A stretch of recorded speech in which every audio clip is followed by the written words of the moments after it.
fuck? It is an interesting game, though, and there's some heavy twists on it. They made anime out of it, freaking manga. They have like 4 different games, and it's all connected to one single universe,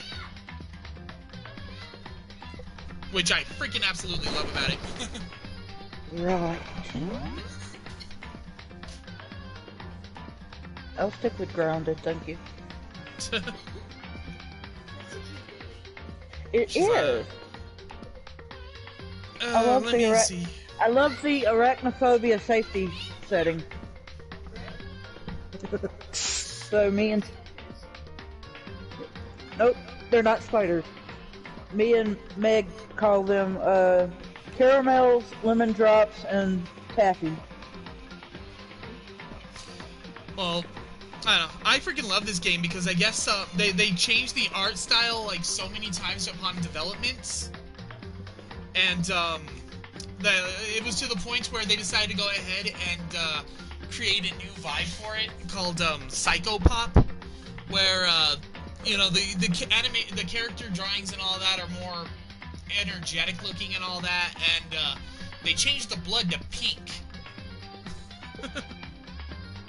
Okie doke. Hang on, I'll send a link to. I'm gonna send another link to the Discords. Well, Well, I was getting it set up for my mom and all that too. Keep in mind, I am subscribed to you.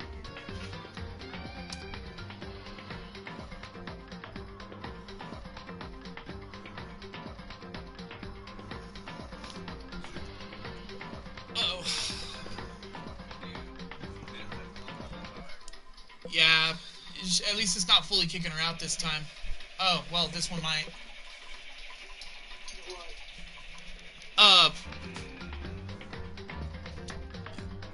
Shayla with her microphone connection and all that because of her network. Oh. Welcome back, girl. I know, right? Like, woo freaking who?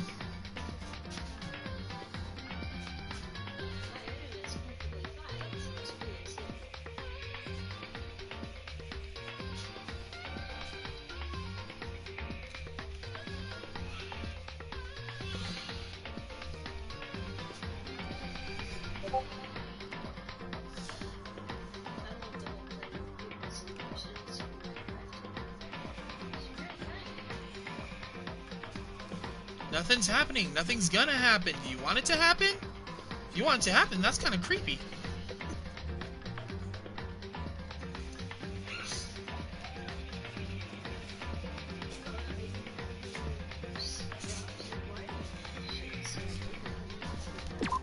Alright, let's go ahead and do this.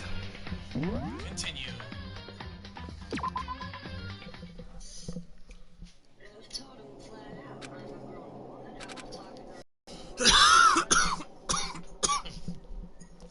I'm going through all this shit again. Alright, so I'm gonna freaking go and fast forward this a little bit to where I left off before I ended the stream earlier. So I gotta look at every little clue here. Clock. I love the animation on this game, or the graphics and everything, you know? It's like got a 2D mixed with a 3D vibe to it.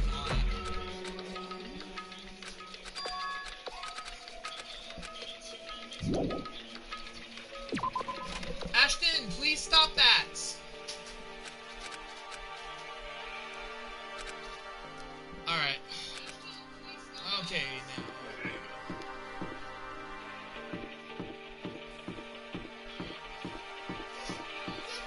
Ashton, I'm gonna take that gun from you. Knock it off.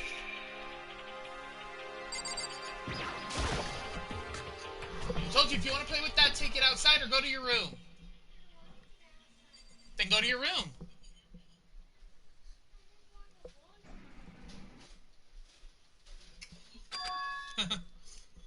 Whoa, hey!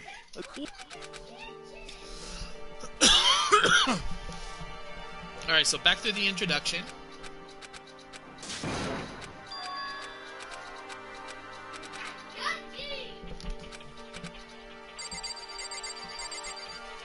Alright, so let's go finish Toko's first, and then we'll start reading them.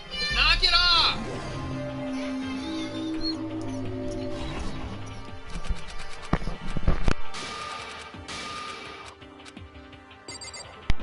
Okay. Alright, so Toko Fukawa was the first one I did, so I do believe whenever I ended, I was talking to the fat kid. I am Hifumi Yamada, but if you want to call me by my nickname, the Alpha and the Omega, That's a kid? I don't mind. Yeah, Hifumi Yamada, also known as the ultimate fanfic creator.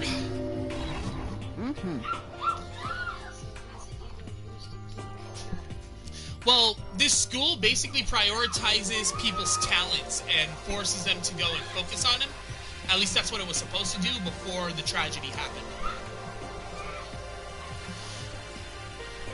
By the way, how much do you know about the world of 2D arts? World of 2D? Well, in that world, I'm well known and supremely regarded as the ultimate fanfic creator. I once sold 10,000 copies of one of my fan comics at a school festival. The event has passed into legend. Some of them didn't get it, of course, saying I tainted the event. How stupid can you be? Well, that's too bad. Ashton! That's too bad about them, but selling 10,000 copies like that's definitely pretty remarkable. However, the words of such idiots mean nothing to me. I'm like Van Gogh, utterly unappreciated in my time. I'm a soldier, serving night and day to destroy all mindless preconceptions about fanfiction. I'm sure if you were to observe my work, Mr. Naegi, you would comprehend its greatness immediately. For my work is filled with deepest meaning. What kind of meaning? yes indeed. It's about embracing our basest urges. I don't think I want to comprehend it.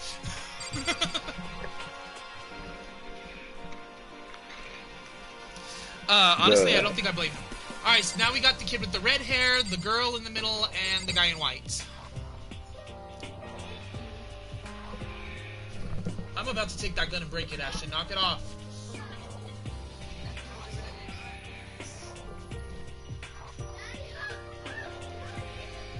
You know what they say, ginger snaps.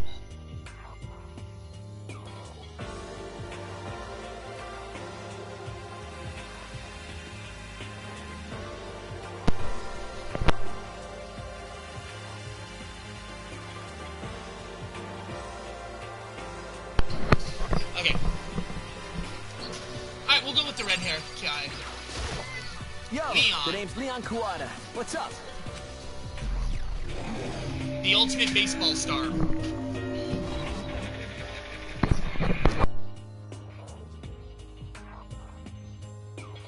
Wait, what was that?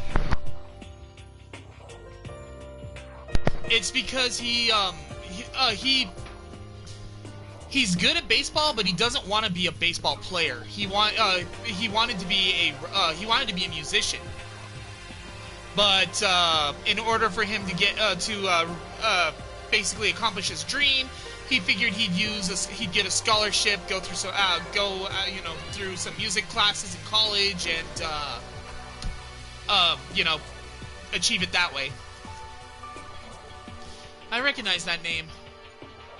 He played for the national high school champs as their cleanup hitter, the ultimate baseball star. And that superb athletic specimen is... you? Seriously? Huh? What's wrong? Nothing, I'm just surprised. I figured with you being an ultimate baseball star and all... Break. What? Were you expecting some kind of kid with a shaved head? Shaved head? No, I was just expecting more of a, sporty-looking traditional baseball player type. I mean, when I found that article and picture of you online, that's how you looked then. What? Aw, man, you found that picture of me playing baseball? Seriously? I hate that picture. What the crap? This is not cool. This is so not cool. Seriously. I'm like mega embarrassed right now. I didn't have a choice, okay? Shaving your head like that is part of the national championship regulations. Man, seriously? But now I refuse to cut my hair, and I'm not gonna dye it back to normal either. Hey, listen. Actually, can I be totally honest with you? You know... I don't like baseball. Like, at all. I've never gone to a single practice. He's never practiced, and he still has his team. He's still his team star player. He's some kind of prodigy. Yeah! And as soon as I got accepted here, I quit as soon as I got accepted here, I quit baseball for good. I have my own dream for the future. A dream for the future? My only path in life is getting into music. You can feel that star quality aura I have, right? You know what I mean. I'm gonna be a singer, so all I need is a songwriter and someone on guitar, and we're set. How cool is that? This new version of me that's chasing my dream is like super cool to the max. I can't believe what I'm hearing. I never imagined I'd hear something like that from a baseball all-star.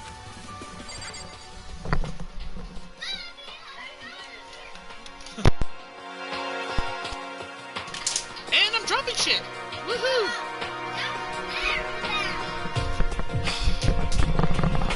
I can't hear myself think with that key right now. Alright, so next is Sayaka. Hi, I'm Sayaka Mizuno. I look forward to getting to know you. Sayaka Mizuno, ultimate pop star, or ultimate pop sensation. The way she moves is positively mesmerizing, and that pleasant scent I can't quite place. Sayaka Mizuno. When I saw her name on the front line, I frankly was pretty surprised.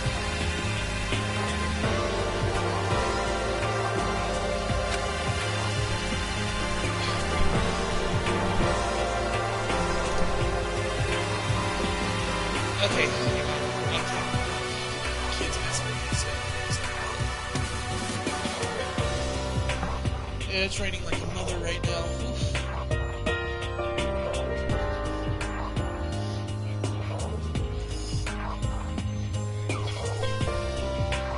She's in a pop group, famous all-star, or epidemic. Let me redo that. She's in a pop group, famous all across the country. In fact, she's their lead singer. As the ultimate pop sensation, she's in high demand to appear on TV and magazines everywhere. But actually, that's not the only reason I was so surprised to find out she belonged to the school. I'm sure she doesn't remember, but... Well, never mind. No matter how you slice it, she's really beautiful. Almost like a doll or something. I'm not a doll, you know. Right? I'm not a doll, you know. I'm alive. Huh? Did you hear me? I'm psychic. Huh? Kidding. I just have really good intuition. She's a sharp one. Hey, Hey, by any chance... Now what? Huh? Yeah, it must be. I'm sure of it. Hey, Makoto, did... Just hold on! Jeez, you guys, how long do you plan to waste our valuable time with this ridiculous back and forth? Sorry, just got carried away, I guess. You hear me? Self-introductions are for introducing yourself, not bumbling through a bunch of idle chit-chat. You're right. Sorry. Sorry, Makoto. We can talk about this later. It sounded like Sayaka really had something she wanted to say. But it's not like we'll never see each other again. Like she said, we can talk later. Alright, now for the guy in white. I'm Kiyotaka Ishimaru. I believe in bold simplicity. Let's work together on our educational crusade. Also known as the ultimate moral compass. So that's Kiyotaka. According to what I saw about him on the thread, he went to a famous private school and won top honors every year. He's basically a flawless honor student. It also doesn't help that the fact that his father is a policeman, or I guess a chief of police, and his grandfather was a prime minister. Yep. He's also known for the work he's done with his community's public affairs committee. They say he respects rules above all else, earning him the title of ultimate compass. Anyway, you can call me Taka. You said your name was Makoto Naegi, right? That's a good name. Strong name. You should thank your parents for giving you such an excellent name. You hear me? And to keep that name from losing its value, you must devote yourself every single day. Got it! Life is worth putting every ounce of effort into it, right? Right. This guy's kind of annoying. Okay, now to talk to those 5 people over there.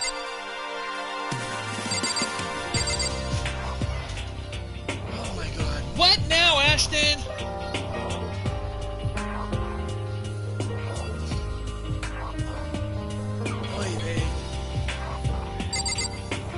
Alright, so who do we want to talk to now, girl?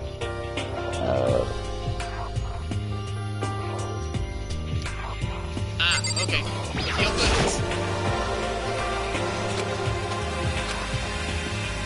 Oh god, this is awkward. Can I ask you your name? My name is Kyoko Kiryu. My name is Kyoko Kiryu.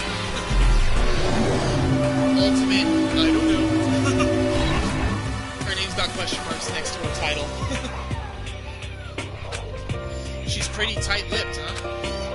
Oh, but you know, her name didn't show up anywhere on Hope's Peaks Academy's thread. And I did see that there were students like me, ones who didn't have any real identity or presence. Could this girl be one of them? So, what are you doing at the school? What? What's that supposed to mean? No, I just meant getting invited here means you're some kind of ultimate something, right? So, what ultimate something are you? That doesn't matter. Why should I tell you? Huh? Well, I guess you don't have to tell me. No, I don't have to tell you, so I'm not going to. Nothing about her turned up online, so I was thinking maybe she got picked by chance like me, but... Her face is like an iron mask. If she doesn't want to tell me anything, no point in asking. Alright, who's next? I think it was the dog. The dog girl. Who's the one in the green? Oh, interesting story about this one. Should I give you a spoiler right now, or do you want to just learn throughout the game? Spoiler. What's up? Okay, so the girl I just talked to, she's actually known as the ultimate detective. The problem is, everybody's memory was wiped, so she doesn't know her role. As for the one in green, she's actually a boy. Throughout her life, she was picked on for being, or he was picked on for being, kind of weak, and, they said, you know, you're about as weak as a girl. So I guess, one day he finally decided, you know what, if people are gonna pick on me for being weak as weak as a girl, I might as well start dressing and acting like that.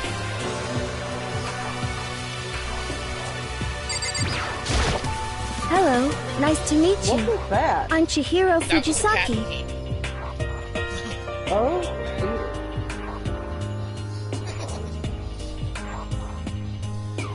Hello, nice to meet you. I'm Chihiro Fujisaki. The ultimate programmer. Sorry, I get kind of embarrassed whenever I introduce myself like this. Anyway, I hope we can get along. Same here. Nice to meet you. Huh? Huh? Maybe it's just my imagination, but have we met before? I don't think so. We just met for the first time, which is why I said nice to meet you. Another spoiler, they've known each other for 2 years. All of them have known each other for 2 years. Like I said, memory wiped. I'm sorry. Oh, I think yeah. the murderer was the dog. Oh, yeah, good point. Sorry. You don't have to apologize for that. Yeah. Oh, yeah. Chihiro Fujisaki is known for all the cutting-edge programs she created. She's the ultimate programmer. She also got that timid little bunny type thing going, which has endeared her to her legion of fans. Hey, so listen. I'm sorry. I'm really sorry. What are you apologizing for now? Well, just because you seem upset. You must be mad at me, right? No, not at all. I was just lost in thought about something. Huh? Fucking bummer, man. Huh? Lost in thought? Yeah, it had nothing to do with me being upset or anything. Thank you. Well, that's good. I was afraid maybe you didn't like me. I'm glad. I'm starting to understand why your fans are so into her.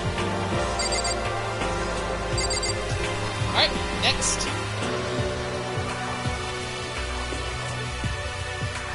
Alright, called Dark and Brooding. Oh, the ultimate biker. Name's Mondo Owada. Nice to fucking meet ya. Yeah, the name's Mondo Owada. Nice to fucking meet you. The ultimate biker gang leader. Mondo Owada, huh? Which means he's the current leader of the largest biker gang in Japan. He's earned respect, even awe, from every gang in the country. He's the ultimate biker gang leader. Nice to meet you too. Yo. Hell yeah. I better be careful around him. One wrong word and I can wake up at the bottom of the sea. Okay, next one. So, Ultimate Biker Dude has a corn cob on his head. That's his hair. That's his hair. I thought it was funny too. Alright, so now we've got the girl in the red jacket or the one in the park. Who's the fruity? Junko Enoshima. Hi, I'm Junko Enoshima. Charmed, I'm sure. Yeah. The ultimate fashionista. Anybody would recognize this one. She's got more charm and presence than any high school girl in the country. She's the ultimate fashionista. Okay, I changed my mind. It's either the doll girl or her. Because she's just too fucking freaky. About what? You said you had to find the murderer. Oh no, every single one of these guys, almost every single one of these guys performs murder on this. Like every chapter in this game, somebody commits a murder and you gotta try to figure out who that killer is. Then there's also the mastermind of the whole thing. The person who locked them up and decided to go ahead and have them perform the death game. And you gotta figure out that person. I think the mastermind's the fat dude. The mastermind too? I think the mastermind's the fat dude. Wrong. Damn. You want a spoiler alert? No. No? Okay, I'll just keep going. I've seen her on tons of magazine covers, but I feel like that doesn't quite match up to reality. What? Wait, is the mastermind Chick Bro? Chick Bro? Oh, no. Actually, okay. the cross-dresser is actually one of the coolest people in this game. Okay. The mastermind is the novelist. Oh, actually, okay. I'm gonna give you a spoiler alert on the novelist. So remember how I said that the reason why she was enrolled in the school was because they found one of her love letters. Wait, I think I wasn't here for that one. Okay, so the first girl that I skipped, her name was Toko. She is known as the ultimate novelist, and the reason why they call her that is because at one year she was in middle school. She had a crush on a boy and she'd written him a love letter. Now the problem was with that, the kid went. He thought she was too creepy and didn't like the fact that she'd written the letter for him. He threw it on a bulletin board for everyone to see to embarrass her. Well, she was picked on for a while over that shit, and she kind of snapped and had a alter ego kick in that killed the boy. But after that, the alter ego also started doing multiple murders and all that without anybody knowing, and they called it Genocide Jack. She's not the bad guy in this, so no. But the reason why they called her the ultimate novelist is because I guess one of the teachers saw the fucking love letter and, thought that the way she put the words, or how she worded everything and all that was too perfect for her own good, and that she should write a book. Well, she written a book, and it ended up selling millions of copies. Oh yeah, Jack Slater? Yes.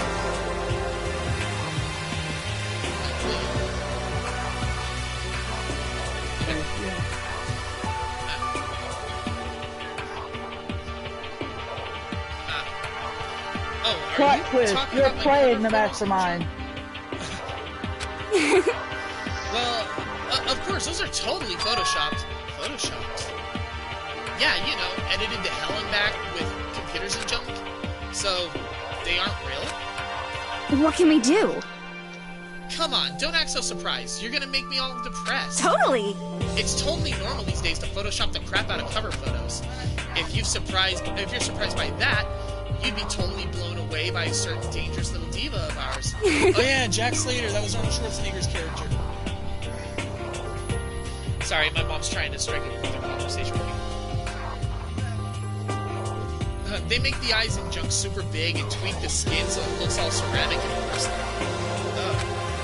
So many dreams are getting crushed today. Alright, next one. Heya!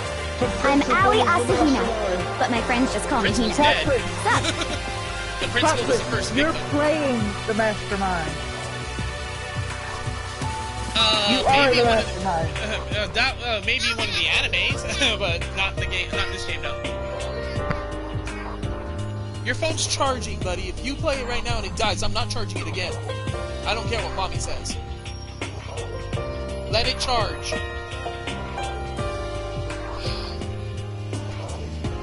You did not like hearing that. Boy, it's 23%. This thing's gonna die in about half an hour the way you go and use it.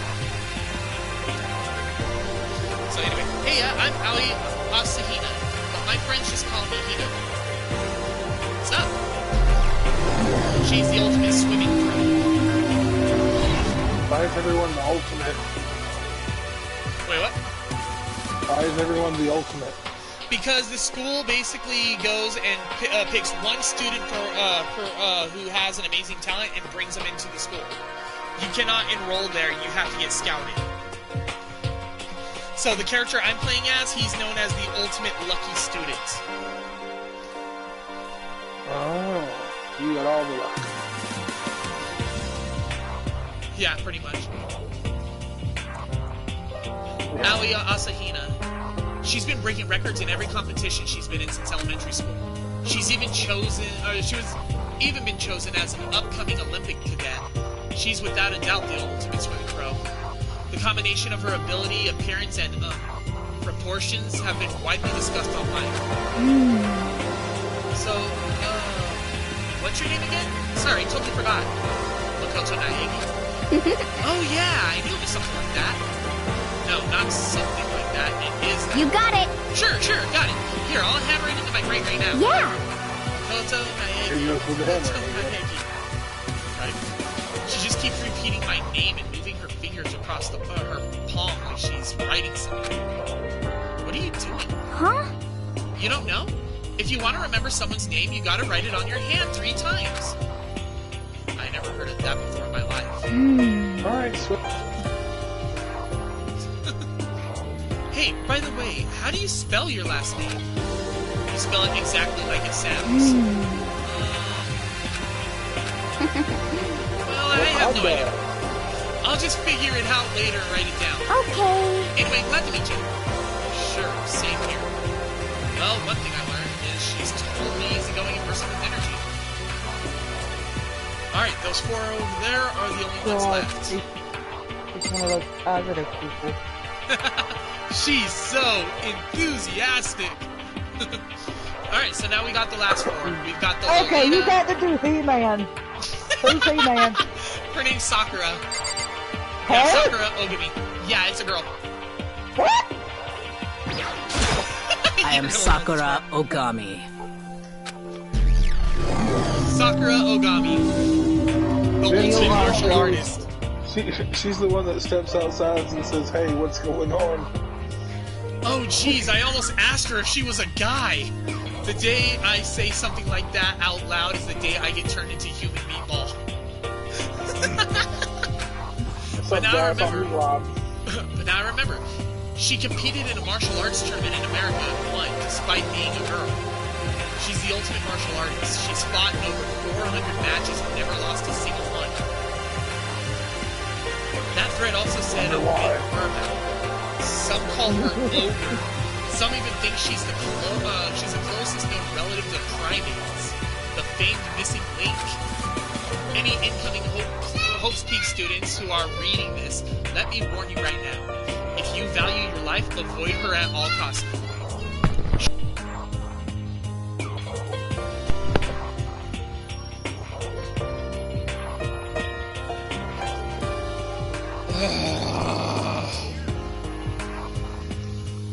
Sorry, it's Ashton. He's screaming at me right now. Standing in front of her now, I don't think they were exaggerating. Hey. Hey, you. Yes? I snapped to attention without even realizing it. Then she started to poke and prod at my body. What are you? I see. Muscular quality and quantity is right about that of an extremely ordinary high school student. What a shame. You're not at all fit to act as my training partner. I'm not sure that's such a shame for me. I'll be right back, guys. Give me a moment.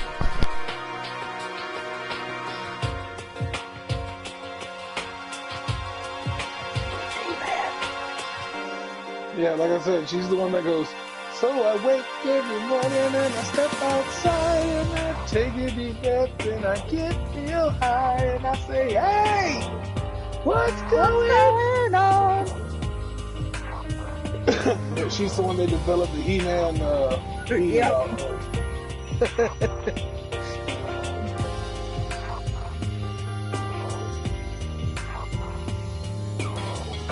He's the only one who could wear that skirt and get away with it. And then they turn around and do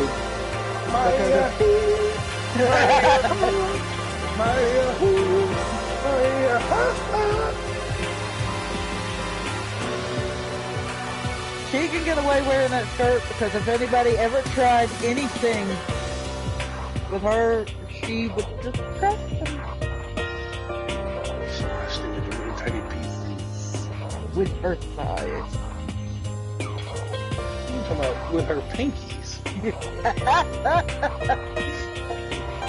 don't even make it to her thighs.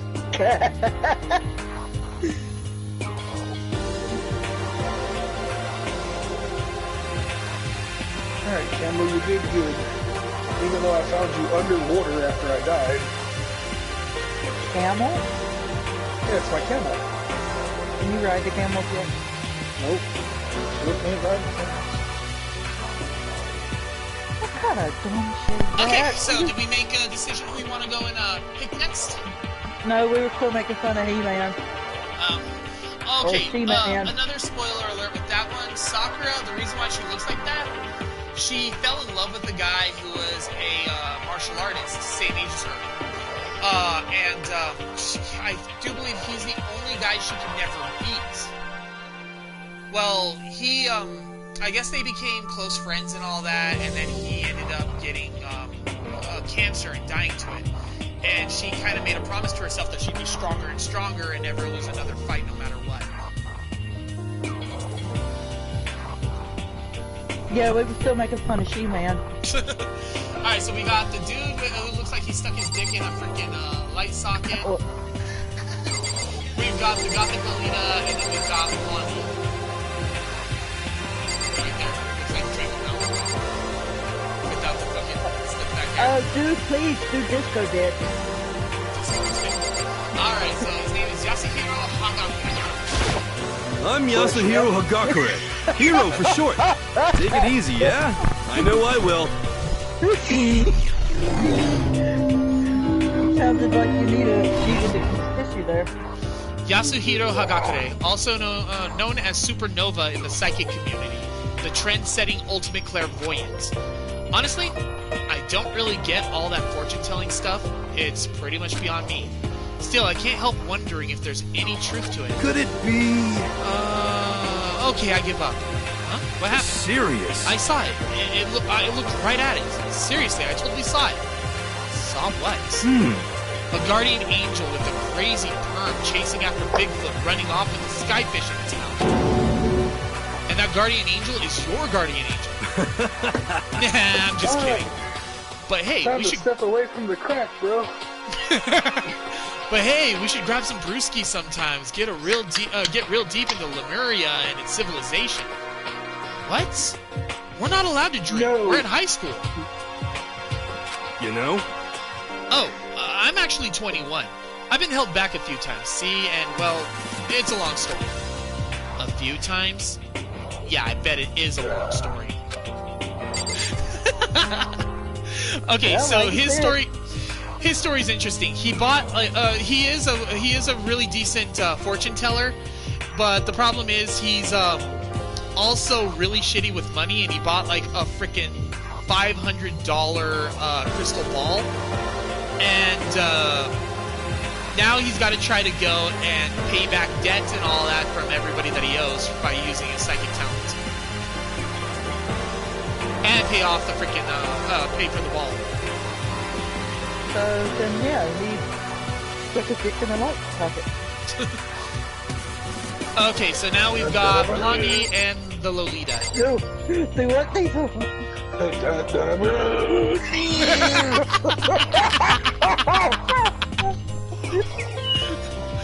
Crying on crutches.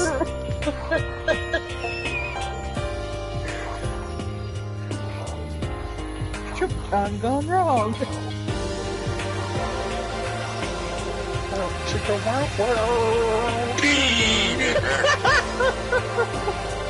Okay, so which one do we want to do now? Let's go with the Lolly right now. Okay, Lolita it is. I do not think we have been introduced. I am Celestia Ludenberg. One of these days I'll do Lolly. I do not think we've been introduced. I am Celestia Ludenberg. I'll lose your bird already.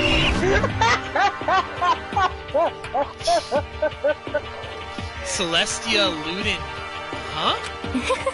Ludenberg, it's my name. But if you don't mind, I would prefer you call me Celeste. You are Japanese, right? Huh? Of course, why do you ask? If you don't mind, could you tell me your real name? I don't know what you're talking about. Celestia Ludenberg is my real name. But as I mentioned, I would much rather you call me Celeste. She's polite, but pretty forceful at the same time. I don't think she wants to say any more about it. I guess the rumors that in that thread were right about her. The self-styled Celestia Ludenberg, she's the ultimate gambler who never lost a bet. That's just because she's also a really good liar and she has a poker face from hell. Other than her obvious love of gothic Lolita clothes, everything about her is wrapped in a veil of lies. They say she entered and won in an underground gambling tournament, earning her the title of Queen of Liars. She totally cleaned out the other players, taking their life savings and laughing as she did it. Alright, sounds like my kind of woman. I look forward to getting to know you better. That smile is beyond deceptive. I better watch out. I better watch myself around her. Alright, now for Blondie Boy. Okay, what? It would just be too cliche if she were an astronaut. Yeah, she's not. Okay. Name's Byakuya Togami. Just leave one person. Corn cob head. Yeah. Name's Byakuya Togami. The ultimate affluent prodigy. He's affluent. Perfect. Hi, nice to meet you. That's the most half-assed introduction I've ever heard. But there isn't really anything I can do about it. Even among the ultimate students, this one's special. Byakuya Togami. He's the heir apparent of his family's massive financial conglomerate. He's already started managing business operations, and his own personal assets are, well, vast. His title of ultimate, the ultimate progeny is completely accurate. He's a definition of exception. That's everything I learned about him from what's Hope's Peak Academy thread. From that thread. Come on. We're done with introductions, right? How much longer are you going to stand here? Go away. I'm sick of looking at you. Izora says to me, you and I will never stand on the same level, like a king in training. And with that, all introductions are done. Even though they're all ultimate, they each have their own individual sort of something. Okay, time to get down to business. This is no time to stand around making friends like a bunch of dull-eyed baboons. Oh, that's true. I think someone said something about a bigger problem or something. What's that about? Listen. Well, you see... Makoto, you said a bunch of stuff and then you were just asleep, right? Or Or that a bunch of stuff happened and then you were just asleep. Well, the same's true for all of us. What? Seriously? I mean, seriously? Just after each of us got into the main hall, we lost consciousness. And when we came to, we were somewhere here in the school. That's what happened to you, right? But that's just weird. That every one of us would get knocked out like that. Piece of shit! Exactly. That's why we're freaking out. And that's not the only thing. Right? And that's not the only thing. You saw where all the windows in the classes and hallways were, right? But instead of normal glass windows, it's a bunch of big metal plates. What's that all about? Are you for real? Plus, all my stuff's missing. Even my cell phone. Yeah, you're right. I haven't seen my PDA anywhere either. And then there's the main hall here. The front exit is completely blocked by some giant metal hatch. What does this mean? But there wasn't anything like that when I first got here. What the heck? What the heck is going on? What's it doing here? Maybe we got caught up in some kind of, like, you know, or something? Is it? Like... What, like a kidnapping? You think maybe someone grabbed us and hauled us off and we're actually not at school? Hey, come on. Come on, don't think like that. Cheer up. I bet this is all just some part of the school's orientation procedure. You know? Yeah, I'm sure that's it. So I'm just gonna take it easy for a little bit. I see. Oh, so you think they wanted to do something to surprise us? What the hell? Well, if that's all it is, it's nap time for me. You know what I mean. I was up way too late last night, so I could use a little shot. I could feel everyone's tension evaporating. But then it began.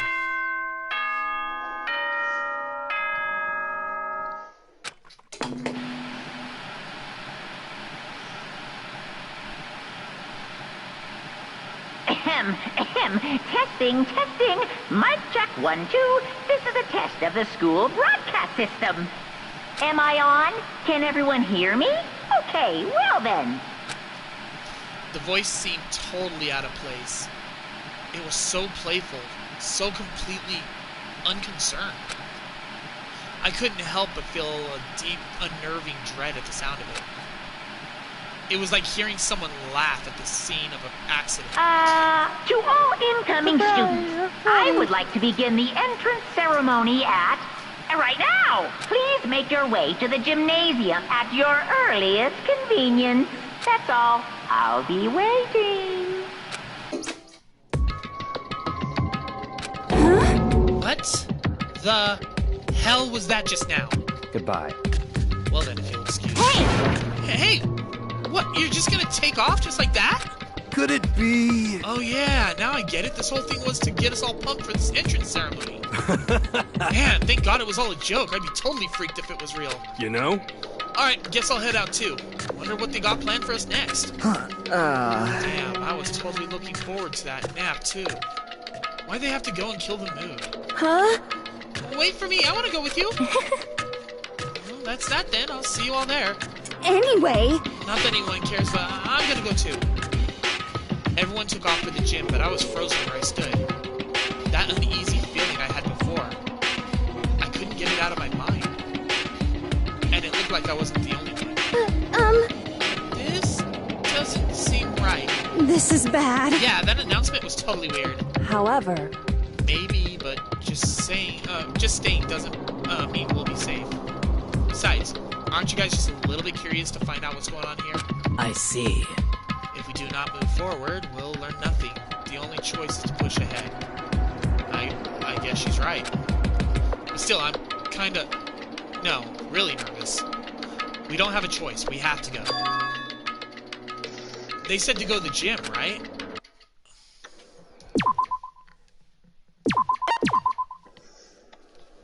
Guess we'll go to the gym then. I'll be right back. Gotcha.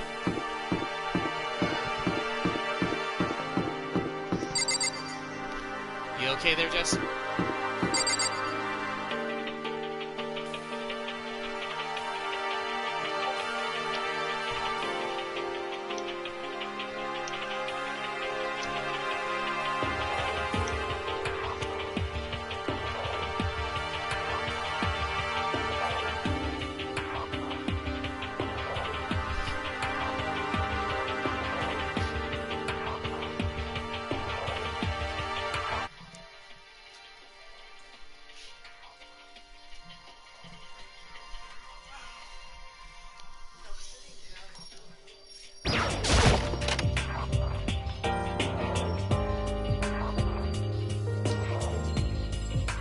Hey, come on. God, I had no idea this Hope's Peak Academy place was going to be such a pain in my balls. Well, that's a way of saying it. Fuck. It really ain't that much different from the time I spent in June. Hell, this place is even worse. That's what Courtney said too. It's like, why does he have a corn cob for hair?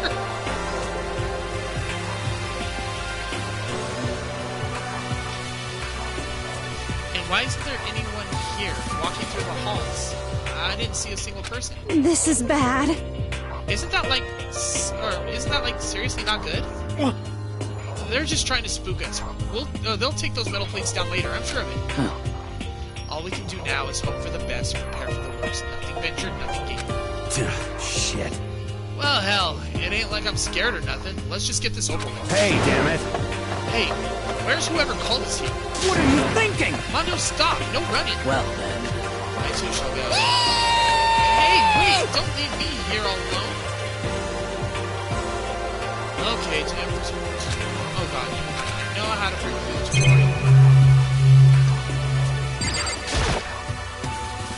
the display case. There's all kinds of trophies and plaques inside. Of course, all the students who got here are ultimates, right? So this is probably just a tiny fraction of all their awards.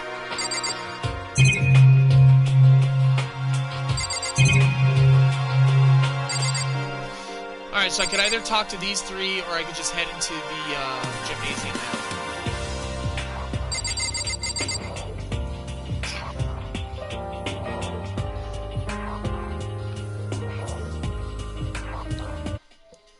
She might be AFK.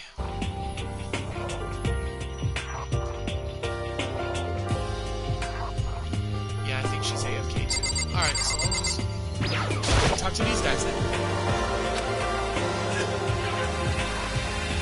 Due to silence, for whatever reason, she's the only one managing to stay calm. Maybe I'm just imagining her. This is bad. I'm totally getting a bad vibe right now.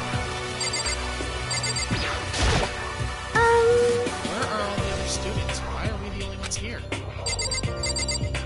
Good question. Probably to make you ask. Alright.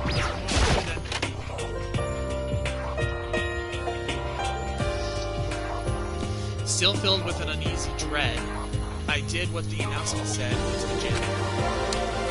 And I saw what was waiting for us there. Oh, it really does look like an entrance ceremony. Yo! See? Told you. It's totally normal entrance ceremony stuff. Hiro was right. But in a way, that just emphasized how completely not normal all of us were. Hey there! Howdy! Hello! Is everyone here? Good! Then let's get things rolling!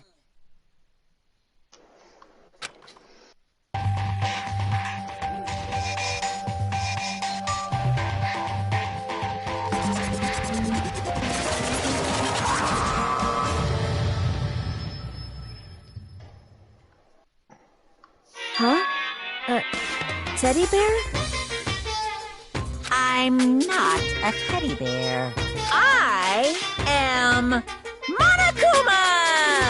And I am this school's headmaster! It was the strangest thing I'd ever seen. Right before my eyes, it was... What I was seeing was... It was... utterly incomprehensible. Nice to meet you all! Such a bright voice and carefree attitude was completely out of place. And all that anxiety I'd been carrying with me suddenly transformed into outright fear. Say what? What? That teddy bear can talk? Calm down. I'm sure there's just a speaker inside it. Hey! Come on now! I'm not a teddy bear. I'm Monokuma, and I'm your headmaster. Say what?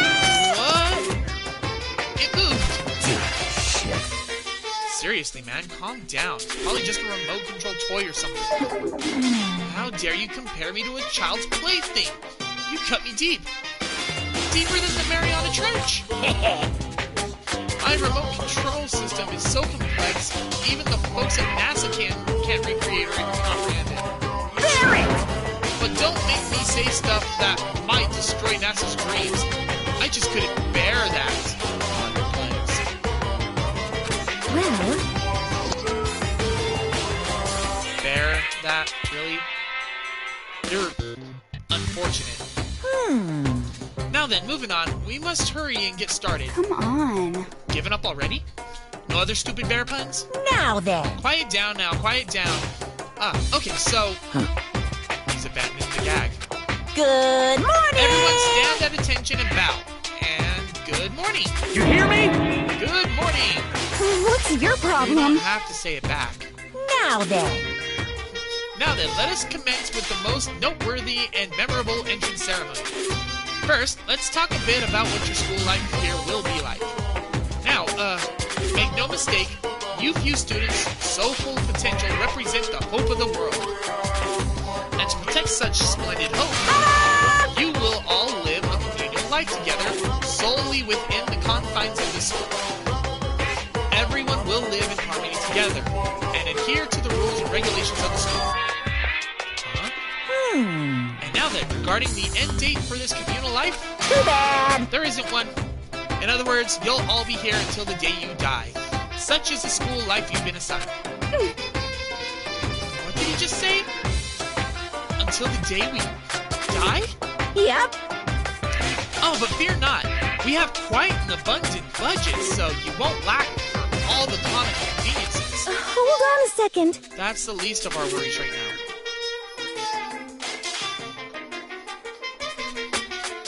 Welcome back. That's the least of our worries right now. Yeah, what the hell? You're saying I have to live here forever? You're screwing with us, right? I'm not screwing with you. I'm no liar. That you can be 100% sure. And just by your information, you're completely cut off from the outside world. So you don't have to worry about that dirty, dirty land beyond the walls ever again. Cut off? So all those metal plates all over the school. They're there to keep us trapped in here? Phew. That's exactly what they're there for. No matter how much you may yell or scream for help, help will not come. So with all of that in mind, feel free to live out your life here with reckless abandon. Hey, come on. Come on, what the hell is this? I don't care if the school or whatever else is behind it all. This is just a really bad joke. Damn you! Cut the shit out. This ain't funny anymore. You Unbelievable. keep saying it's a lie or a joke, a bunch of skeptics, all of you. What are you gonna do? But I guess you can't help it, huh? You all grew up in an age where you're taught to doubt your neighbor. Well, you'll have plenty of time to find out whether or not I say is true. And when that time comes, you'll see with your own eyeballs that I speak the undeniable truth. Most unfortunate. Having to live here forever would be quite the problem. What's this? Come now, what's the matter with all of you? You decided of your own free will to attend Hope's Peak Academy, didn't you? And now, before the entrance ceremony is even finished, you've completely decided you want to leave? Hey, Oh, but you know, I guess I did forget to mention one thing. There is one way for you to leave the school. Really? actually... As headmaster, I crafted a special clause for those of you who would like to leave. I call it the graduation clause. Now then. Welcome back. Now let me tell you all about this fun little rule. As I mentioned, in order to maintain an environment of harmony here, we rely on a communal lifestyle. And if someone were to disrupt that harmony, they and they alone would be allowed to leave the school. That, my students, is a graduation clause. What? What do you mean by disrupt the harmony? Well, you know, if one person were to murder another. Murder? Yes, indeed. Stabbing, strangling, bludgeoning, crushing, hacking, drowning, igniting. How you do it doesn't matter. Eating. You must kill someone if you want to leave. It's as simple as that. I don't know, I think some girls would like that. Whoa, whoa, whoa, did I just say that out loud? The rest is up to you. Give it your all to achieve the best outcome of the worst way possible. A chill shot down my spine. You must kill someone if you want to leave. As soon as I heard those words, my blood went cold. I bet that got your brain juices flowing. Beats the heck out of the human catching a salmon, huh? Like I said before, you guys are the hope of the world. But you know, taking that hope and seeing you get murdered creates a darkened shadow of despair. Extreme! And I just find that so darn exciting. What the hell? What the hell are you talking about? To kill each other Huh? To kill each other is to kill each other. I'm sure there's a dictionary here somewhere if you need it. What are you saying? We know what it means. It's not the problem. Why do we have to kill each other? Say what? Yeah, stop blabbering on with all this nonsense. Just let us go home already. Blabbering? What do you mean blabbering? Stop blabbering on about blabbering on! How strange. You guys just don't get it, do you? Let us go, let us go. You keep on saying the same thing over and over and over and over. Listen, from this moment on, this school's your home, your life, your world. Got it? Yahoo! And you can kill as much as you want to kill.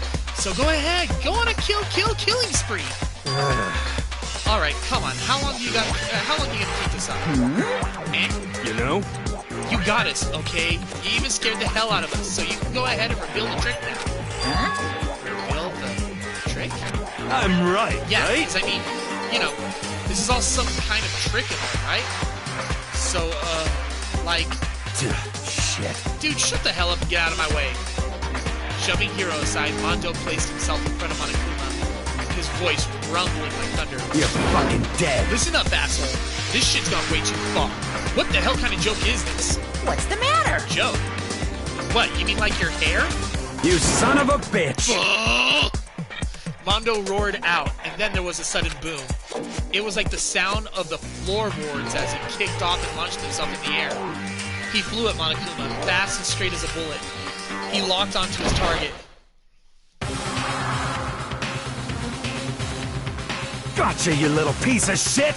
I don't know if you're a toy or a stuffed animal or whatever the hell. Either way, I'm gonna rip you to fucking shreds! What? Violence against the headmaster is in violation of school regulations!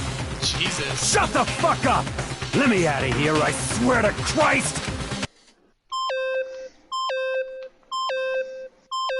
Hey, damn it! What? What? No smartass comeback this time? Piece of shit! Stop that goddamn beeping and say something! Watch out! Watch out! Get rid of it! Huh? Huh? Hurry up and throw it! I don't know if her ferocity stunned him into silence or what, but without a word, he did what he was told. He threw Monokuma. And as soon as he did...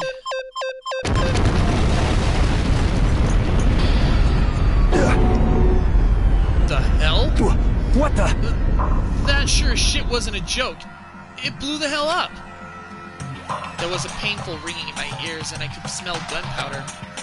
Explosions might happen all the time in movies or whatever, but when it's in real life, I've never seen anything like it.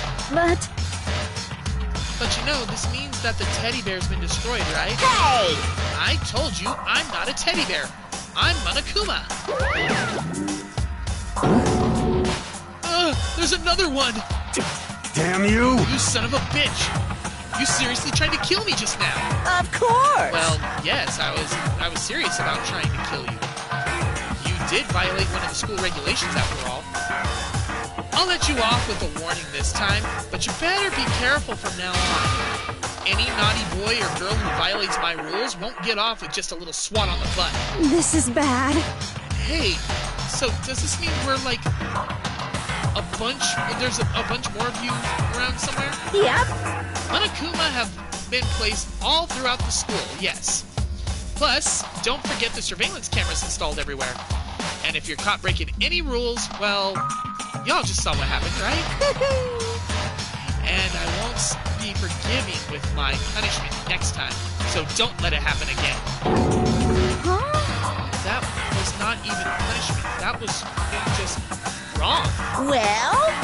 Now then, lastly, to commemorate your joyous entry into our school, I have a little something for you. Ta-da! This is our official student handbook. Pretty cool, huh? As you can see, it's fully digital, so naturally, we call it the e-handbook. I know, right? Yes, well, moving on. This handbook is absolutely vital to a healthy school life, so don't lose it.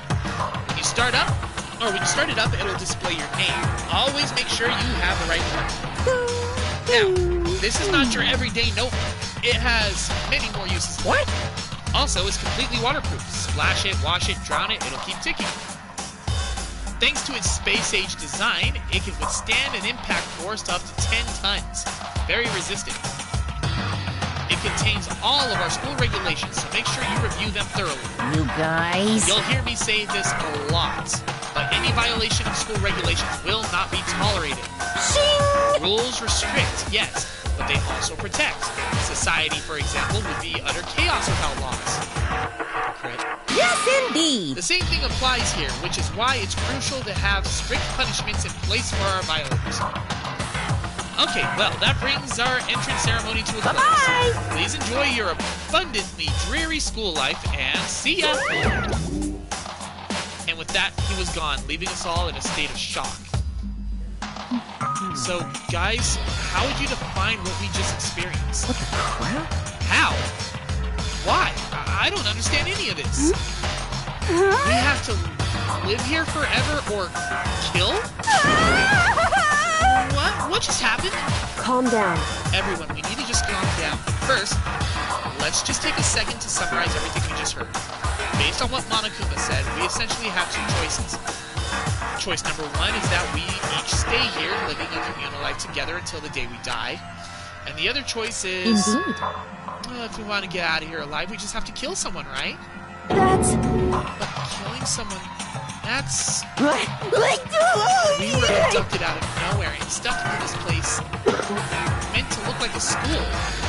And now we're supposed to start killing each other? This is just... What is this? Ridiculous! A lie, that's what it is. Right? A lie is what it is. All these ridiculous things we've heard. This all has to be fake. Right now, it doesn't really matter if it's real or fake. What matters is... So, in other words... Is there anyone here who's seriously considering all this? To that, no one had a response. Keeping quiet myself, I looked around at the others.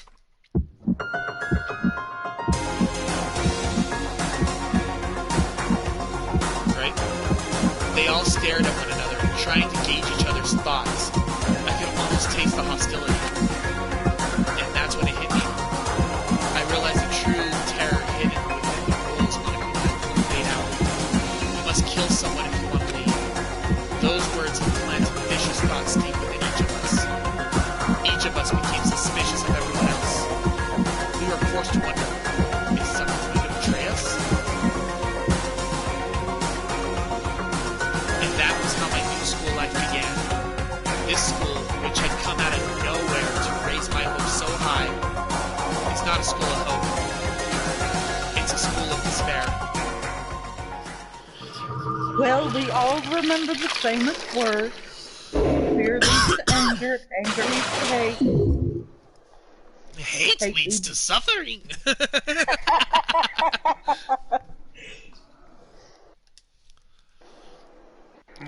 So, at the end of each thing, they all leave a chapter, or they leave a counter. It tells you how many students are left alive.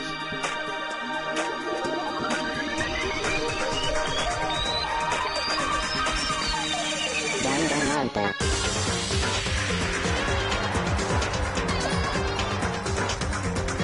Having an argument with a bullet.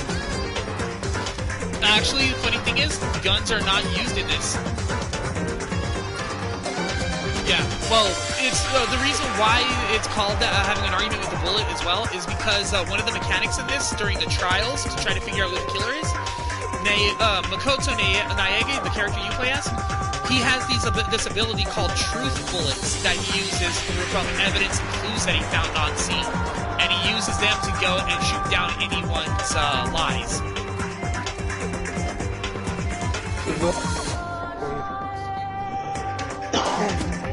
Kind of, like I said, the whole thing's story-based novel, so there's a lot of reading. Yeah, the only actiony part is whenever somebody dies, then you gotta try to collect the clues, and then after you're done with the clue part, that's when the trial begins.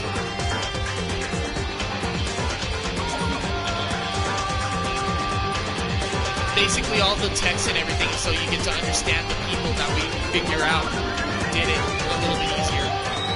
Okay, so here's how I would have suggested it. We all take a vote. Whoever the most depressed person was, that one's the volunteer, and everybody else takes a hand in killing that one person. So then, it's a win-win. Actually, no. He made it sound like it was that, but the problem is, in order for that person to leave the school, they have to perform the murder and get away with it, which is why they have the trial. But see, if everybody gets away with it, if everybody had a hand in it, there's nobody left to accuse them, so they all get away with it. They tried that idea, but Monokuma says, nope, only one person is allowed to do this. Well, and here's the difference.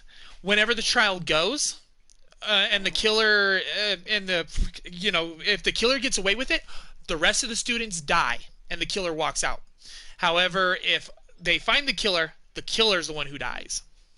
So basically, the catch-22 is that you can get out alive, you just got to kill everybody else. And get away with it. Well, if you kill everybody else, you've in essence gotten away with it. Well, yeah. So you just got to kill one person, get away with it, so everybody else dies, and you walk out knowing that you have dealt with the ultimate despair. By.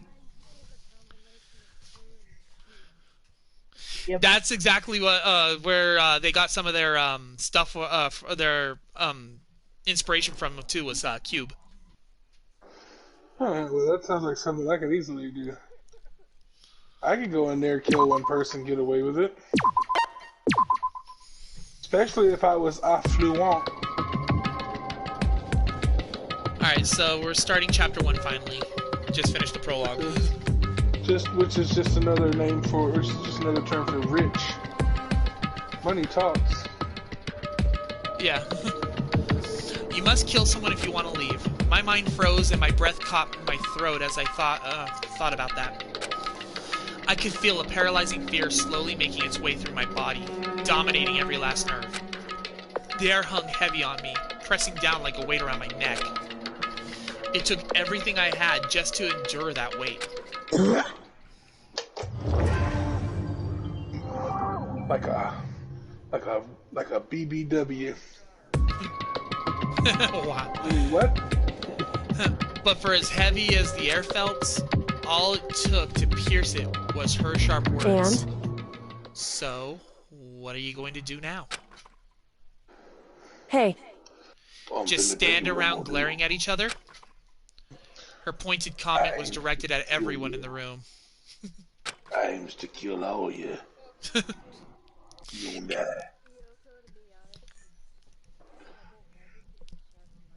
Yeah, right? It helped pull us all back to reality. Right. She's right. No. Her father was the principal of the high school, and he was the first victim that Monokuma killed. So Monokuma's the last survivor. Well, yeah, but Monokuma's being controlled by somebody there. Right, she's right. Listen to me! Sometimes, even if you're nervous or afraid, you just have to step forward. To forget such a simple fact, I can't forgive myself. I'm so ashamed. You hear me? Please, someone hit me. I can't forgive myself. Someone hit me. Punish me. Oh, masochistic. Huh? Jesus, if you have to yell about it, you have time to do something about it.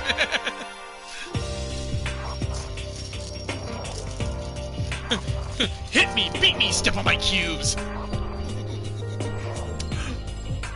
However... Perhaps, but what is the mission exactly? Stupid! Idiot! To look for a way out, duh. What the? And we totally need to find whoever was controlling that stupid bear and beat the hell out of him. But before we do that, maybe we should take a look at the handbook. It's probably best to check out the school regulations Monokuma mentioned before doing anything else. This is fine. True. If we stumble around with no clue what the rules are, something like that might happen again. Shit.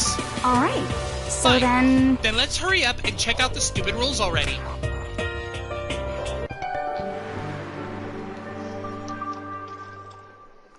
After turning on my handbook, the first thing that appeared was my name. So just like Monokuma said, the owner's name showed up front and center. Then, from the main menu that popped up, I selected the school regulation icon. An itemized list appeared on screen. It was the school regulations. In other words, rules being imposed on us all. Students may reside only within the school. Leaving campus is an unacceptable use of time. Nighttime is from 10 p.m. to 7 a.m. Some areas are off limits at night, so please exercise caution. Sleeping anywhere other than the dormitory will be seen as sleeping in class and punished accordingly. Within minimal restrictions, you are free to explore the academy at your discretion. Violence against Headmaster Monokuma is strictly prohibited, as is destruction of surveillance cameras. Anyone who kills a fellow student and becomes blackened will graduate unless they are discovered. Additional school regulations may be added as necessary. Feeling a slight dizziness, I raised my face up to the screen. As I looked around, I saw the same stormy expression on everyone's faces. Stop fucking around! This is bullshit! What the hell kind of rules are these? I'm not gonna let them control me! Well then, why don't you wander around the school without a care in the world and see what happens? Personally, I would love to see what happens when someone breaks one of the rules. However... But if he gets punished like... Right. But if he gets punished like what we saw before, I don't think there'd be a respawn waiting for him. Yo. Ever since I was a kid, I grew up with my older brother pounding this into my head. When a man makes a promise, he has to keep it, even if it kills him. And... So what? What? I made a ton of promises that I still have to keep. That's so what? Piece of shit! So I can't afford to die in here. None of that made much sense to me, but you're saying you'll follow the regulations, is that it? That's true. Huh? Oh, yeah, I guess you're right. Hey, I have a question. For regulation number 6, what do you think it means exactly? Anyone who kills a fellow student becomes black and will graduate unless they're discovered. You're talking about the second half, right? Where it says unless they're discovered? I was wondering about that myself. That sounds racist to me. You kill somebody, now you're black.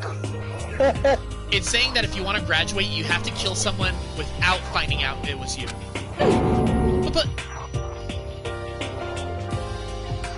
oh, yeah, Byakuya. He's the ultimate progeny. Basically, he's the heir of some multi-million-dollar conglomerate.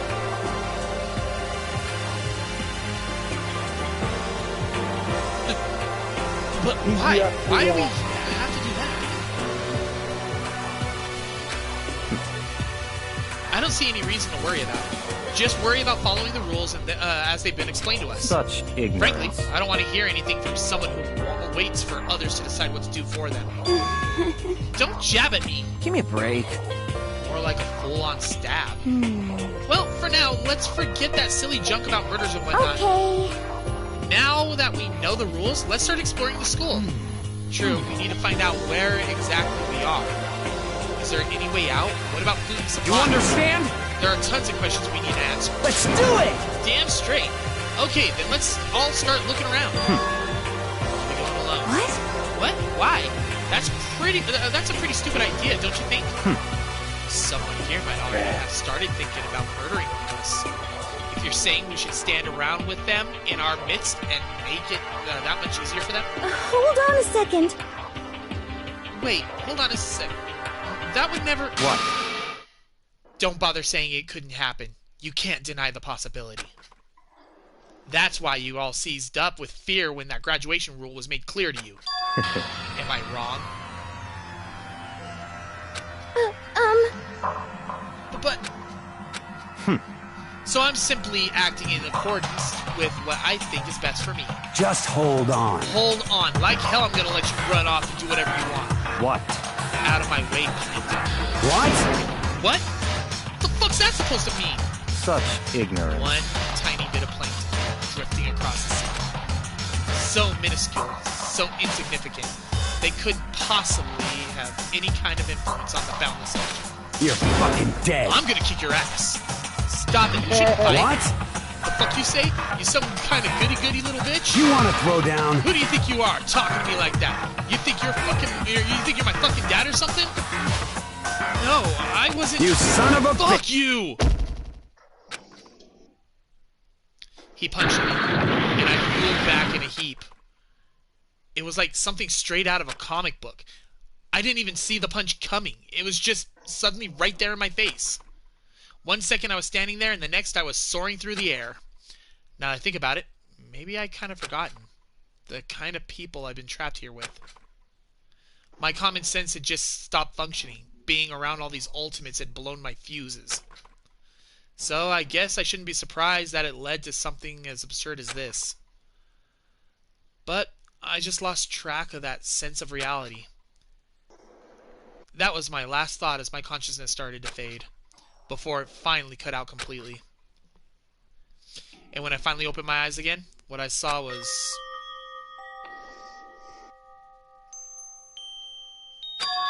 Huh? Where am I? As if it had become part of my daily routine, I woke up in yet another room I'd never seen before. Okay, so where am I now? You now have access to the handbook menu. You can use this to check a variety of information as you play. Just open the menu by pressing square. Yeah. You can use this menu to check the regulations and character info in the report card section. At any points, or at certain points, maps and truth bullets may not be available. You can also save and load game data under the system section. Finally, click the touchpad to review the transcript. This records all pertinent info, so use this to review comments from everyone included. Or everyone. Right? Some kind of lint roller. I guess we're supposed to clean up after ourselves. This must be the key of the room. My name is written on the keychain, which means it must be mine, right? I better hang on to it for now. There's a piece of paper... right? There's a piece of paper hanging on the wall which says, "Announcement from Headmaster Monokuma. Each room's lock has been designed to completely protect against tampering or lock-picking. Remaking an individual room key is quite troublesome, so please make sure not to lose yours. Your room comes furnished with a shower, but please note that the water is turned off at night time. Also, the bathrooms in the girls' rooms include a lock of their own. Finally, we prepared a small gift for each of you. For the girls, a sewing kit, and for the boys, a tool kit. The sewing kit includes a map of the body's vital organs. One stab will do the job, girls. As for the boys, we believe a strong blow to the head with any of these tools should be ample. Don't think, just feel. Let's all enjoy ourselves." I crumpled up the sheet of paper and threw it in the trash. I wasn't even paying attention to that. Hold on. Sewing kit. One stab will do the job. Okay. For the boys, we believe a strong blow to the head with any of the tools should be ample. Don't think, just feel. Let's all enjoy ourselves. Well, this game took an interesting turn. This went from rated M to mature to rated AO.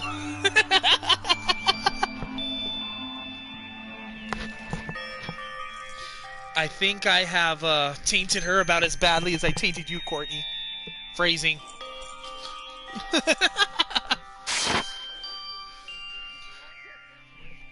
Yeah, they're all on. I just had to go and... I put it in this because I was tired of Ash screaming in the rain and whatnot. Give me a second, let me fix it.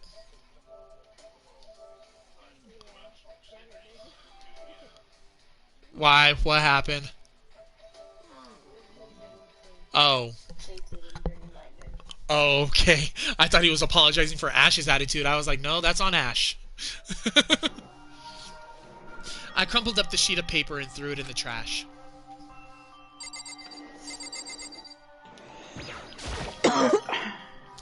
It looks like there's something in the drawer. It's a toolkit. It must be brand new. It's still in the shrink wrap. No, I don't really need it right now, so I'll just leave it there.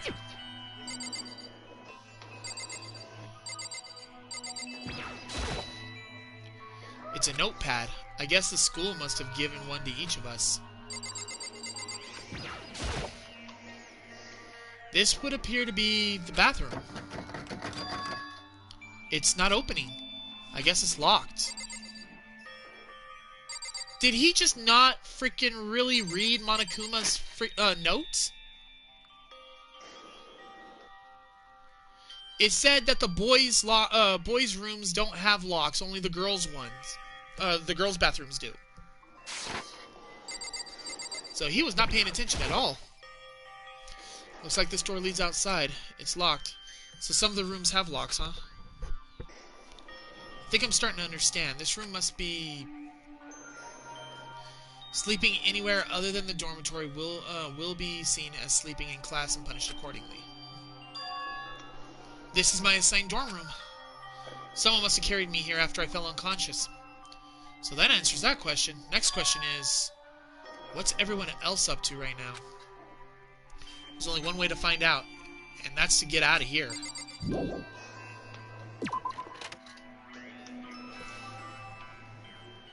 I rushed out of the room to meet up with the others, but there was someone waiting for me there. It was like something out of an old TV show. Ah!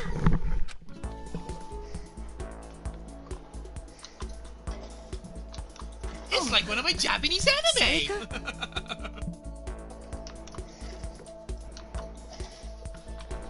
Oh, she might be coming back in.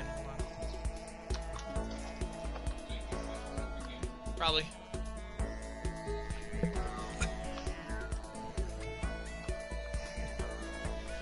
Oh, Sayaka? Sorry. Are you okay? Oh, cool. I don't have to freaking go and read that one now. I'm fine. I hope you're okay. Sorry about that. Not as sorry as I am.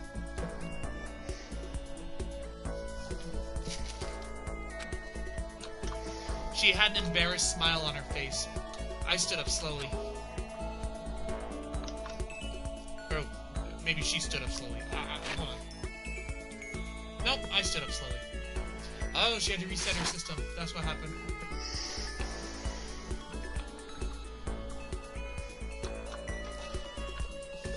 Are you okay, Sayaka? Are you hurt? You make it sound worse than it is. I'm completely fine. I know how I look, but I've actually built some pretty good muscle jumping up and down on stage. Wow! And she had to leave the party for that one. I hope she's actually still watching the damn stream. She's gonna be laughing when she gets in. Well, that's good then. But are you okay? You know, from when Mondo hit you? That's true. I got knocked out right there in front of everyone. I guess I revealed my lack of cool right from the beginning. Makoto. Oh, I'm fine. Nothing wrong here. That's good. Oh, that's good. I was kind of worried. Thanks. By the way, what are you doing here? Actually, I came to get you. You came to get me? Listen. Well, if you really are feeling better, I was hoping you could come to the dining hall. Dining hall? You see? After you got knocked out, everyone decided to go and do their own thing. We decided it would be more efficient if we split up to investigate. So we agreed to get together later on and talk about what we each found out. So does that mean it's almost time to get back together? If that's what's going on, then of course I'll go with you. That's good. Good. I'll go on ahead and meet you at the dining hall then.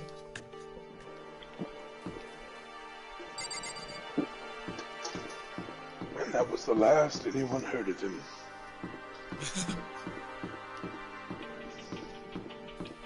Okay, that's the garbage room where the incinerator is. Oh my. The It's restrooms. getting hot in the city. Hot in the city tonight. One room that's completely taped up. The door won't budge. It must be locked. Yeah, no shit, Sherlock.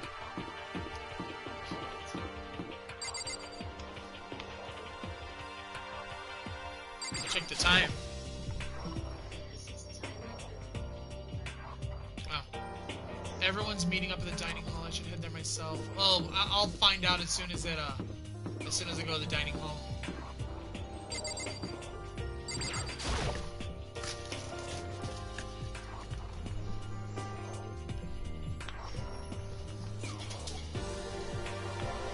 This must be the dormitory dining hall. Well, it looks pretty clean, so that's good. I guess that's not really important right now, with us being prisoners here and all. Yeah, that's true. Nobody was there waiting for us. We don't really have much choice. I guess we should just wait here for now. Okay, let's just wait here. Huh? You heard that? Like I said, I'm psychic. Okay, I guess I didn't have to say that part.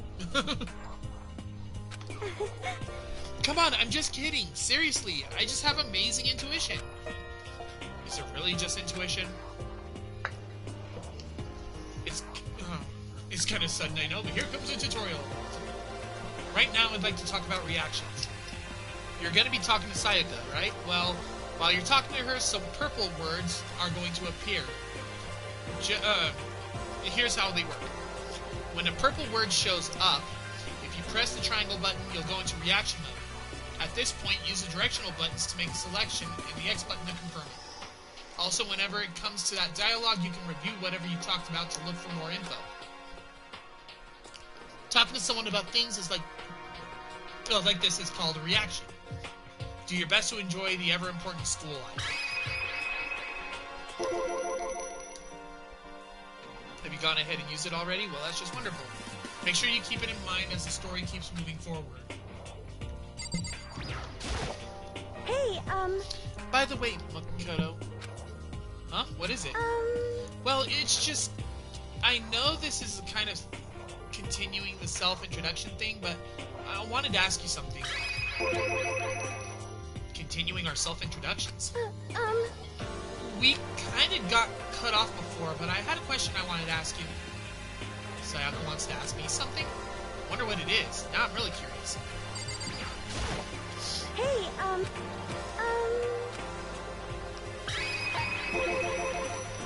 What did you want to ask me?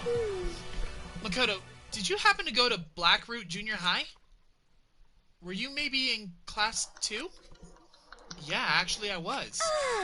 I knew it! I went there too. I was in class 4, though. Do you remember me? Do I remember? Even back in middle school, she was a celebrity with all kinds of ultimates surrounding her. How could I forget? Almost as surprising as her question was that she remembered me. We never even talked to each other, but somehow she still knew who I was. Hey, Hey, are you okay? Oh yeah, I'm just surprised is all. I wouldn't have thought you'd remembered me. Well, we went to the same school for 3 years. Of course I'd remember. Well, that's true. But there were lots of students in our grade, right? Plus, I've never been the type of person ever to really stand out. I'm average at everything. All my hobbies are totally normal. Well, even normal would call me boring. Aww. What are you talking about? You're so strange. Strange, that's... She started giggling even louder. That somehow mysterious smile of hers made my heart grow calmer. Her smile was the nicest thing I'd ever seen. That's good. Anyway, Is she the first to die? You really want me to spoil that? Just yes or no. Is she the first to die? Yes. Figures. Anyway, I'm really glad that I know somebody here. Talking to you has made me feel a lot better about all this. You're amazing, Makoto. No, I'm really not. I'm nothing compared to all of you Ultimates. But you're the one that helped me find my courage again, not any of those Ultimate students. Well, thank you for saying that. Okay. Oh, and to thank you for helping me out, I'm going to become your Ultimate Assistant. Huh? My assistant? Yep, I'm your assistant now. I'm gonna help you out as much as I can, so let's get out of here together.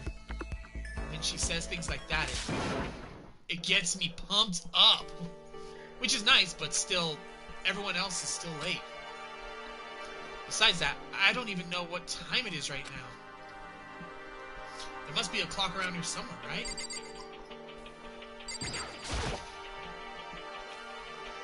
So what time is it right now? 7 o'clock? At night? You were unconscious for a pretty long time. I see. Without being able to look out a window, I've lost all sense of time. Well, if I have to stay in this place for too long, I might just go crazy. Hey, I can't believe no one's here yet, but I'm sure they'll start showing up soon. Almost like he timed it. Taka threw open the dining hall's doors right as Sayaka said that. Hey! Ah, Makoto, Sayaka, so you two got here first, huh? How unfortunate. Too bad. I was sure I'd beat everyone here. I guess that just means I don't have enough fighting spirit yet. Got it! Well, I won't give up. Next time, I'll win, I swear I'll win no matter what it takes. Justice shall always prevail. That's a bit... right? That's a bit much, don't you think? And soon after that, everyone else came strolling in one after another. After a few minutes, everyone had gathered in the dining hall. Okay, it looks like everyone's here. Time to start the meeting! Let's all go around and share what we found out during our respective investigations. The sooner we find out what's going on, the sooner we get out of here. All right, Taka. At least you're actually being smart at this point. Hold on a sec. Wait, hold on a sec. What are you talking What's about? wrong? What about, what's her name? You know, the silver-haired girl? Oh yeah, Kyoko. What about her? Aww. She's not here? What? I took another look around the dining hall. Sure enough, she was nowhere to be seen. I wonder where she went. Has anyone seen her? But everyone just shook their heads. Huh? Wait, so nobody's seen her. Why hasn't Kyoko shown up yet? Could it be because... Yes, indeed. Stabbing, strangling, bludgeoning, crushing, hacking, drowning, igniting. How you do it doesn't matter. You must kill someone if you want to leave. It's as simple as that. The rest is up to you. Give it your all to achieve the best outcome in the worst way possible. Is it possible? Was she really... No, I'm just overthinking things. Darn it, Kyoko. You're really going to be late like this on the first day of school? Not only is she late, she didn't tell anyone she would be late. A most unbecoming personality trait. Come on. You're becoming a real jackass right now, you know that. Well, what do you want me to do? Punctuality is everything. You hear me? Now then, I declare that the first session of the Hoax Peak Academy briefing meeting has begun. Makoto. Actually, first of all, I've talked enough. Maybe we should listen to what everyone else has to say. Alright, let's do that. You know, what's up? I feel like I have become your personal assistant, don't you agree? I may not be the best assistant in the world, but I'll give it everything I've got. No, you've already done so much to my, as my assistant.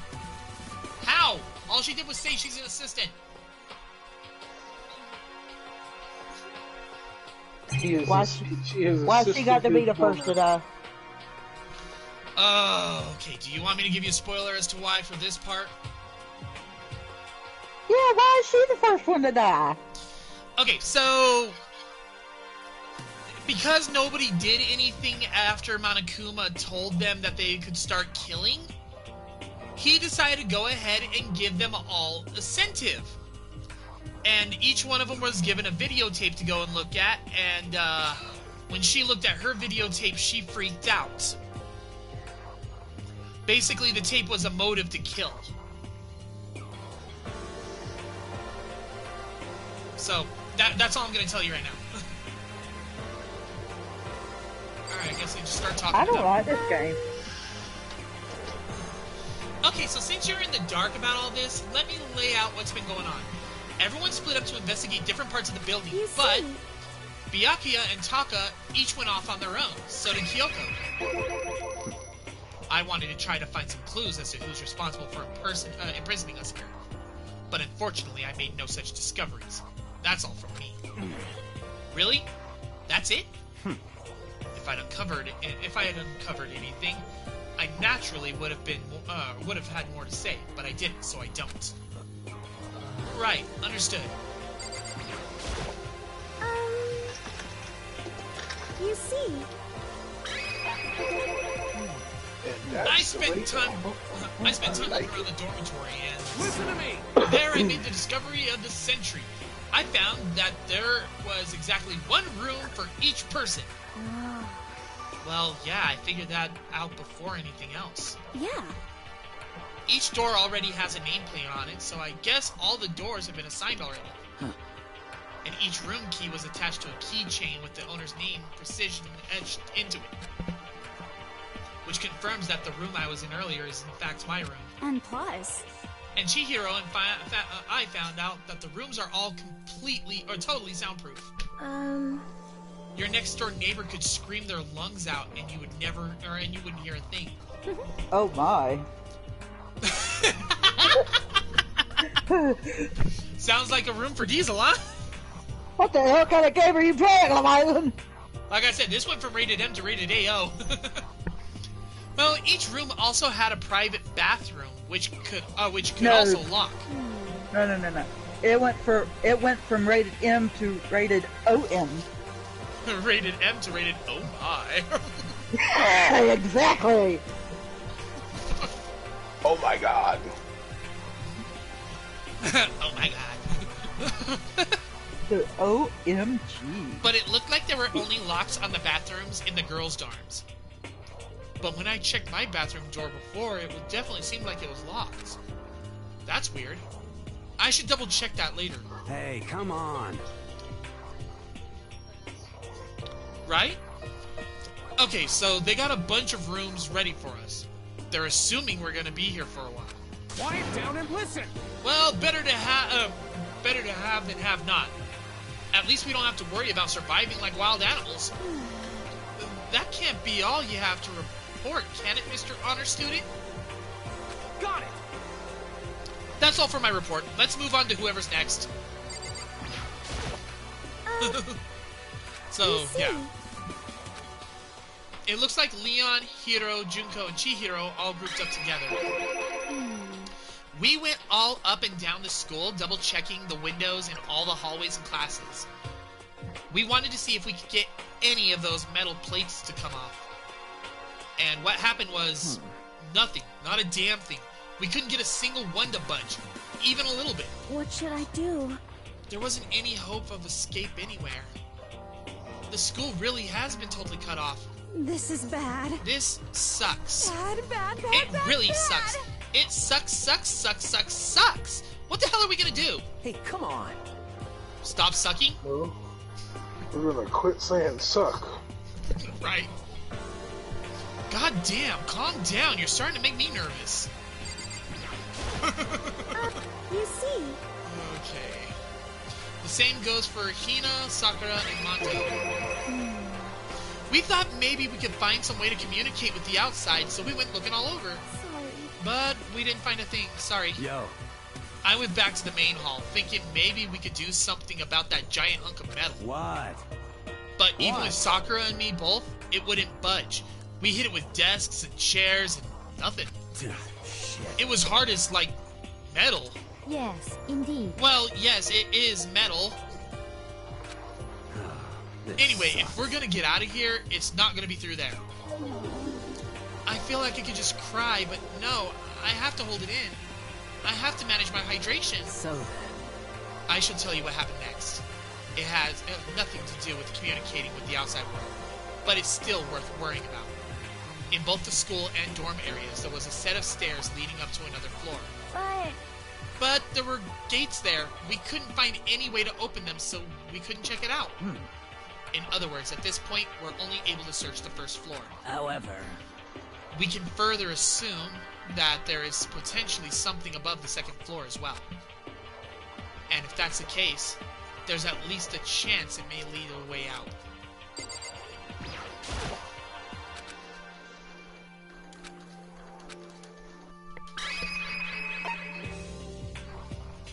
Celeste, Toko, and Hifumi were left over, so they joined up. Let's see. If I'm being honest, I can't quite say we acted as one. Rather, we did nothing as one. We spent the entire time in the gym. Most unfortunate. Honestly, we're not exactly the types to go running around in school like a gaggle of junior detectives. What the hell's wrong with you? What the hell were you thinking just sitting around the gym the whole time? Well, it's not like any of you invited me along. Nobody said, hey, come with us. I blame you for leaving me out. It's your fault. What the? Wow, deja vu. If you wanted to go with someone, you should have just said something. Oh my. Forget it. Like I want to go with anywhere with a dirty slut like you. Slut? Your mind is as thin as your body. You make me sick to my stomach. Are you for real? I don't even know how to react. How could you say something so awful to someone you just met? She's a bit of a bitch, isn't she? Fucking novelist, man.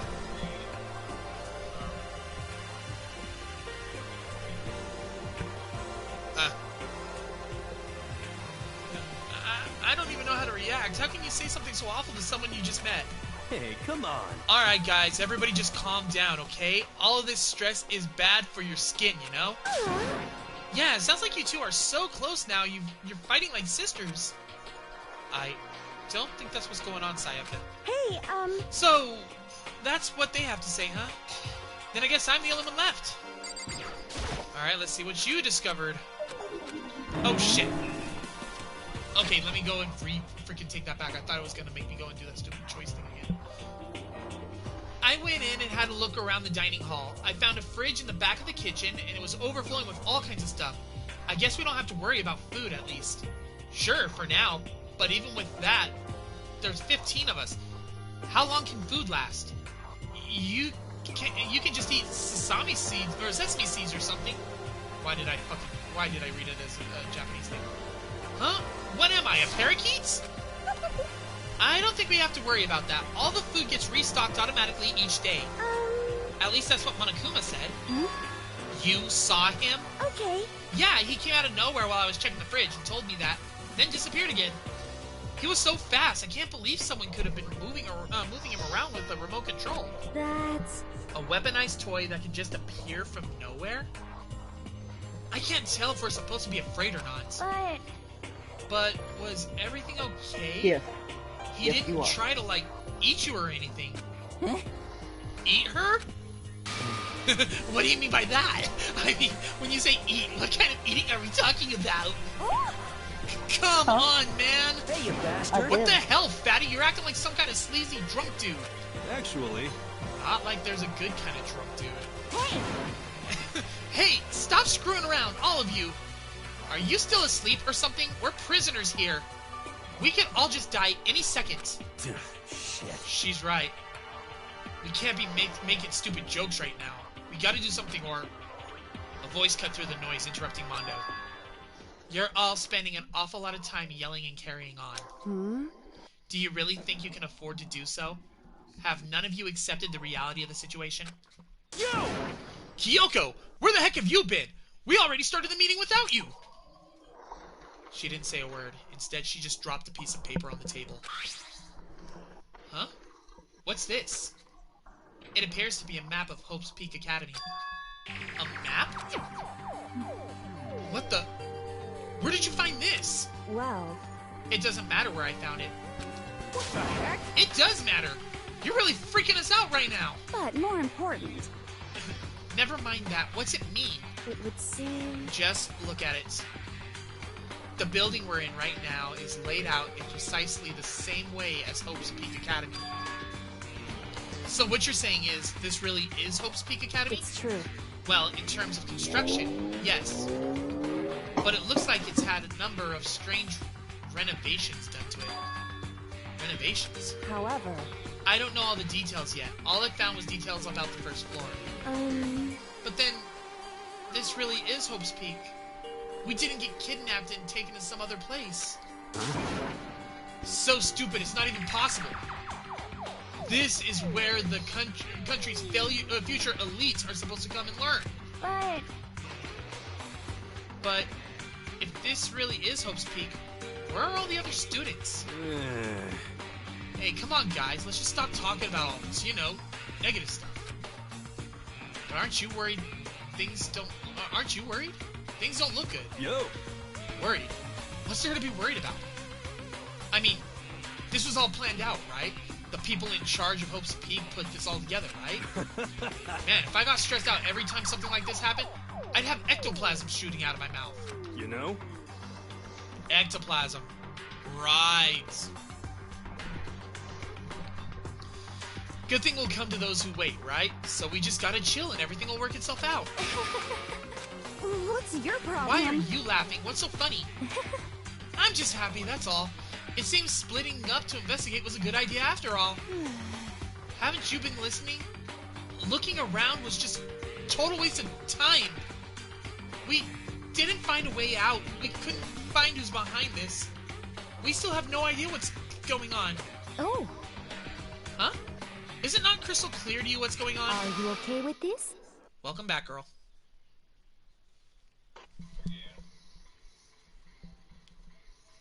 Oh.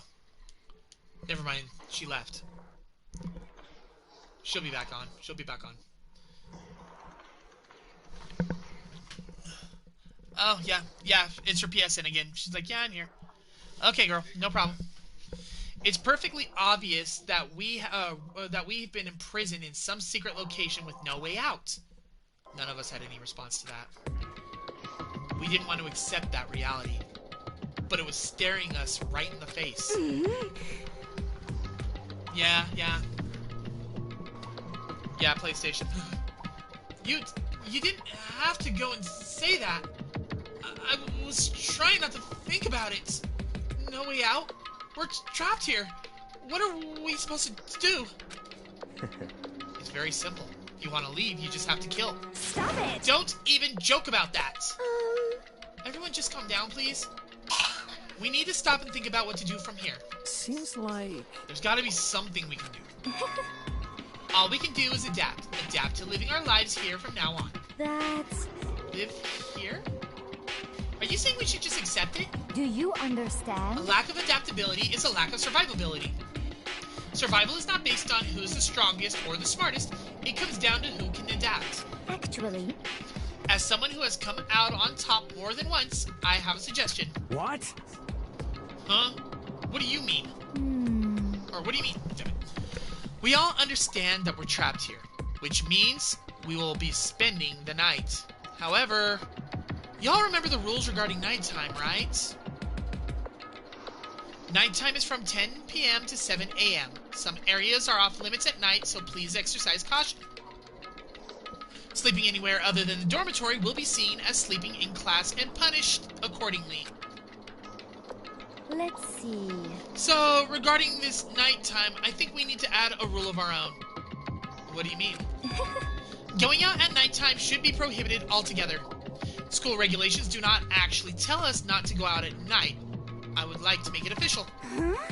But why? Are you okay with this? The way things are now, every time night comes, we'll all start to get worried and anxious. We'll all be afraid someone might try and come kill us. What? If we have to worry about that night after night for who knows how long, it'll wear us down in no time. I see. So you're suggesting we limit our activity at night as a kind of preventative measure. Indeed. However, unlike the other rules, no one can be forced to comply. We all have to agree to follow it. What can we do? I see what you mean. but I think I can agree to that. It's like the little goth Lolita said. Without something like that, we're just gonna self-destruct. Listen to me! On behalf of all the men here, I agree to comply. What? Hey, you can't just decide to speak for us. This is fine. So, everyone's in agreement? Good. Then, if you'll excuse me... Huh? Wait, where are you going? Let's see. It's almost nighttime. I want to take a shower before it arrives. I hope you are well. So, goodbye. Moving with pure elegance, Celeste left the dining hall.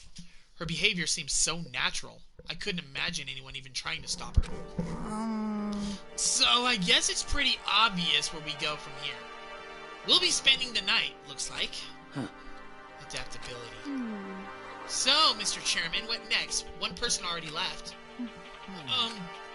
Well then, let's say we call an end to today's meeting. You understand? Like she said, it's almost nighttime anyway. We can reconvene first thing tomorrow morning. Huh? Do we really have to stay the night here? What can we do? We don't have a choice. We can't go for long without getting some sleep. This sucks. So we have to just give up. That's all fine and good for today, but what do we do tomorrow? So in the end, our only The same option is thing to we do every night. try to take over the world. Try to take over the teddy bear. I'd say take over the school, but I don't think that's possible at the moment. Our only option is to split up and look around again, and let everyone know if we find anything. Yeah, okay, let's do that. Aww. Then we're done for today? Good, I'm exhausted. With heavy movements, everyone headed off to their private rooms. Makoto, are you ready to call it a day? Yeah, let's go.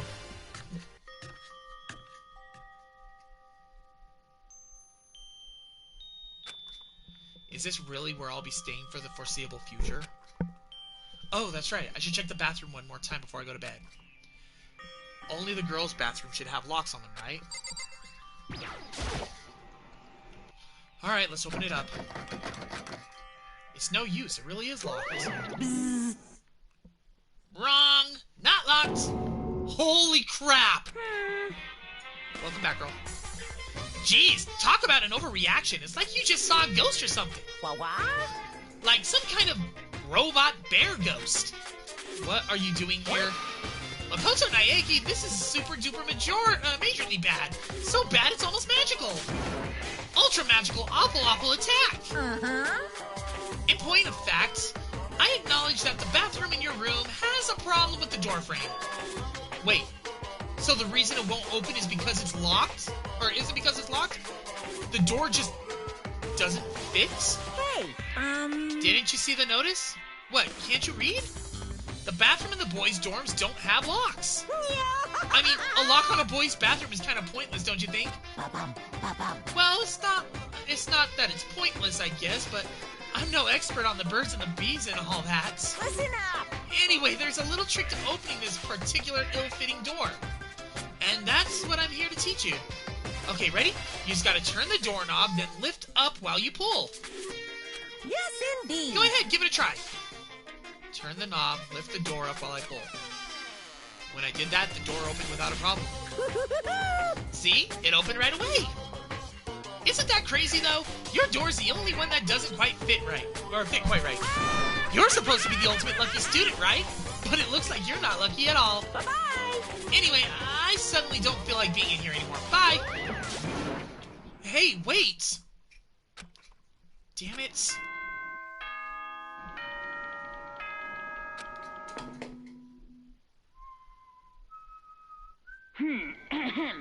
This is a school announcement. It is now 10 p.m. As such, it is officially nighttime. Soon the doors to the dining hall will be locked, and entry at that point is strictly prohibited. Okay then. Sweet dreams, everyone. Good night. Sleep tight. Don't let the bed bugs bite. Looks like it's nighttime. Yeah, no shit, Sherlock! We all promised we wouldn't leave our rooms now. All I can do now is try and get some sleep. While still mumbling to myself, I collapsed into bed. My eyes closed almost immediately. It's not that I was ready for bed exactly, I was just utterly exhausted. It was as if I'd spent an entire day staring at a TV watching movies. Or like some kind of illusion where I'd been tossed into a made-up, fantastical world. Yeah, that feels about right. There's no easy way to accept the situation we've suddenly been dropped into. So this is how the curtain closed on my first day at Hope's Peak. Soon enough, I was asleep. Would it be too much to hope that that when I woke up, I'd realize it was all a dream? It's kind of lame as far as endings go, but I'd be fine with that. Actually, that'd be the best.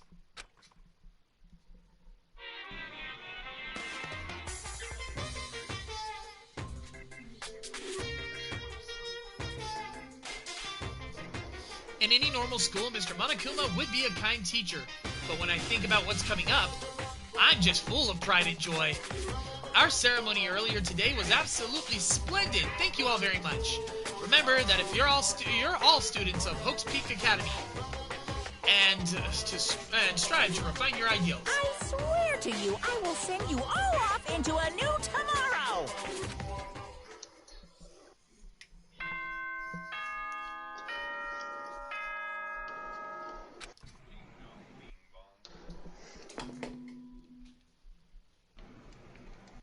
Good morning, everyone!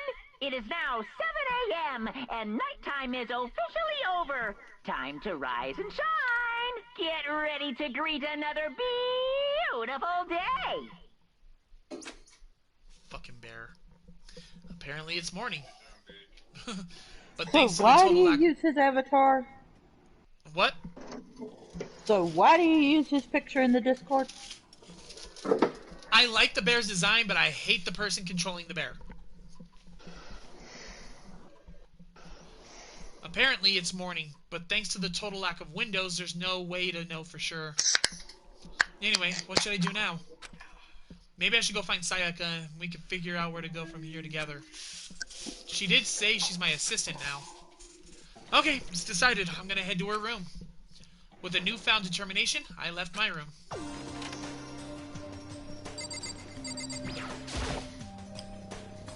There's a doorbell next to the door. Guess I should use that. Hello? Oh, good morning, Sayaka. Hi, Makoto. Oh, Makoto, perfect timing. Huh? Listen, I have a favor to ask. A favor? I was just getting ready to head out. If it's okay, would you like to come with me? Maybe we could talk. Yeah, sure. Where are you headed? No. I've been thinking that there might be something around here I could use for self-defense. Self-defense? Well, I mean, whoever's keeping us here could show up and attack at any time. You never know. Whoever trapped us here. Whoever presented us with the rules for murdering each other. Whoever put us in this insane position. She's right. We never know when they might attack. So I just want to be able to protect myself no matter what happens. A weapon to protect yourself. Well, now I think of it, that display case in the gym entryway had a bunch of stuff. Maybe. Oh, the gym! Okay, let's go! Again? Like I said, I'm psychic. Come on, I'm just kidding, seriously. I just have amazing intuition. Am I really so easy to predict? Anyway, we should head to the gym. Yeah, I know how to do this. I'm just gonna walk.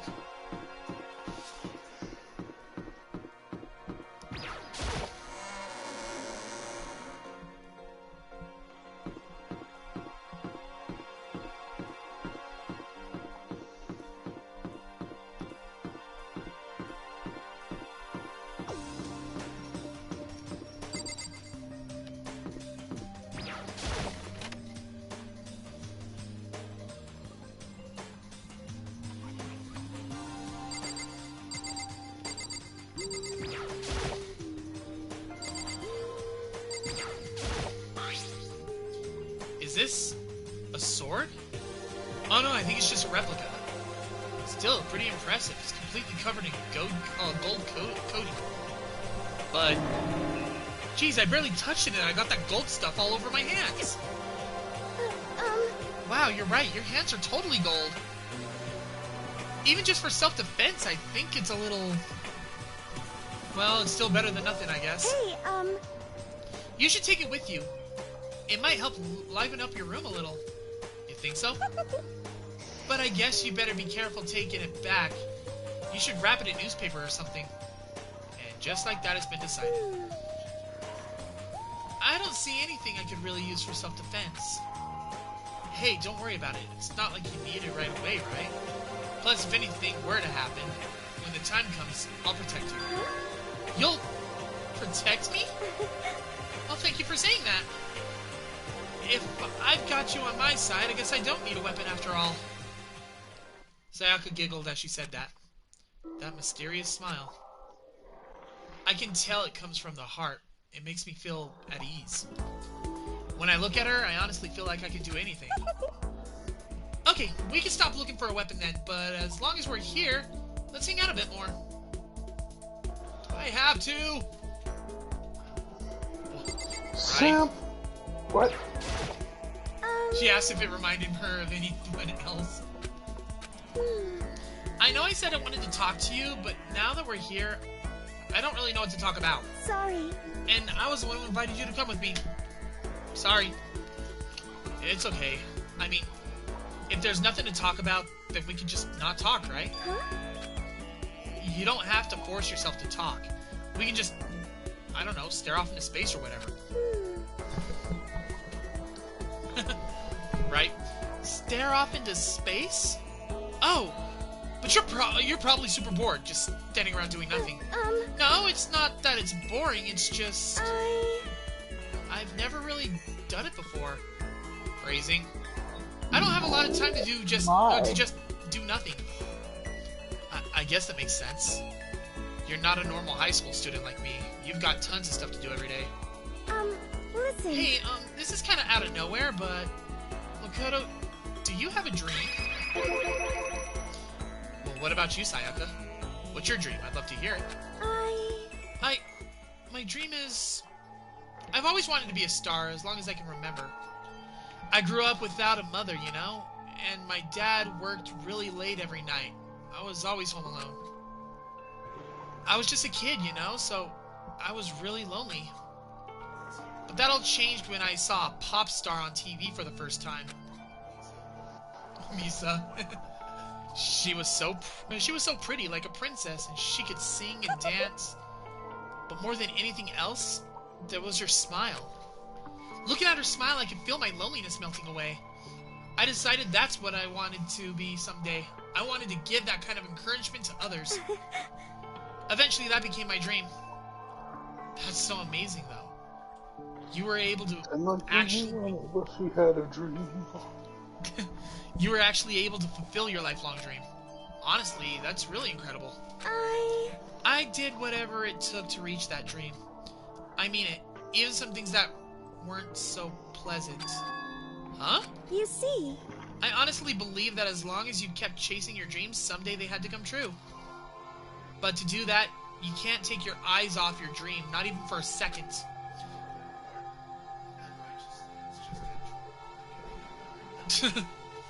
Even if sometimes it's a bad dream, whether you're awake or whether you're asleep, to make your dream a reality, you have to keep your gaze fixed on it no matter what.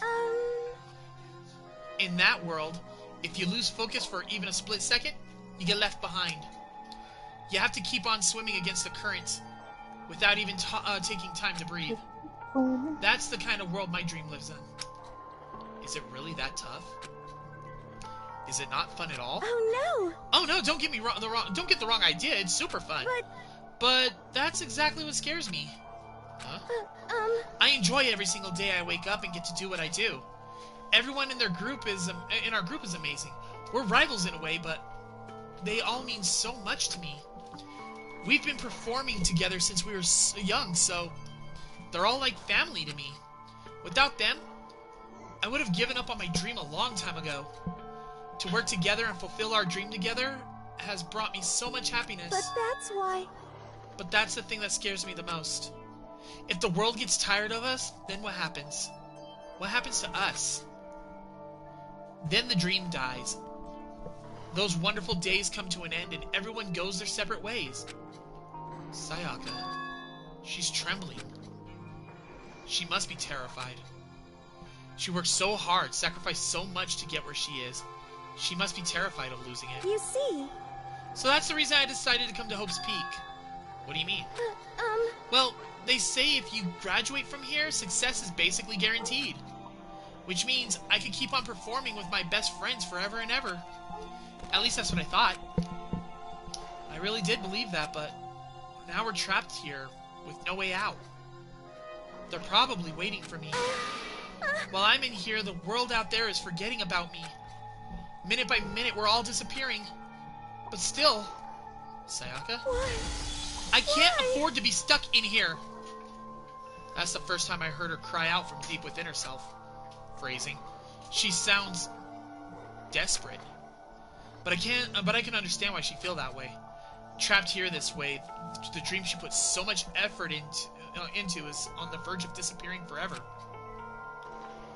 And that isn't something that can be fixed with a few kind words. The weight she's carrying, I can't even imagine it. Sorry. I'm sorry, I didn't mean to complain. I kind of killed the mood, huh? No, not at all. Sorry. I'm really sorry. Sayaka? Actually, are you hungry? Before we head back, why don't we go to the dining hall and get some food? So... Okay. You want me to make us something to eat? I might not look like it, but I'm actually a pretty good cook. Wow, really? What's your specialty? Chili oil. You mean the condiments? Just kidding. She burst out laughing. Her earlier mood disappeared, replaced by a bright smile I'd quickly grown used to. But how'd it happen so fast? It was almost like a mask, like some kind of neutral expression. Anyway, we headed to the dining hall to get something to eat, before returning to our rooms.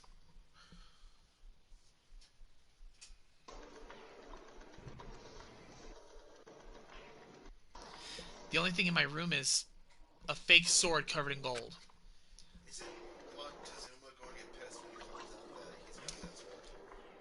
It's decoration. I'm pretty sure he's not going to care. All it does is make me feel that much more uncomfortable. Anyway, there's still plenty of time left in the day. I really don't feel like just sitting here. Maybe I'll take a look around. You're about to have your first experience with free time. Would you like to hear more? Nah, I know what free time is. You can talk to certain people and all that, but as you do... I do believe you can only talk to a certain amount of people before the day ends. So I gotta be careful with who I talk to. And I could go and create bonds with certain characters and it'll give me abilities for the trials. So, wait. Well, like I said, you get abilities for the trials and all that from the bond you made with someone. Like being able to slow down time because the trial takes place real time.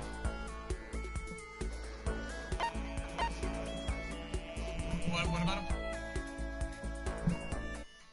Oh, okay. So I don't have to worry about feeding him tonight. Cool, cool, cool.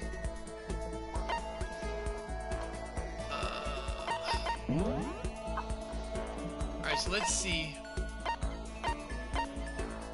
Sayaka's in her room. I guess I will go and knock on her door.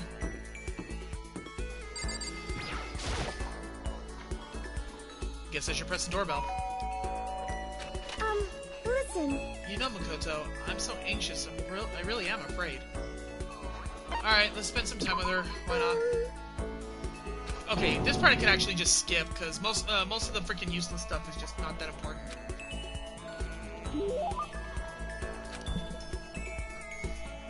I don't have anything for presents. I give you the gift of the air from my lungs. What am I, the doctor?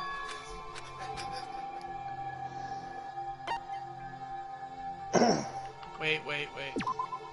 Hey, Oh, shit. Okay. A heron. Ah, so it was a crane. Whoops.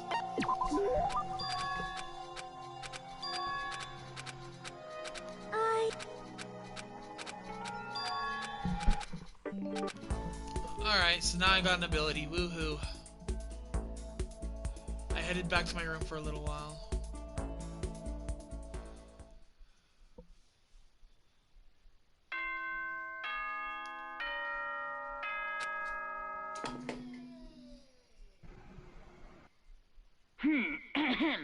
This is a school announcement. It is now 10 p.m. As such, it is officially nighttime. Oh. Today's already come to an end. But I swear, tomorrow, I'm gonna find some kind of clue. I swear. As my eyelids began to slide closed, the conversation I had with Sayaka that morning began to replay. In a way, it's almost frustrating. Even if I understand where her desperation is coming from, I can't share in it. The pressure she's under is way different from anything a normal high schooler like me goes through. She didn't just stumble into the school the way I did. So I can't say I feel things the way she does. Compared to her, no. Compared to everyone else's here, there's no doubt. I just don't match up. I guess I might explain my own frustration.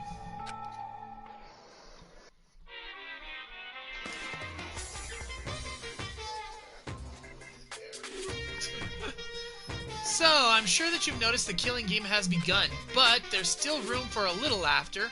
It seems our newest students, already so filled with despair, still have some hope of escape. So, when will it begin? When will their hope begin to die? Is it time yet? Is it time? Heart-pounding excitement!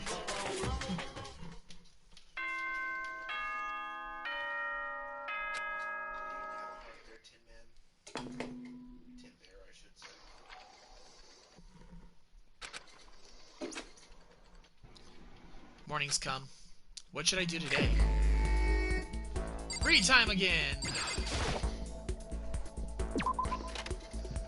Alright, I should probably start looking around and all that so I can pick up coins and go and purchase stuff from the shops.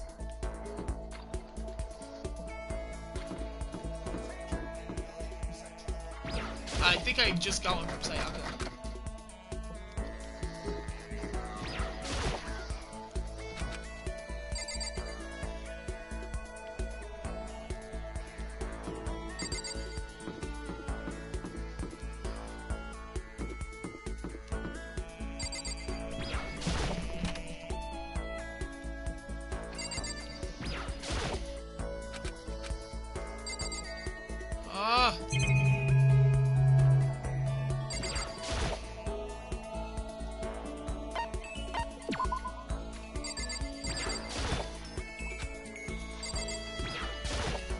I'm not finding a single damn coin around here.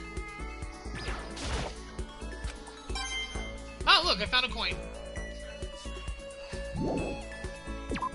They don't have any, they don't have tools long enough, or big enough. God damn it. That's what she said. Looks like I can't get in there.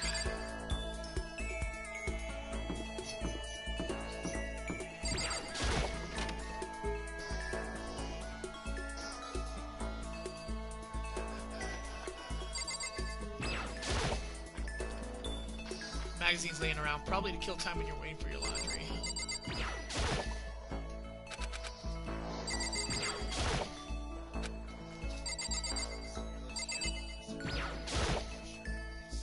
There's a swimsuit hanging out to dry. Wonder whose it is. I mean, I really want to know.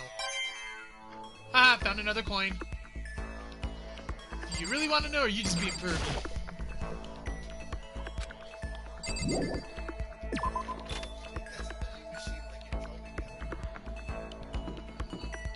Oh God.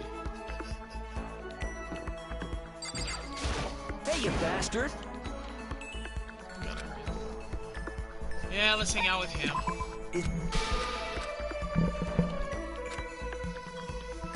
Get another ability.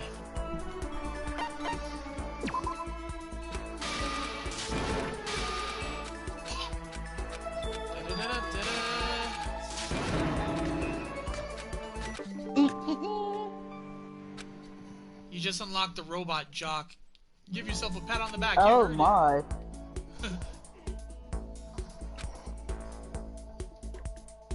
for when you can't do the job yourself. Alright, so let me find out about the abilities. Wow.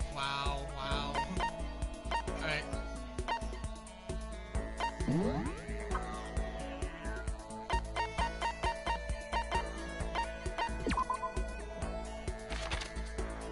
It doesn't even say what it is! What, Leon?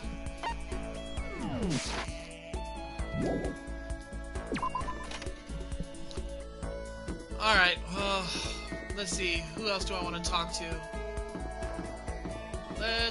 Whoa. People freaking ended up switching spots.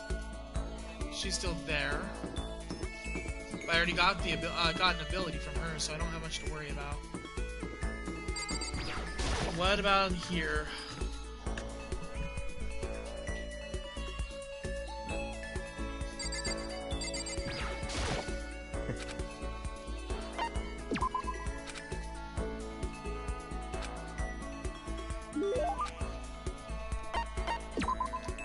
I really don't have anything for presents.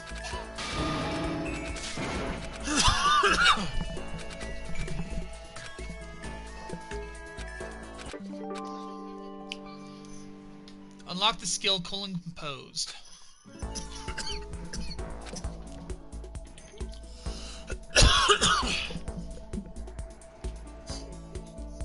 What's wrong?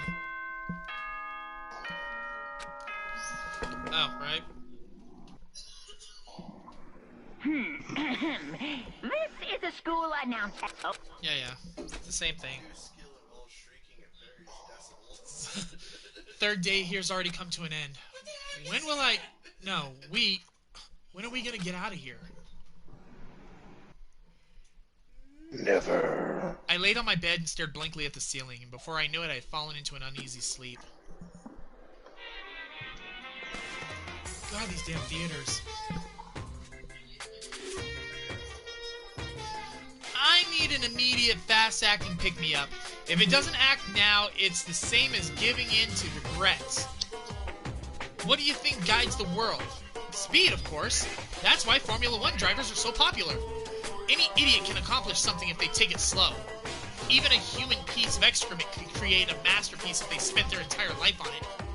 Someone who does things in a timely fashion is both wise and admirable. Straight is better than a curve or an angle. Freestyle is better than backstroke or breaststroke. Drive-through is better than a sit-down. Sunday comic artist, smarter than a graphic novelist. What I'm saying is speed is the gold standard of the standard world. Which is why I said I need that pick-me-up. Meanwhile, 0.000002 seconds later...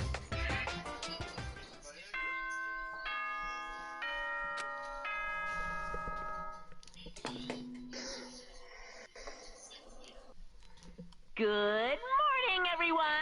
It is now 7 a.m. and nighttime is officially over. I woke up to the irritating sound of Monokuma's voice. I slowly pulled myself out of bed. Another night of restless sleep. Day after day, I can feel the fatigue piling up. As soon as the thought had crossed my mind, the sound of the doorbell forced its way into my room. Hey! A fantastic morning, isn't it? Taka? Now then, if you'll pardon my interruption. Without waiting for a reply, he barged into my room. What's up, Taka? No matter how intensely the stormy seas may batter me, I will not fall as long as my feet are firmly planted. You agree, right? I'm not sure I understand. If you can't do it alone, just find someone to support you, and you can support the back. You hear me? That's how you can overcome any storm. I was thinking about it last night, and I decided we all need to really come together.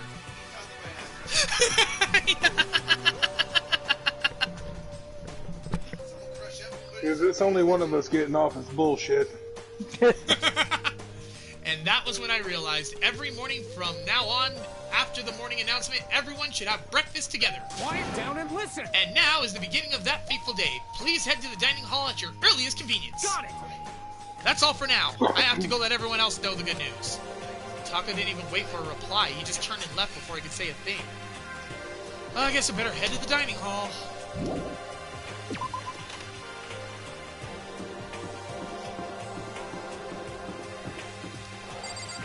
My daddy did.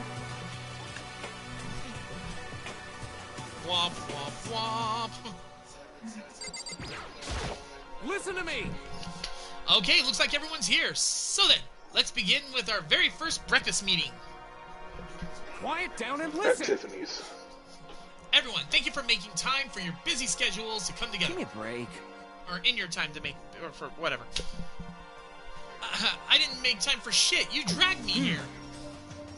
I know I already mentioned this earlier, but in order to get out of here, it's essential that we cooperate with each other. And the first step is this breakfast meeting, to allow us to become friends and build trust. So from now on, let's all meet here in the dining hall every morning after the morning announcements. Now then, let's eat. You want me to eat breakfast with other people? I never done that before. Are you sure? I'm not sure. I mean, seriously? Yeah, it's been a while for me too. But more important. Well, anyway, did anyone happen to come up with any clues? Silence echoed throughout the dining hall. Seriously? Seriously? Nothing at all. Hey! Anything. It could be about how to get out, or who's doing this. Nobody has anything? Are you okay with this? Are you going, or you're going to die. Huh? Do you If understand? you can't stop yourself from showing weakness in front of others, you will die. Stop it! What the hell? Don't even freaking joke about that. I'm not joking. Adaptability is survivability. Did I not say so? So you better hurry up and adapt to your new life here. What the hell is this? Have you gone completely insane? Adapt to my new life here? Do you have any idea what you're saying? What? Yeah, sounds like the What? girl wants to live here. And hell, more power to her. But shit! Piece of shit! No way in hell am I living here. I'm getting out of here. I don't give a shit. Sure, feel free. Okay, so nobody has any clues. What the heck?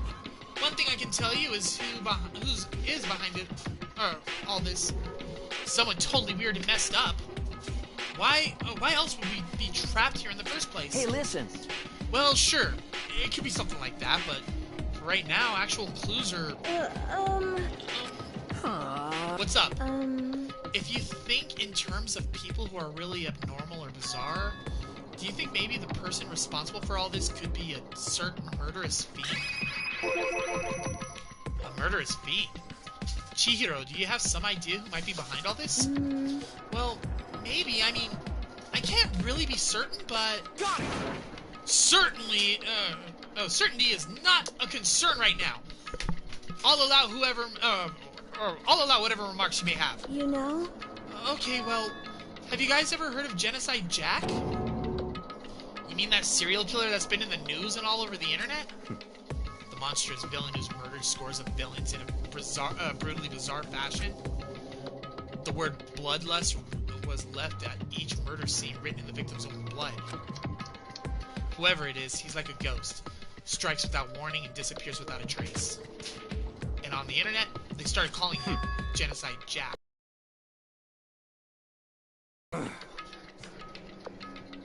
They say he's claimed over 1,000 victims. That's just an urban legend though, right? I mean, even like 10 people would be totally insane. Anyway, whoever Genocide Jack really is, he's obviously some kind of super crazy killer. Huh? And if he really is the ultimate psycho, I wouldn't be surprised if he put together something like this. But like I said, I can't be certain. I don't have any evidence or anything, it's just a thought. Hey, hold on. But if they're the killer, isn't that like a killer of a problem for us? Yeah. It's okay, everything's absolutely positively 100% without a doubt gonna be okay. Cause help's gonna be here soon, I'm sure of it. Huh? Help? I mean... We've been stuck in here a few days already, right? Nobody's been able to contact us, so I'm sure they're getting worried. I bet they called the police already.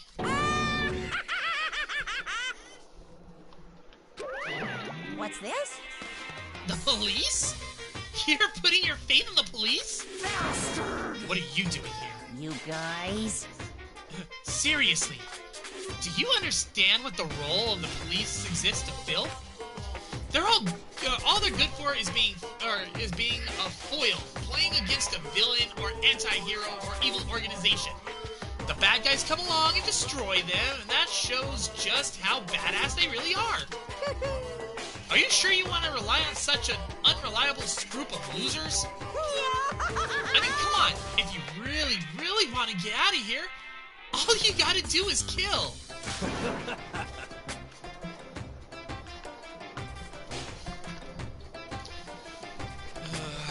What the hell?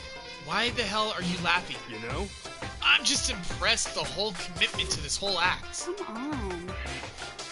You're still going on about that? You're fucking dead. So, Mr. Serial Killer Psycho Freak Bastard, what the hell do you want? Huh? Mr. Serial Killer Psycho Freak Bastard, huh? That's a pretty long name. German, maybe? Hey, come on. We know who you really are. Maybe if I ignore him, he'll just go away. You son of a bitch. Hey, don't ignore me, asshole! Okay, let's get back to business. Your life here has already begun, and a couple of days have gone by and nobody's killing anybody. I thought all you kids were lazy and selfish, and here you're all working together. But I'm totally bored. There's nothing you can say that'll make us start killing each other. I got it! Wait, I think... Yes! Ding, ding, ding! I figured it out! In other words... All the mystery ingredients are here! Right people, right place. So why hasn't anyone killed anyone yet? That's what I couldn't understand, but I realized there was one very important piece missing. What are you... If you want to know, I'll tell you. It's motive! It's so simple. I just have to give everyone a motive. Stop fucking around. Motive? What the fuck are you talking about? Hey, Oh, by the way, there's something I want to show you guys. You son of a bitch. Stop changing the goddamn subject. I have a little video I'd like you all to see. But don't worry, it's not some pervy adult video or anything. Seriously, it's nothing like that. It's a special video for each of you showing what's going on outside the school. Outside the school? What are you talking about? Oh, Master's so impatient today. Why don't you just watch and find out? Here in the school, there's a specific place you can go that has everything you need to watch the video. Correct. Good. Then we could go watch the video right now. But before we do that, I'd like to know. What are you? Why would you do something like this? What do you want from us? What do I want from you? Well, if you must know. Just there. That's all. Well now. If you want to know more about that, know more than that, you'll have to figure it out yourselves. Do whatever you need to uncover the mystery hidden within this school. I won't try and stop you. Because to be honest, it's entertaining as heck watching you guys search so desperately for answers. So I guess I want amusement from you too. There's more. He's Okay, gone. I'm actually going to leave now because for whatever reason, my anxiety is actually getting triggered about this. Alright, girl. My bad. Oh, it's okay. I'll talk to y'all later. Alright. And once again, he left before we could find out anything useful. Is that right? Really? I think we learned something very useful. He has no intention of standing here, or standing in the way of our pursuit of the truth. Interesting. However... Perhaps, but what about the video he mentioned? I'm very curious to see what's on it. That's true. Same here. Okay, so... Mondo started glancing around the dining hall. But when his gaze landed on me, he stopped. Hell yeah. Hey, Makoto! Check this out for us, would ya? Huh? Why me? Yo. Because you're the closest to the door. That's the rule, right? Rule? Jesus Christ. Hey! Piece of shit! Stop fucking around. You see how passionately I'm begging you? What's the big deal? Just check it out real quick.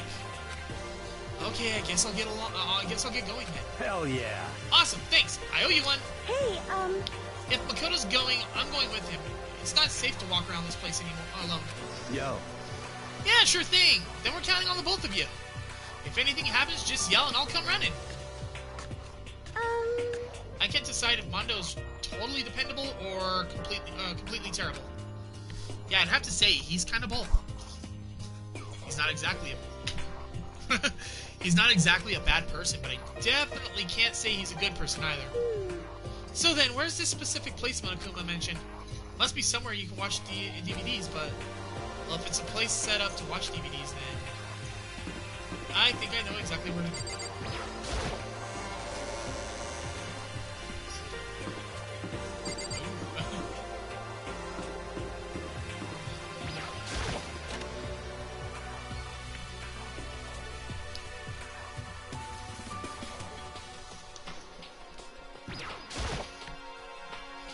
There's something inside this cardboard box. It's a bunch of DVDs, and each one has a label on it with someone's name. This must be the video for each of us, he mentioned. Hold on a second. I better go tell everyone. She just ran off. I didn't follow her. I just stood right there where I was. The DVDs in front of me had robbed me of all awareness. I was rooted in place. I think I see something.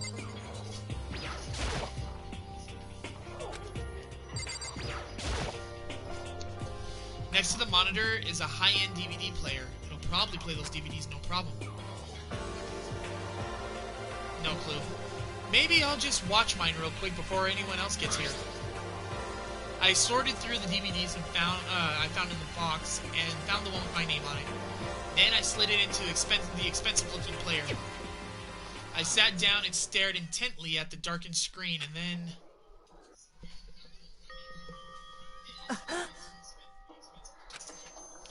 I yelled out without realizing it, and my heart started racing. Because what I saw on that monitor, it was my family. You getting picked to attend Hope's Peak Academy is like a dream come true.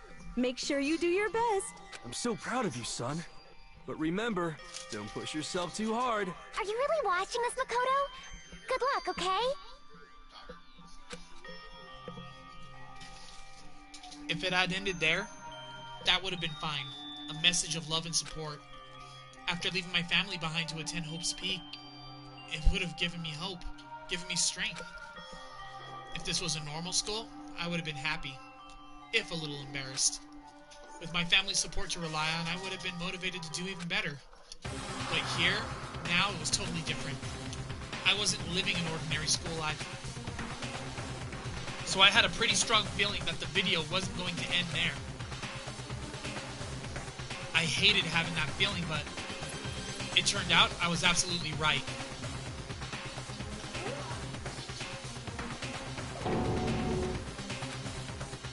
This time, I couldn't even make a sound. My voice just died. Where did everyone go? It looks like a war zone or something. As if in reply, a voice came floating out of the speakers. I recognized the voice. Of course, it was him. Makoto Naedu, accepted into Hope's Peak Academy, and his family, who supported such a lucky boy. But it seems like something's happened to this family's well-being. Oh boy, this is bad. What could have possibly happened to this family's well-being? Look for the answer after graduation.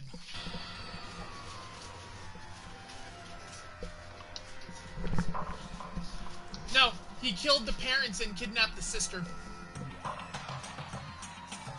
Because the sister's the main character of one of the other games.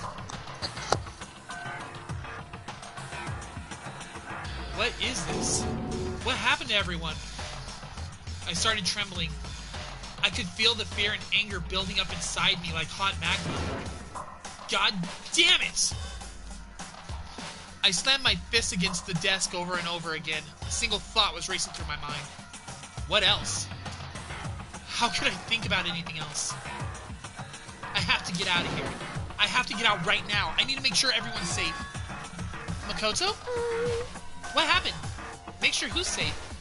I noticed everyone standing around the entrance to the AV room. They stared at me, faces full of confusion. What's going on?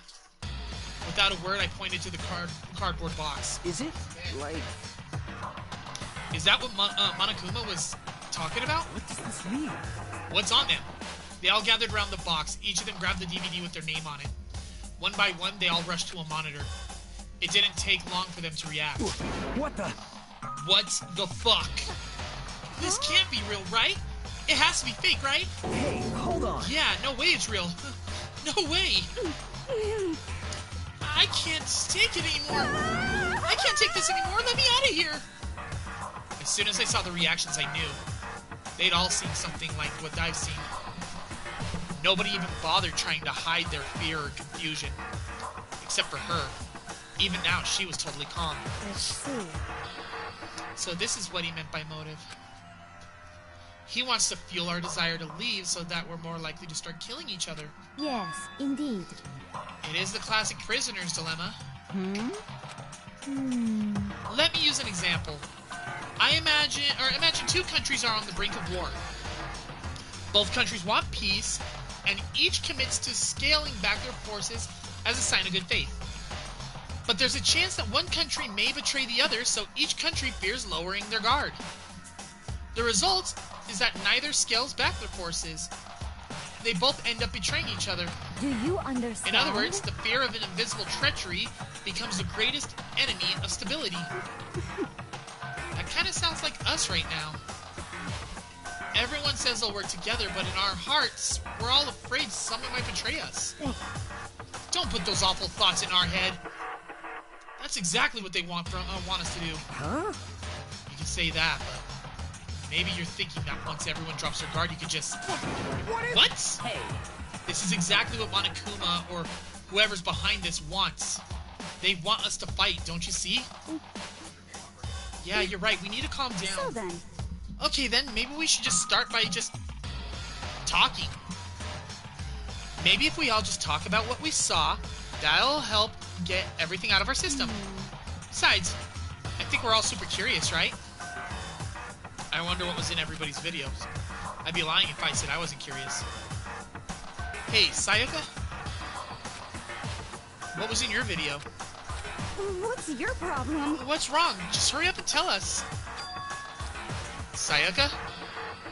I gently placed my hand on her shoulders. Stop it! She pushed my hand away and suddenly ran off. Huh? Sayaka? That's enough. Let her go. I can't do that. I have to go make sure she's okay. I hate romantic comedies like this. I don't care what happens to her personally. What? That's because you're totally thoughtless. I'm really worried. Then why don't you go do whatever you think you have to? We don't all have to stick around here together, right?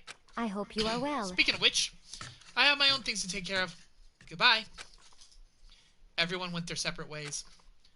But I don't have time to worry about them right now. I have to find Sayaka.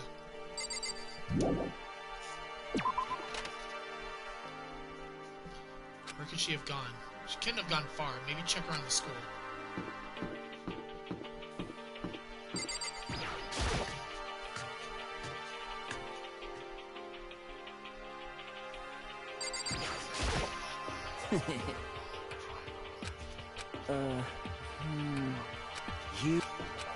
Okay, he's not gonna tell me what was on his video. No, what was on her video was her, remember how, oh no, I don't think you were in here when she said it. She said that her, her idol group is what was the most important to her, because they were like her family. She's an, her K-pop group. Or J-pop.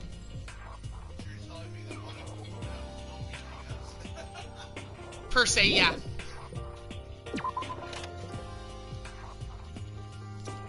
I do believe he ends up looking at her video later on.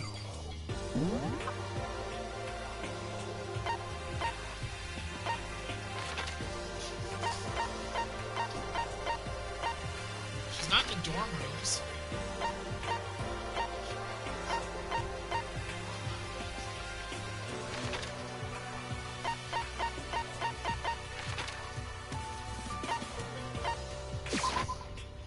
Oh, why did I do that? I was just right there. Fuck. But more important, Aren't you, like, super curious what's in everyone's videos? I mean, I can't say I'm not curious. I could totally tell. But does that mean you're gonna tell me what's in yours? Who knows? It all depends on what kind of mood I'm in, you know? I don't think she's gonna tell me.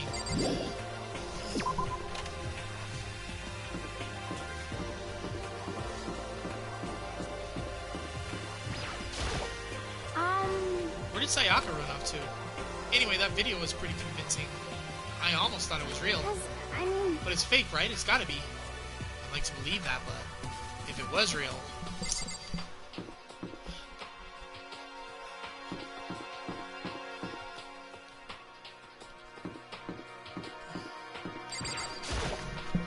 I'll go check. Well, no, yeah, I quite understand.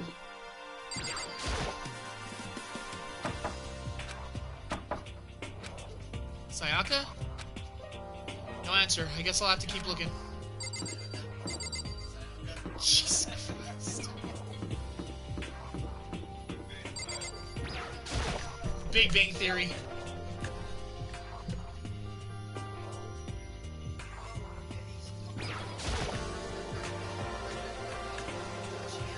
No, he did it 3 times no matter what.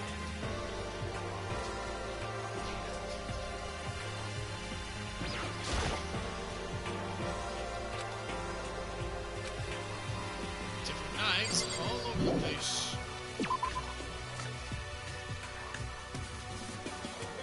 I'm starting to think they're gonna make me talk to everybody about the tapes first.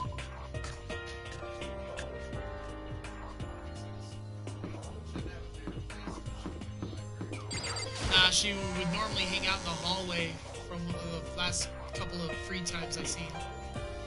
Sayaka, she just everybody watched a tape for their motive, and she freaked out and ran off. This blackboard belongs to us now, Secret Beauty.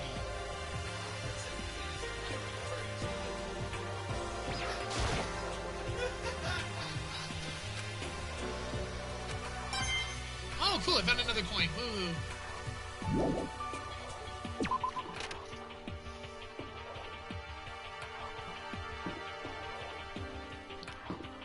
Alright, what about the red door? Locked. Fuck. Alright. Well, I'm obviously in the wrong area.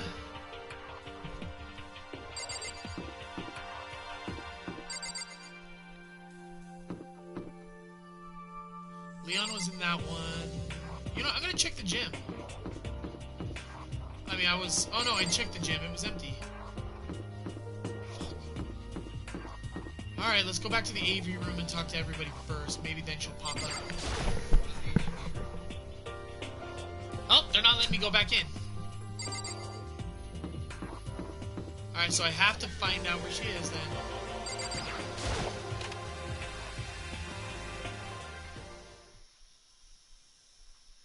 There she is.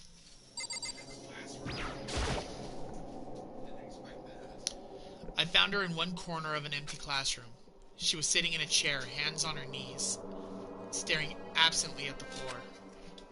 She looked like maybe she was upset or angry or... No.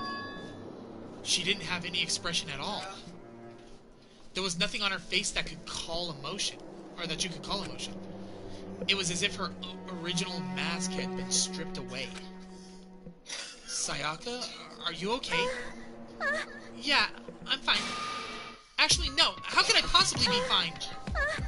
What did we do to end up like this? Why are they doing such terrible things to us? I want out. Let me out of here right now. Sayaka, calm down.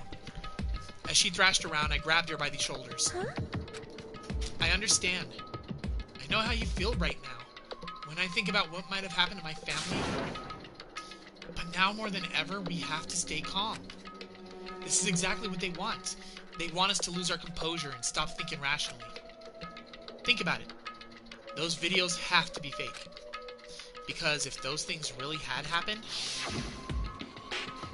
people out there would be in an uproar. Our families, the police, everyone. Right?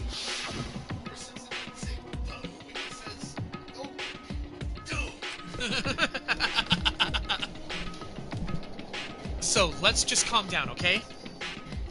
Otherwise, we've already lost. I know I was trying to convince myself just as much as her. I kept repeating those words to myself to clear away the images that have been burned into my brain. Be calm, okay? Just be calm. As long as we work together, I'm sure we can find some way out of here. And help might even come before that.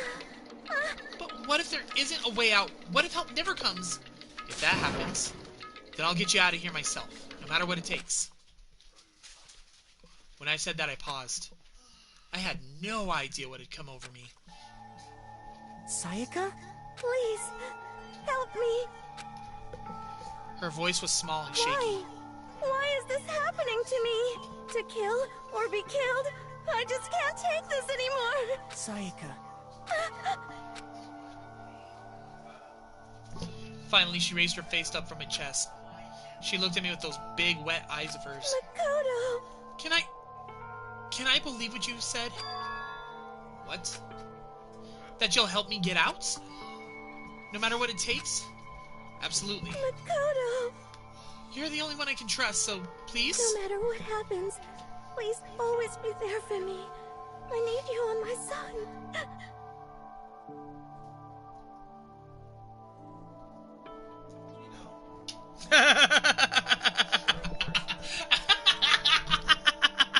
That's freaking funny. Jess said, and that's when he finds out. He looks just like Kaiba's little brother. Yu-Gi-Oh! It's a reference from a different anime. No matter what happens, please be there. Right? Huh? Of course, I'll be there for you. No matter what. I'm always on your side. I mean, you are my assistant after all. Makoto. Thank you, Makoto. Hearing you say that, I feel like I can keep going. I can get through this, as long as you're here with me. Because I'm your assistant. The smile I'd come to know and know so well returned to her face. It felt a little forced, but still. It was a huge improvement over how she was before. Hey! Hey! It's standing up! Oh god, really? Monokuma just popped up and said, it's standing up! Makoto! It's standing up! What's standing up? Come on! My dad, my mom. Courtney stopped watching. The anxiety was messing with her. Do you even have to ask? Your flagpole! Get the hell out of here! Just a minute. No, I want to join in! Damn it! Well, if you won't leave, then tell us what the hell is up with those videos. Oh, it's about to come out! It's gonna come out! My pristine, pure, white stuffing!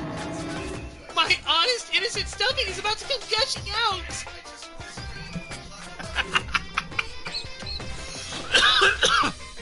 I balled up my fist, took aim, and swung as hard as I could. I had never put so much energy into a single motion before in my life. I leaned back, channeling all my powers, and let go of everything I had. Ah! Are you okay? If I hadn't avoided your punch, you would have violated school regulations. Hey! But boy, are you slow. I could have downed $1,000 full-course dinner in the time it took you to finish your swing.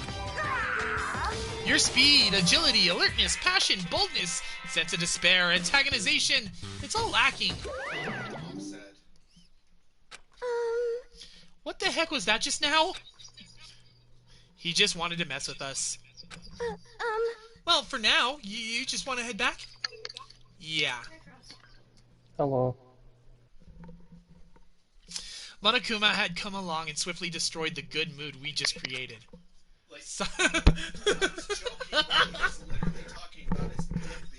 Yes, he was. I think that's what was funny about that part. And then freaking the kid, just to go and defend himself, he tries taking a swing at the bear and falls.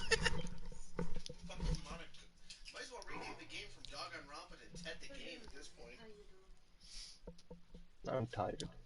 Even though I just woke up like at around 6 o'clock. Oh shit. Sayaka and I headed back to our room. Or headed back to the dorms. You should get some rest, Sayaka. You still look pretty shaken. Sorry. I'm sorry for making you worry about me. You're right. I'm gonna lay down for a bit. With a nod and a small bow, she disappeared into her room.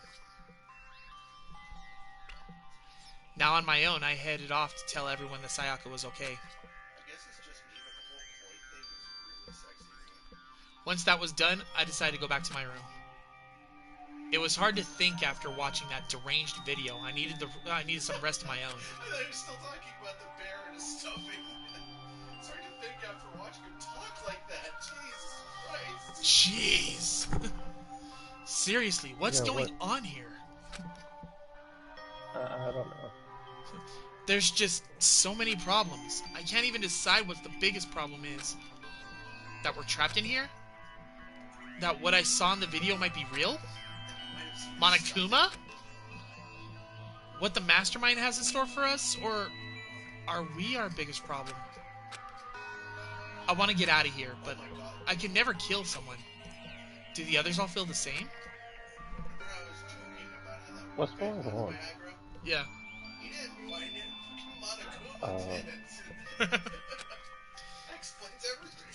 Yeah, that's definitely the biggest problem right now.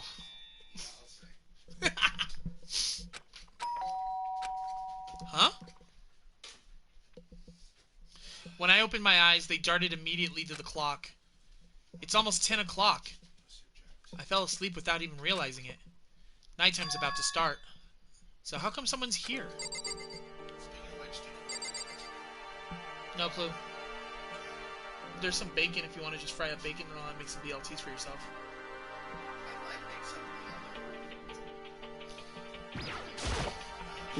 I heard BLT. I have not had one in a while. I'm really sorry to come by so late. Sayaka? Bacon? Yeah. Sayaka, what are you doing out so late? That's when I noticed. Her body was trembling. Is everything okay? It was so strange. Sorry to bother you, but something really weird just happened. Something weird? Makoto. Just a little while ago, I was laying down in my room, and all of a sudden my door started rattling and shaking. Her voice sounded like the air had been squeezed out of her lungs. Still got that other one too. Make them both. Just hearing her talk made me tense up. I was so scared. It was like someone was trying to force the door open. My door was locked, so they couldn't get in, of course. But they started shaking the door harder and harder. I was so scared I couldn't even move. So what happened? After a while, it just stopped. I let some time go by, and then I got up and opened the door to check outside. Makoto. But there was nobody there. Someone tried to force their way into your room? Who would do something like that? I mean... It's not like I'm suspicious of anyone here, but still, it makes me nervous. What if something like that happened in the middle of the night? What would I do then? You don't have to worry about that, right? I mean, we can't go outside during nighttime. But... That's just a promise we made, right? If someone decided to break that promise, then why don't you stay in my room tonight? Would that make you feel better? Huh? What? All it said in the school regulations was that we had to sleep in the dorm rooms, right? It didn't state specifically which room each person had to sleep in. So... Hey, But two people sharing one room is... You know... Oh, geez, I'm sorry. I didn't even think about that. Honestly, that didn't even cross my mind. No, I know. Me either. It's not even that I mind the idea, but... if you don't mind, could we maybe switch rooms just for tonight? Switch rooms? If it'll help you put your mind at ease, then totally fine with me. But I don't mind you staying in my room, but are you sure you're okay with me staying in yours? That doesn't, like, concern you? It's fine, I trust you. Oh, in that case, then...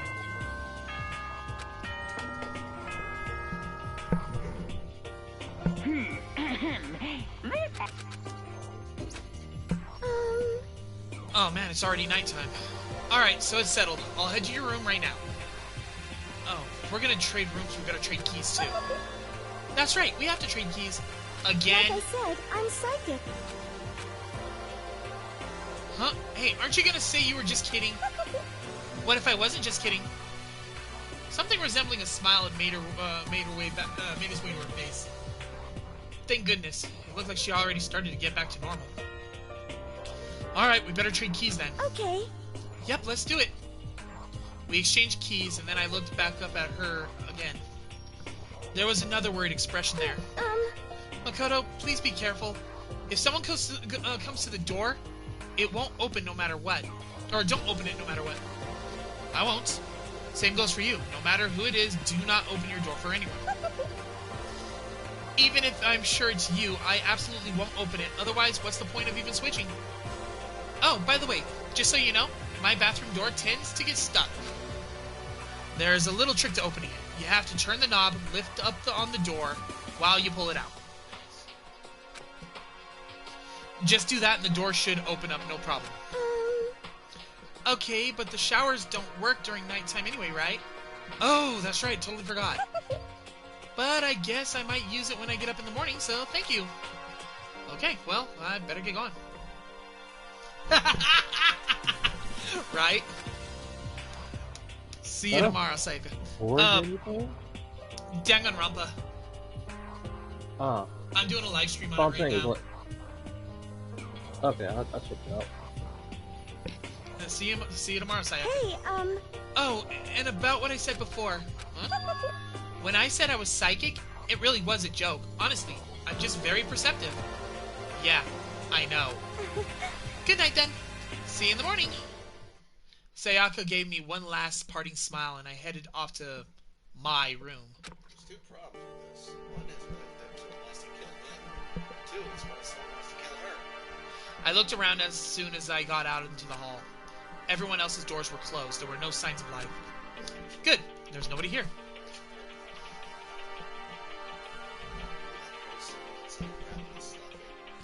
Oh, god damn it. Open the door, Sayaka.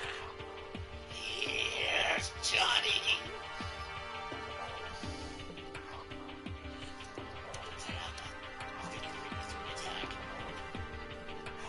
Making sure nobody was around to spot me, I rushed into Sayaka's room.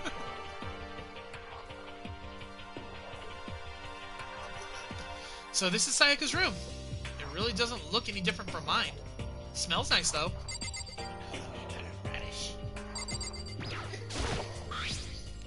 My room came with a toolkit, but Sayaka has a sewing kit. Just like the note said. And next to it is the map of the body's vital organs.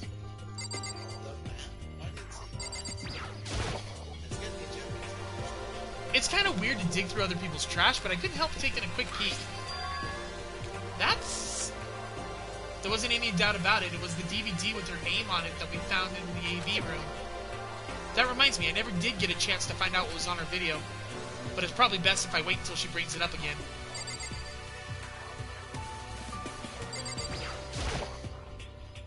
If I remember right, all the girls' private bathrooms have locks on them. I'm a little reluctant to go in. I don't think Sayaka would like me snooping around too much.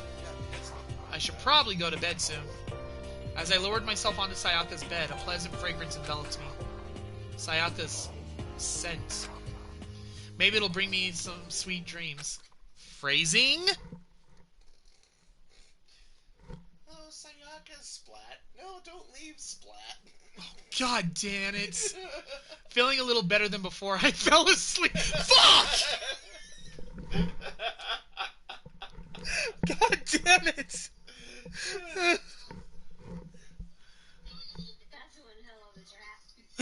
Right? That's what? That's one hell of a trap. Oh.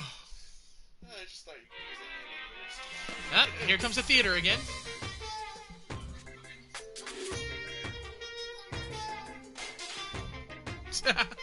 Imagine you're all in a big spaceship in the middle of an intergalactic adventure. You've heard of Noah's Ark, right? We're sort of like that. We've set sail and left Earth behind. Here, you don't have to worry about crazy neighbors, corrupt cops, drunk drivers, or pyromaniacs. You don't have to worry about the ozone layer or asthma-inducing air pollution. And of course, you don't have to stress out about studying for finals or practicing for the big game, but even our divine world of freedom has a few rules. After all, freedom can only exist because of rules. If you're really dead set on returning to that tiny piece of dog poop you call Earth, please do your best to follow the rules. Hope I've made myself perfectly clear. So then, let's everyone do our best to follow these new guidelines and live happily ever after together! You know, he's saying it as a threat, but in actuality, he's right. Like, the human body isn't designed to pay bills and taxes and stuff. It's not the kind of stress it's designed for. It's designed to, like, go out and survive and hunt and stuff. It's kind of stuff we were primed for. Yep. Good morning, everyone. It is now 7 a.m. I sat up, still half asleep. I rubbed my eyes. I pulled myself out of bed. I remembered I was in Sayaka's room. I just remembered I promised to eat breakfast with everyone else. I better get going.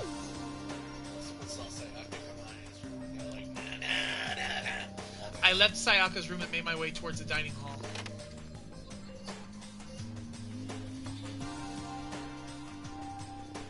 A few people already gathered at the dining hall by the time I got there. Hello, Makoto, and good morning! Can you believe it? I was the very first one here this morning! Good morning. Hey, Makoto. Morning! I suppose I'm early. I figured everyone who had arrived on time would be considered model high schoolers. And the ones who showed up a little late... Yo. Sorry I'm late. My makeup just would not cooperate this morning. My apologies, ladies and gentlemen. My morning, duty took a little longer than usual.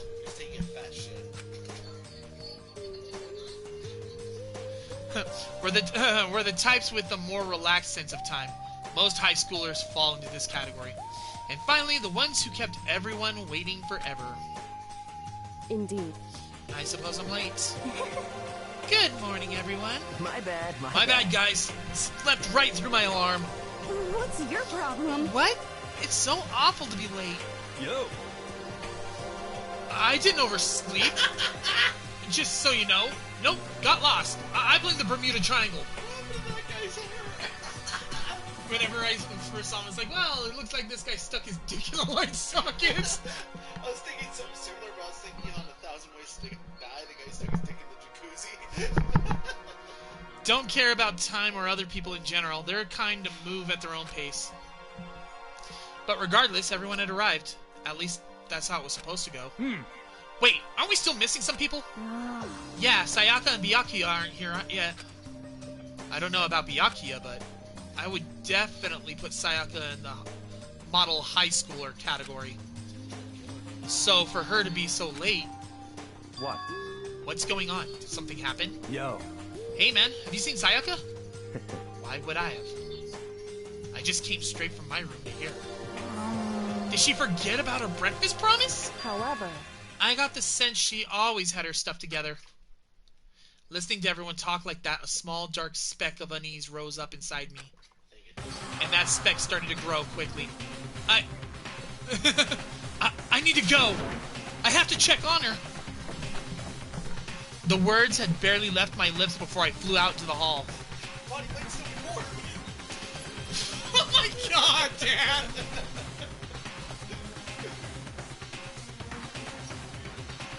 Oh, where I headed first was my room, where I'd let Sayaka stay for a single night. Where she was supposed to be safe, but over the course of one night, the room had been completely transformed. What the hell? The bed's been damaged too. This is the replica sword I brought back for self-defense. It's been taken out of its sheath. More importantly, where's Sayaka? There's a keychain on the ground. It has my name on it, so it must be my room key. I gave it to Sayaka when we traded rooms. This is the replica sword. Oh, there's it's a sheath for the sword. The sword itself's been removed. More importantly, we're Sayaka. All right, fun. I better check the bathroom. Who knew about the bathroom? Let's take a look Other than inside. Sayaka, who knew about the bathroom?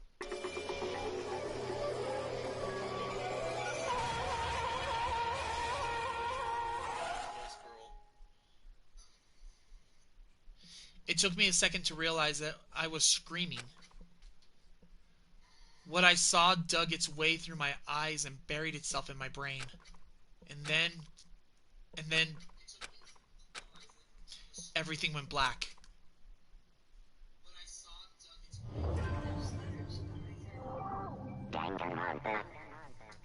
Yeah, it's about time. Oh, it's almost time for the investigation part. Who knew about the bathroom? About the fact that the door opens up easily? Just her and him. Doesn't open easy. Just her and him. And Monokuma. I feel like that's critical to the story here. When I opened my eyes, I found myself staring at a huge ceiling. It was a ceiling I remembered seeing before. And then I sat up and saw everyone looking at me. Wait. Again, it was someone I'd seen before. But was the body warm,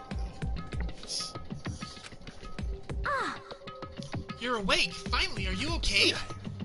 Now's no time for sleeping. Get your ass up. Huh? You were unconscious, dude. I had to carry you back here. Well, no surprise considering what happened. What happened?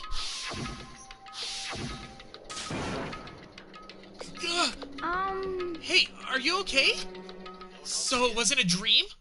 What I saw? It was real? That's right. It really did happen. Sayaka is dead. A deep, dark despair worked its way through my body and then exploded out of me. I shot up and took off running. Hey, where do you think you're going? I have to see for myself. I have to see if Sayaka is... Just give up. You can check once, twice, 1,000 times. Sayaka is completely and irrevocably dead. No, I have to see for myself. Why? Listen to us, man. What do you think's gonna happen if you go out there? I was going to get laid! What good is it gonna do just sitting around here? I mean, why are we all just hanging out in the gym at a time like this? Our friend Sayaka, she's dead. Dead. When I said it, it finally hit me. I realized she was really gone. Calm down. None of us wants to be here right now either. Then why? Shouldn't it be obvious? Monokuma told us to come here. Well, hold on. Don't talk like that. We all protested it. I mean, we remember the terrible price Sayaka had to pay. But... So... I'm the one who convinced them to come. Right now, we need to do whatever he says. We're his prisoners, right? It's not a good idea to defy him without reason. Correct. We don't need to make any more sacrifices than we already have. Why should we listen to anything he has to say? It's obvious he's the one who killed Sayaka. Wrong. I would never do that. If you can believe anything, you can believe that. He's here again. Hey, Unless someone violates a school regulation, I absolutely will not interfere. You're a liar. I can promise you, I won't do anything that goes against the purpose of your school life here. Listen up. Kill each other. I'm famous at safari parks throughout the world for following the Bear Times 1 rule. But... Then who did it? Who killed her? Come on. You already know the answer. The one who killed her is one of you. Liar. Dirty liar. Nobody had a reply for that. One of us killed Sayaka? Don't be stupid, that's... What's the matter?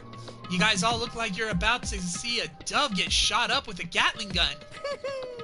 Don't you remember what I told you when this all began?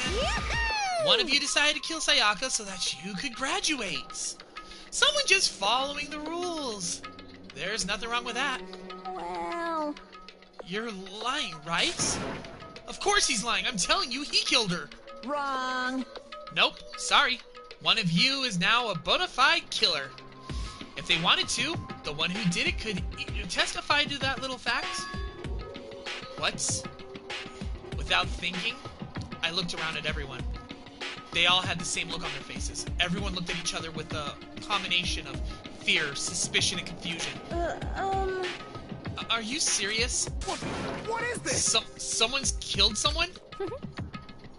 It is amazing what some people are capable of. Just hold on. Hey, hold on. Don't just assume he's telling the truth. Stop talking. That's enough. Before we do anything else, I'd like to confirm something with the stuffed animal here.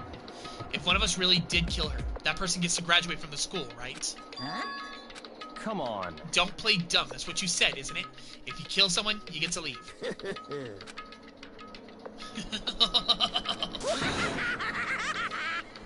What? Why are you laughing? It's 'cause naive. You're just so naive. You think it's actually that easy? You can't just kill someone and waltz on out of here. Hey, You're super naive, devilishly naive, hellishly naive. No. The real thing has just begun. The real thing? Now then. Are you ready? Allow me to explain the second part of the rule regarding graduation. Just like I explained before, you must kill someone if you want to leave. However, even if you do that, there's still one more part to the agreement you have to uphold. Remember? Then perhaps... You're referring to rule number 6 of the school regulations. Anyone who kills, anyone who kills a fellow student or becomes blackened will graduate unless they are, discovered. If you are blackened if you are the blackened that committed the murder, you can't be found out by the other students. That's what you're talking about, is it not? In other words... Bingo! It's not enough to just kill someone, you have to actually get away with it.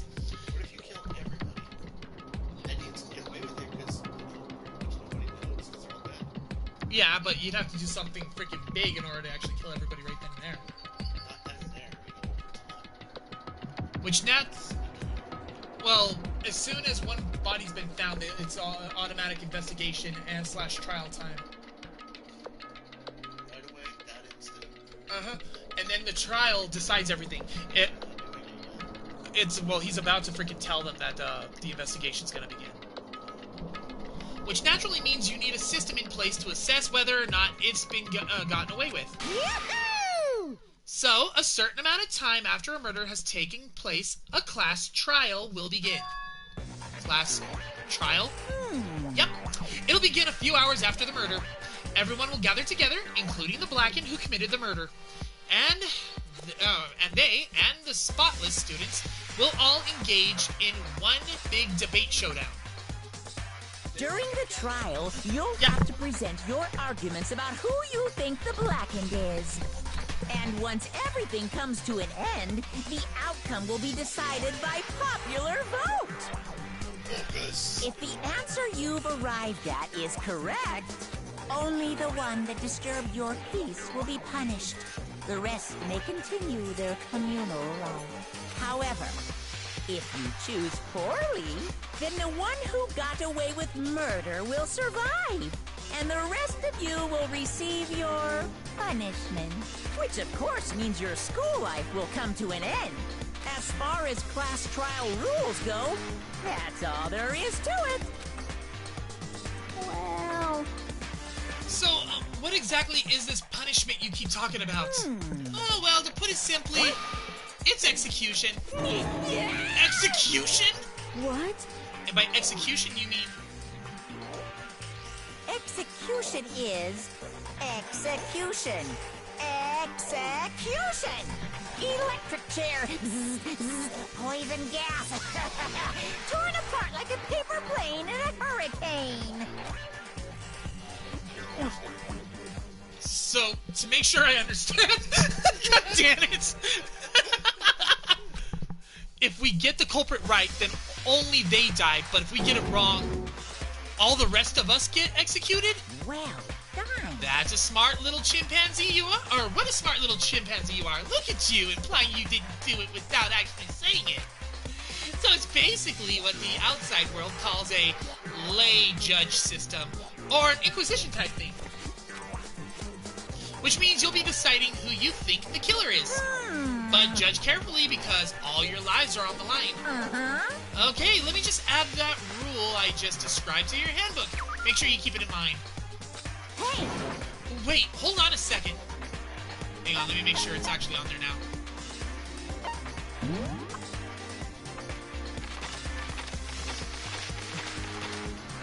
Once a murder takes place, a class trial will begin shortly thereafter. Participation is mandatory for all surviving students. If the guilty party is exposed during the class trial, they alone will be executed. If the guilty party is not exposed, they alone will graduate, and all remaining students will be executed. Additional school regulations may be added. Okay.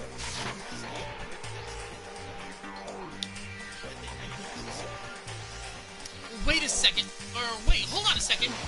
You're freaking insane. You know that? Huh? What the? A class trial? What the hell is that? I don't want anything to do with it. What's this? Why not? Stop it! What do you mean, why not? Why do I have to waste my time trying to figure out who murdered someone? What? Are you saying you're not going to participate in the trial? Only punishment awaits such blasphemy. What the hell are they talking about? Punishment? I might, I don't know, throw you in a deep, dark, scary prison or something. Shut the hell up! Say whatever you want. I'm not going to be part of this. Don't Don't be so selfish. Stop it! You're the one being selfish. Kill whoever you want. It's got nothing to do with me. The evil's standing here before me. I'm trembling with fear. But I won't give in to such evil. It's my style to stick it out and resist till the very end. Crazy. If you really want to get out of here, you'll have to go through me first. As he said that, he came charging at us. Although it was more of a waddle. But then... Are you enjoying yourself now? Are you? Huh? Violence against Headmaster Monokuma is not allowed. You violated a school regulation. I invoke the mighty summon spell. Help! To me, godly spear, Gungnir!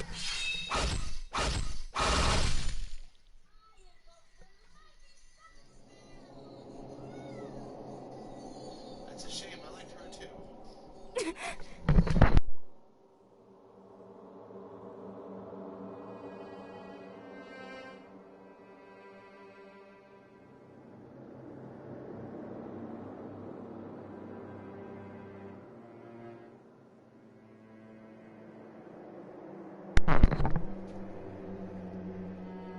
I'll explain later.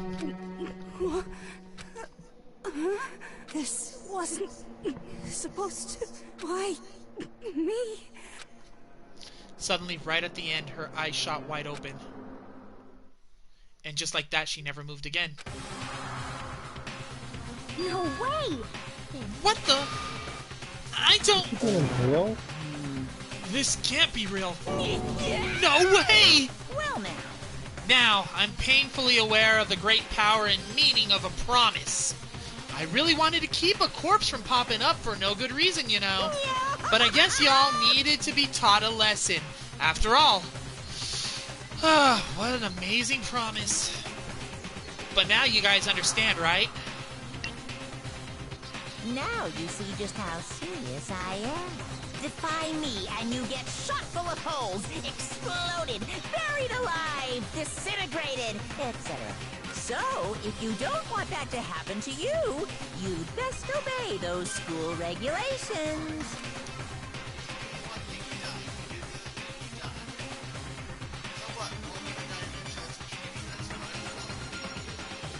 Junko's body had been impaled with a bunch of spears. An unbelievable amount of blood starts pouring out of her body. Well, there's also the third choice. Live together peacefully, don't kill anybody, but you're stuck there.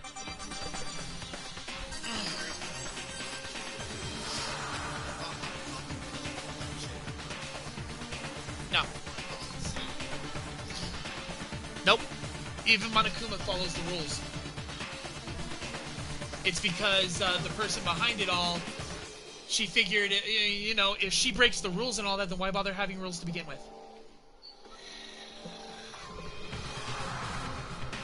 It was the first time I've ever seen the moment someone's life came to an end.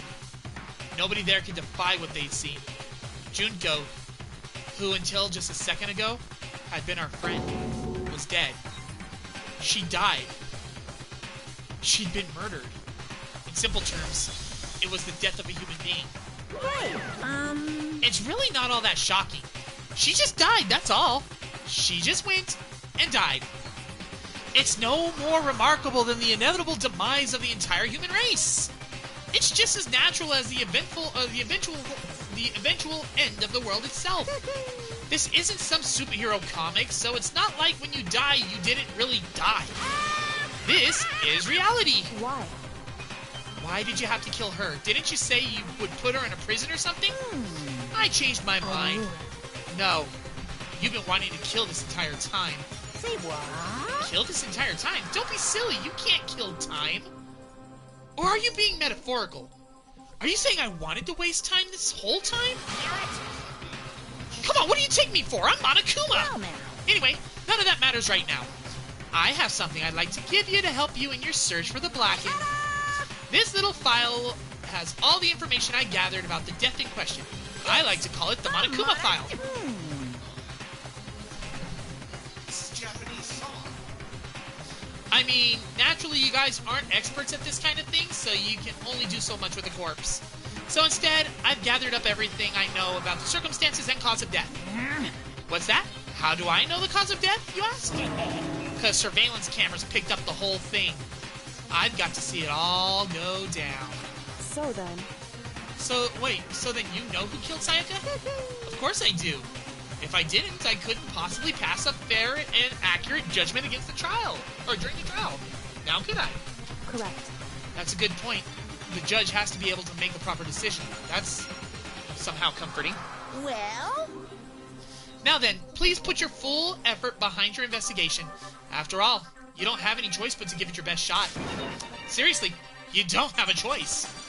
Okay, we'll meet up for the class trial in a little while. And with that, Monokuma disappeared once again. He left us stunned and confused. He left us at a total loss. He left us with Junko's dead body growing colder right in front of us.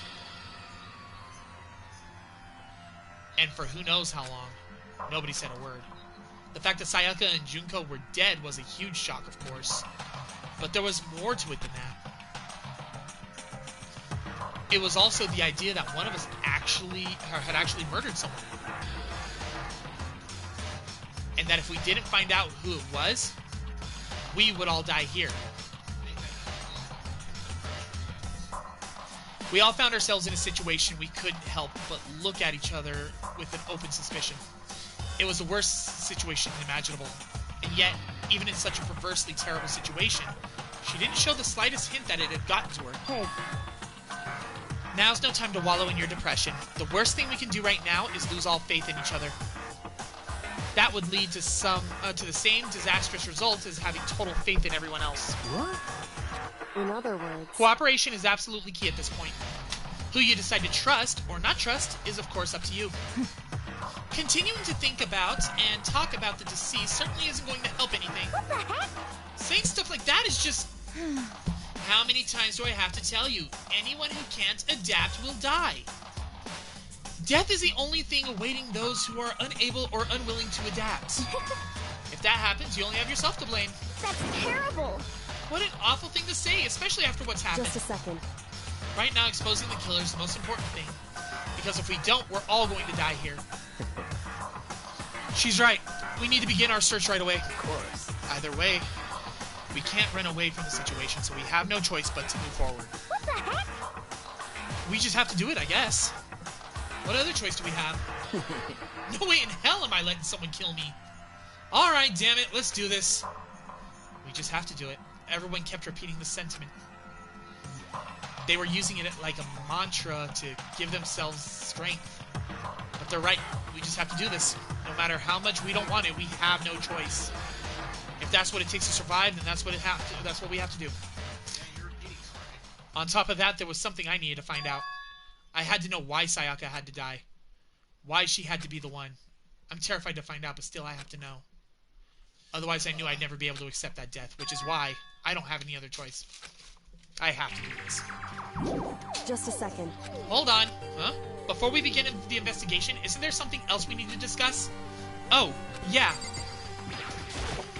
Hey. Before we start searching for the killer, we need to decide what to do about securing the crime scene. What do you mean? You're thinking about putting someone on guard duty so nobody can disturb the area, aren't you? After all, if the culprit decides to destroy the evidence, we're pretty much screwed. Hey. In that case, I don't mind doing it. I don't like having to think anyway. I'll let you guys figure out who killed that chick. Okay, then we can let Mondo look after the scene. Well, no, we can't leave him there alone. What? Why the hell not? Stop talking. Isn't it obvious? If you were the culprit, what's the first thing you would do? By volunteering for guard duty, you're in a position to destroy all the evidence you want. Well, fuck you! So then. Fine, I'll stay there on guard duty as well. That way, there's no problem. Okay. I think that extra one's supposed to be from Aja. A 2-player co-op based defense with 2 of them. With their stats, they're totally OP. Since we won't be able to help investigate, we're putting our faith in the rest of you. But... I'm still pretty freaked out, but I'll try. Just a second. Anyway... Right.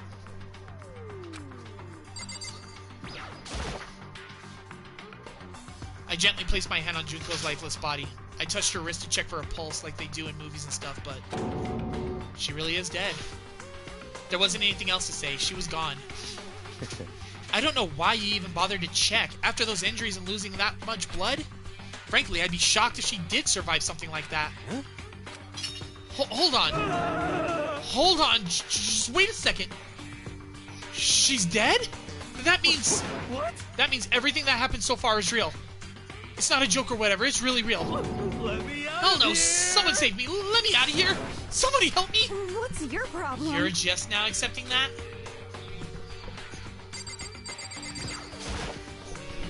Let me out of Just here. turn it on, press up once.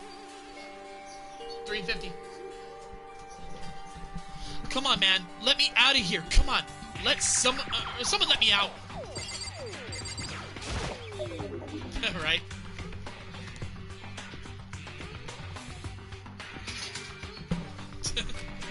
He for me. Consciousness has crashed. Restarting now. Please wait a moment. Jeez. If we find out who did it, then only that person dies. But if we get it wrong, then the rest of us face execution.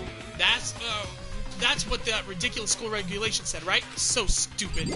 Just a...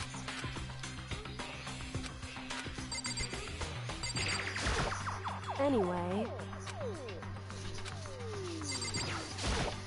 What the heck? Okay.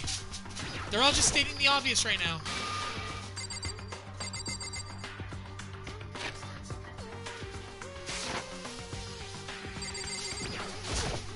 Oh. So you finally noticed. Noticed what? I was looking through the Monokuma file we received, and I noticed something very obvious and very unusual. What are you talking about? Go ahead, take a look. Notice anything interesting about where Sayaka died? She died in Makoto's dorm. She's right. Then, could it be? All at once, everyone's gaze turned to me. Hold on a second, you got it all wrong. For just one night, I traded rooms with her. I did it because she was afraid. You expect us to believe that? Just tell us the truth. The look in everyone's eyes had done a complete 180 from just a few minutes earlier. The feeling of suspicion and fear had returned. In other words, you think I did it. So then... Are we all done talking? We need to begin our investigation soon. At this point, we should split up. We need to get to the bottom of this and find out who killed Sayaka. We'll have to collect clues to form a foundation, then construct an argument to come from the final decision. If we get this wrong, well, do I really have to say any more? I'd rather you didn't know. Goodbye. Everyone, pray for good luck. With that, Kyoko hurried out of the gym. Goodbye. I'll be going too. And just like that, just like Kyoko, he was gone before we realized it. Yo. Oh yeah, I'm on guard duty, huh? Guess I better head to the scene of the crime. And that's right. Oh, that's right. Let me just say this right now. If whatever son of a bitch did this here right now, and they're thinking of destroying that evidence, they better not let me find them. I'll skip the trial and cave their goddamn skull in myself. I'm serious. I will fuck them up.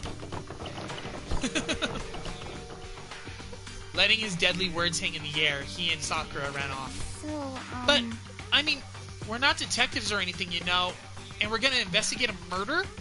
How do we even do something like that? Anyway... We don't really have to do anything in particular. We already know who killed Sayaka. What are you implying? This is very... It was you. I'm telling you, it wasn't me. Don't come any closer. Are you gonna kill me next? So, Well, I guess it wouldn't hurt to give it a shot. It's not for sure that Makoto's guilty yet. What's wrong?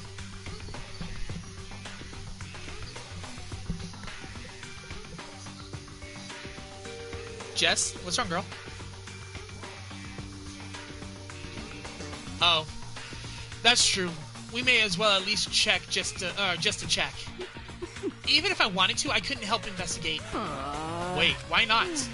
I'm not good with blood. All it takes is one glimpse and I black out. Oh, yeah? Well, whatever. I don't think anyone was expecting much from you anyway. Alright, I guess I better get going. Wait, don't go yet. You have to hear me out.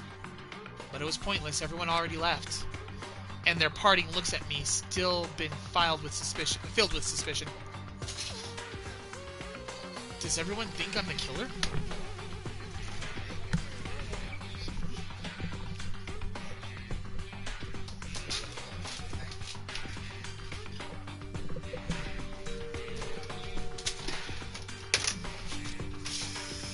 Oh, you already pulled that one out. Phrasing.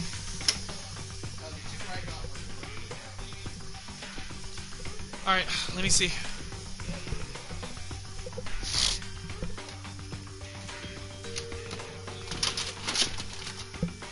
You know, if you folded the bacon, you would have had a lot more room.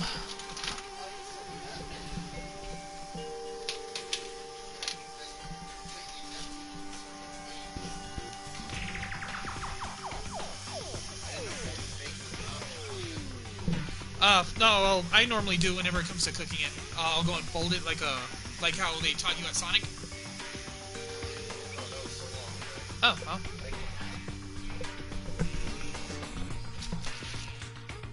Like a ribbon, just like that. You'll have plenty of room if you do it like that.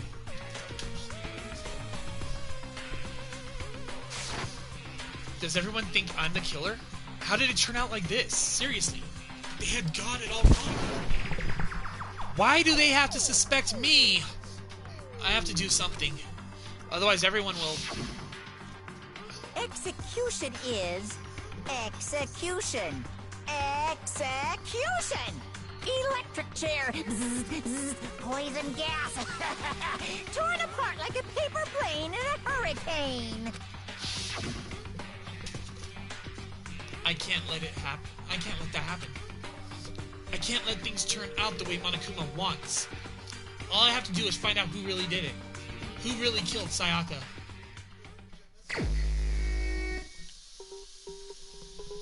I guess I should look through the Monokuma file we got before.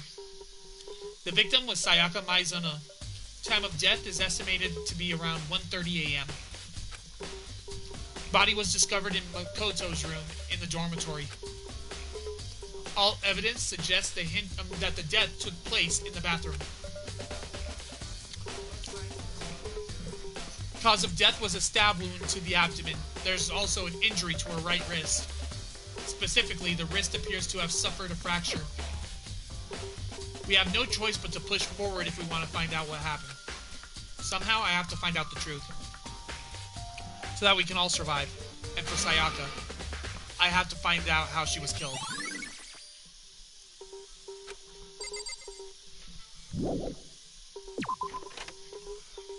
Alright, now we can actually find out what was on her videotape.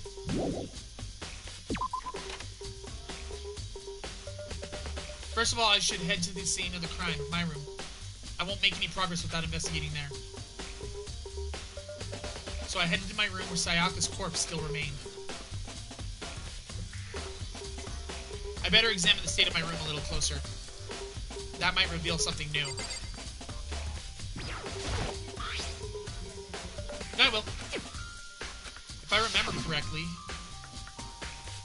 Oh, that's right. We have to trade keys. When we switch rooms, we switch keys too. So Sayaka would have had the key here in my room the entire time. But wait, if that's true, then how did the killer get into the room in the first place? Could Sayaka have forgotten to lock the door? No, that would seem impossible. The same goes for you, Sayaka. No matter who it is, do not open your door for anyone. Even if I'm sure it's you, I absolutely won't open it. Otherwise, what's the point of even switching? After saying that, there's no way she would have forgotten to lock it, or open it for any reason. Maybe she dropped the key somewhere and someone else grabbed it or something. No, that's not possible either. Sayaka was in here when we switched rooms. And with how scared she was, she wouldn't have gone walking around. So she couldn't have dropped it. So how did the killer... Alright, that's another truth bullet. Looking at the lint roller, it looks like there was way less than there was before. Did Sayaka see how dirty the room was and decide to clean up a little? There's gouges in the bed, like someone attacked it. What the hell happened here?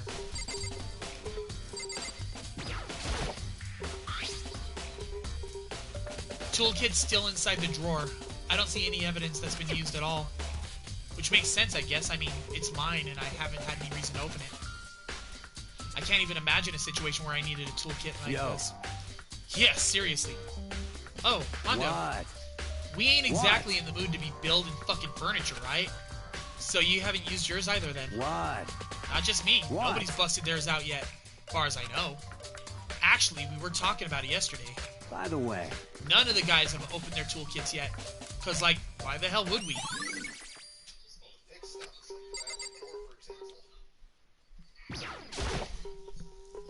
The notepad's still here, but I don't think it's relevant right now.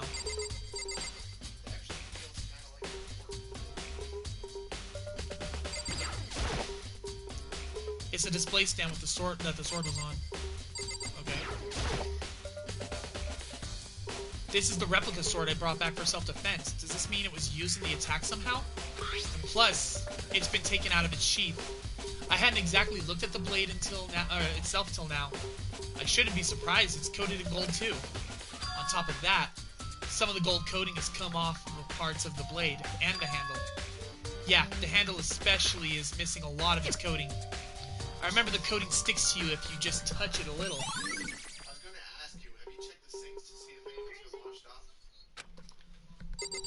I'll be going into the bathroom in a moment, so I'll check there.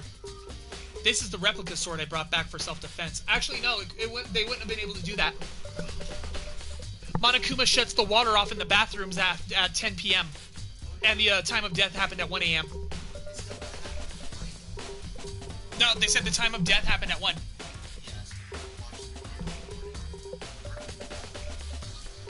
This is the replica sword I brought back for self-defense. Does it mean it was used in the attack yet? Plus, the sword's been taken out, so it's just a sheath, but...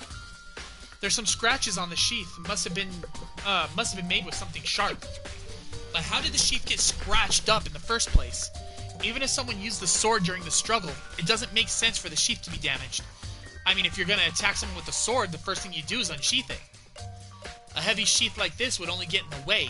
It can just slide off in the middle of a fight. So why are there scratches on the sheath?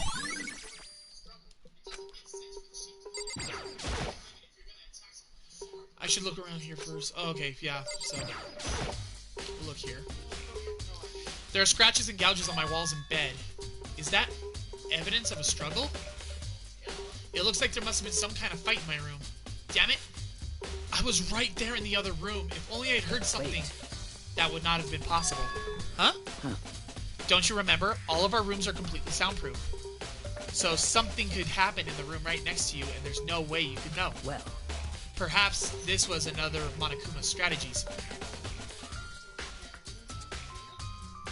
No. Creating an ideal setting for murder.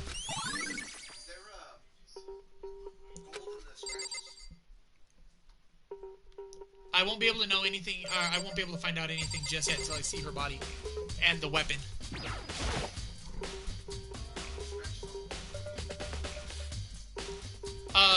No, it just looks like white scratches from what he said. Hey, Kyoko. I quietly called her name while she was investigating the area, but... What are you doing? Isn't it obvious? No. Not really. I'm searching. Searching? She was down on her knees, carefully inspecting every inch of my room. Did you lose a contact or something? I don't know what she was doing exactly, but she seemed to be concentrating pretty hard on it. But a few seconds later, she suddenly stood up straight and said, "Are you a clean freak?" Huh? No, I don't think so, but what? Nodding, she glanced around my room one more time. I see. Interesting. What's interesting? Hey. Just as I suspected, there's something very unusual about your room. Unusual? What do you mean? So... I searched your floor from one corner to another, and I didn't find one single strand of hair. Really? Indeed. Not one hair from the victim, not one hair from you, even though you've been living in here. You know, now that you mention it, I've noticed something while I was looking around before. It looked like the lint roller in my room had been used, but I never touched it. Could someone have used it to... I see. Very interesting. Your room didn't have a single hair in it, and someone used your lint roller without your knowledge. In other words, someone other than you came in and scrubbed your room clean. Was it Sayaka? Or the killer? Well? That's the question, isn't it?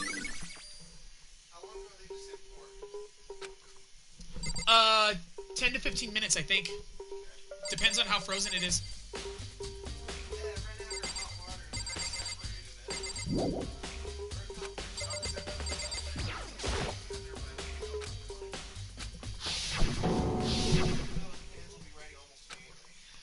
I can't let it get to me. I can't afford to freeze up now. Forcing myself to push my panic down, I stepped into the bathroom. Looking at her made it painfully clear it wasn't a dream or an illusion. She had lost everything that made her, her. Sayaka. All at once, I was overcome with dizziness, nausea, and the urge to burst into tears. But I can't hesitate now. Why? Why did Sayaka have to die? I have to uncover the truth. I have to find out what happened. I wanted to give up, I wanted to collapse, but that thought held me up and supported me.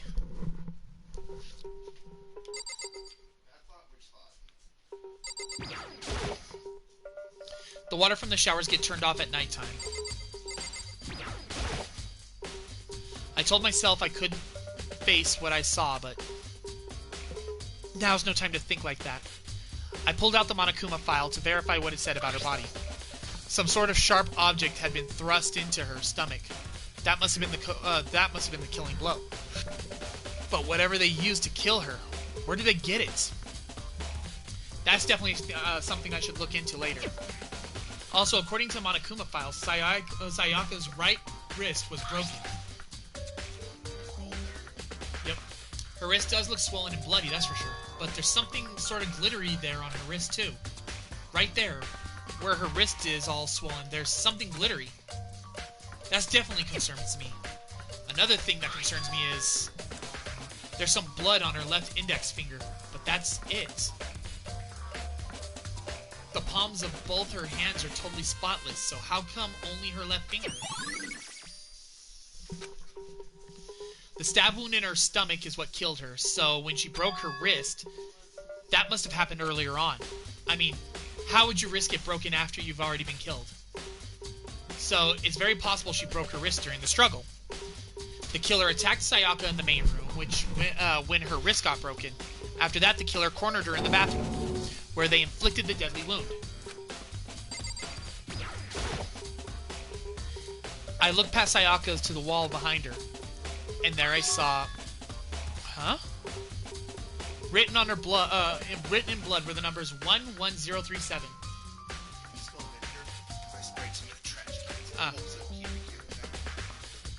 Okay. Did Sayaka do this? Alright. Let's go and investigate other areas, because I know there's other areas. It would seem... It looks like you found it, right, Makoto? The bloody... Ding, ding, ding! The bloody numbers, that's most likely Sayaka's dying message. I've never seen something written in blood before. It really was her final message. It's as if she wrote it in with life itself. Right. Do you often talk like an aspiring poet? But the numbers she wrote, what do they mean? 11037? I have no idea that could possibly what that could possibly mean. So... It was Masha's choice, because she was like, oh, I want to get a puppy or a dog later on and all that, so 2 pets is enough. Yes. The way she wrote the numbers made me think she wanted to use her body to block them. If she wrote them in that location while she was sitting the way we found her, it means she must have wrote them by turning only her hand to the wall.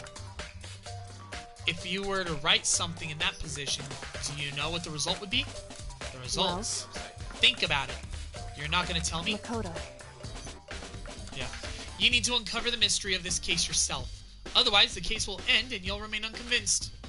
I have no idea what you're trying to say, but it's obvious you're not going to tell me. Yeah, she already knew it. She already knows it. Sounds like Kyoko knows what Sayaka's dying message means. But honestly, I have no idea. I know who I should talk to when it comes to numbers. Who better to ask the ultimate programmer? Makoto. There's another thing I wanted to ask you about. Do you know about how the door to your bathroom got broken? Broken? Oh, you mean how it gets stuck? What? Gets stuck? Yeah, I guess I'm the only one, but the door doesn't fit the frame quite right. When I first tried to use it, I thought it was just locked. But once you learn the trick, it opens no problem. Correct. So the door doesn't quite fit the frame, huh? But actually, I'm referring to the broken doorknob. The doorknob? That's right. You didn't notice? Well, just try closing the bathroom door. I'm sure you'll see right away what I'm talking about. I did what Kyoko said, and I shut the bathroom door. Huh? The doorknob.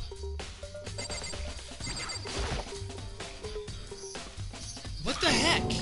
The doorknob's practically about to fall off. Why is it like this? It would seem... Someone must have used a screwdriver or something similar to unscrew it. Whatever it was, it's obvious this was intentional. Yeah, that's just to prove that Makoto's innocent.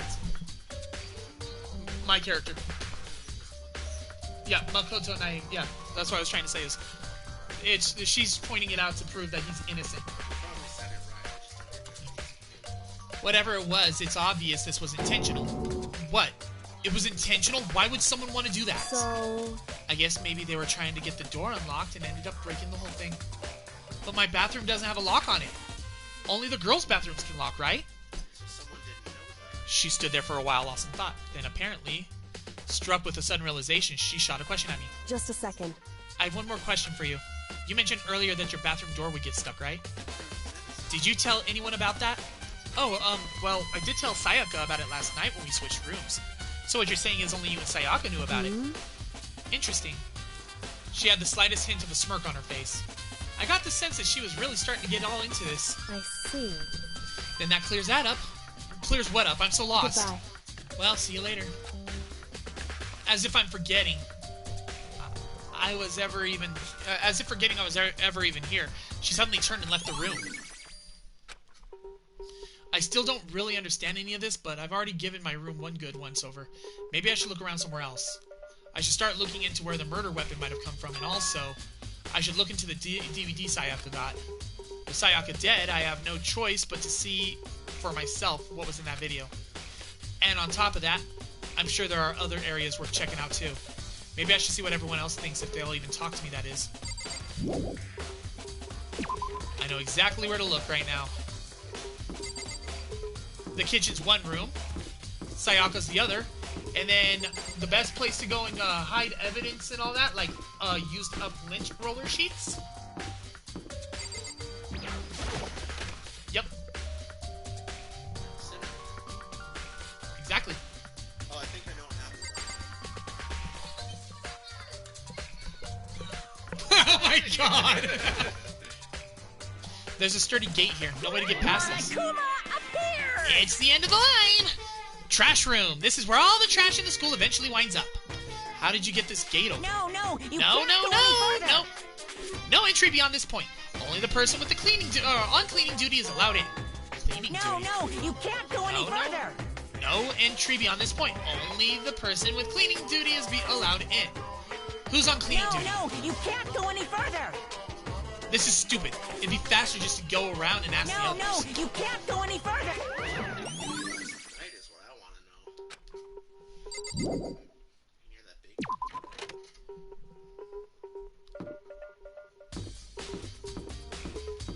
Alright, so let's go to Sayako's room and get that tape from the trash. You know, it sounds this might actually be a good format for a game that I'm trying to work on. I'm looking for whoever's on cleaning duty. Cleaning duty? As a matter of fact, that's me. Why do you ask? It just so happens Monokuma talked to me yesterday and asked me to take care of it. Without someone on cleaning duty, the school would be flooded with trash in no time. So I formally applied for the position. I was gonna start this morning, but after what happened, I hadn't had a chance to get started. And since you're on cleaning duty, you can open the gate in front of the trash room. Of course! It's my job to gather up all the garbage and toss it in the trash room. And to do that, they gave me the key for the trash room gate. But we're supposed to rotate once a week, so eventually you'll be in charge. Very strange. Wait, hold on. You need a key to get in the trash room. Only the person on cleaning duty has access to the key. What's the point of going to all that trouble? Why not just leave the trash room open all the time so you can just throw things in out whenever we want? That does seem more convenient. So, in other words... Actually. Anyone who kills a fellow student becomes black and will graduate unless they're discovered. So that's it. That must be why. If anyone could go in and out of the trash room whenever they want, then destroying evidence would be easy. The thrill would disappear and things would become boring. Yeah, that's why he's asking, why bother have a gate? And then he's like, oh, right, because of the rules.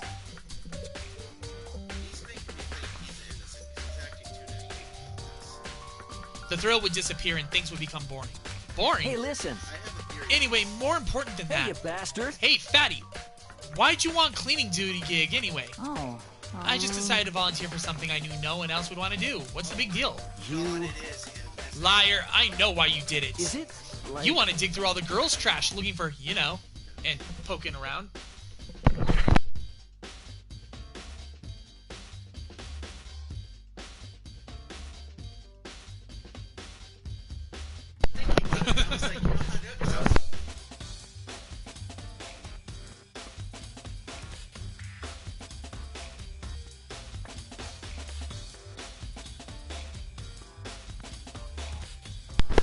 So Daniel thinks he knows who the culprit is now. But you know what set it off?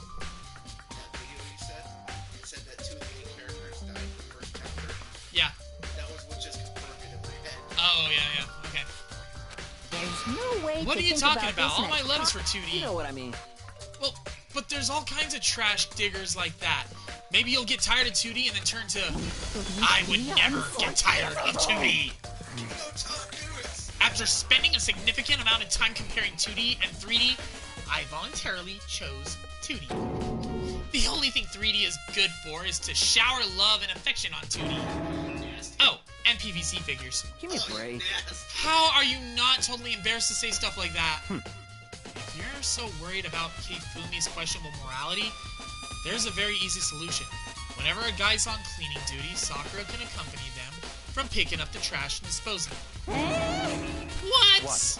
If you're as innocent as you claim, there's the where's the harm in it? That's not how it's supposed to. Anyway, on another topic, Hifumi, since you are on cleaning duty, I have a favor to ask you. What? So now you suddenly want to join my party? Sorry, but you haven't triggered that flag yet. I mean, you haven't helped me recover from a past trauma, save a village, beat a boss. No, nothing like that. I was hoping to get into the trash room and look around. You got it. Oh, okay. So easy. So Hifumi and I headed to the trash room.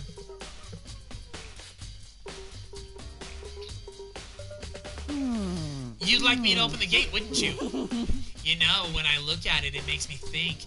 They said he killed his wife. He learned how to get by on the inside, but he never stopped dreaming. Get busy living, get busy dying, he said. So him and Rita, they found themselves a way out.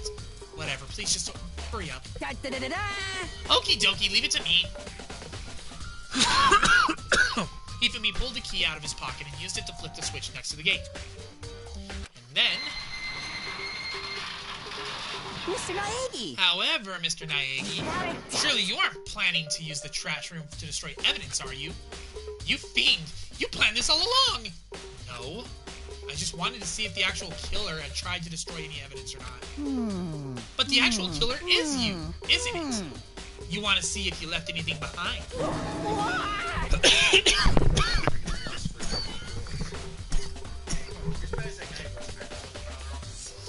Wait, maybe a parallel world?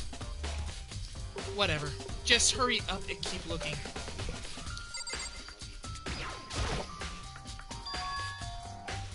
There's something on the ground in front of the incinerator. It looks like a burnt piece of something. A burnt piece? Like a hunk? Like a hunk of burning love? Ooh, you stink! Anyway, it looks like a piece of cloth, and the shape, it's part of the sleeve from a burnt-up shirt. Oh, a button-up shirt, whatever.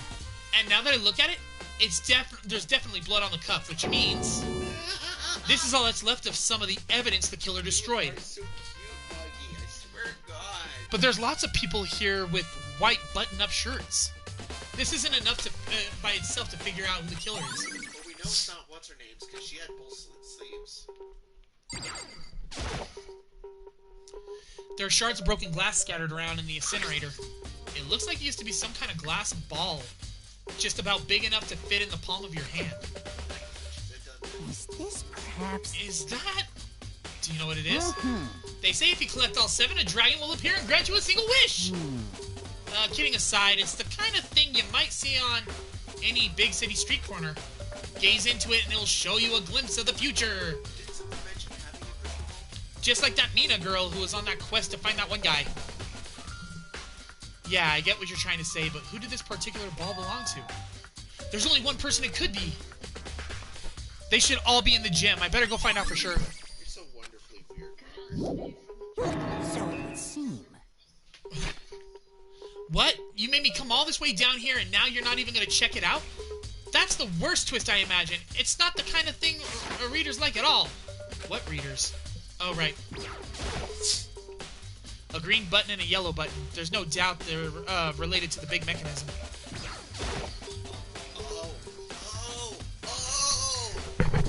Yep, you finally getting it? It's finally clicking? My theory was half correct. This is the incinerator.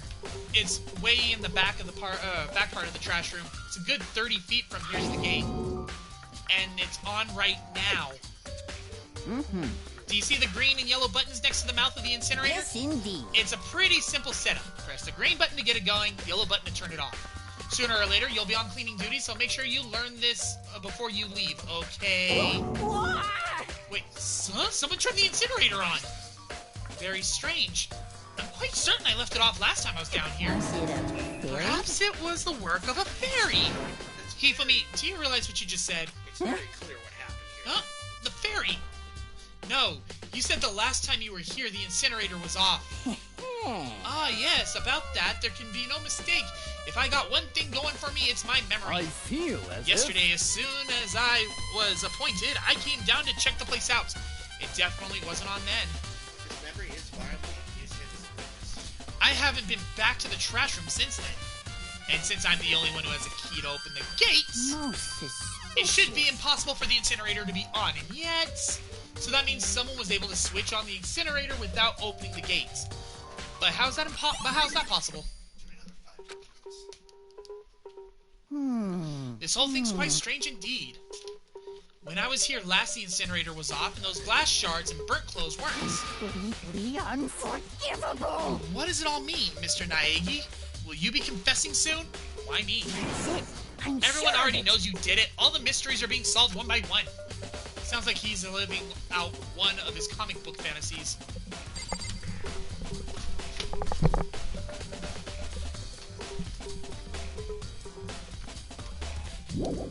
Yeah, I just moved the chair a bit. Alright, so let's go to Sayaka's room real quick and get that tape.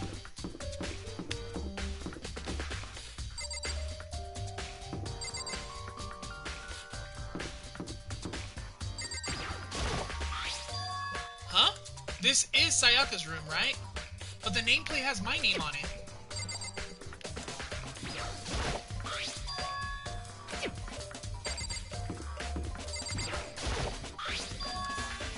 is definitely my room, but the nameplate has Sayaka's name on it. The nameplates on my room and Sayaka's room were switched. So all that effort I put into switching rooms without anyone knowing was totally pointless. But why would anyone do that?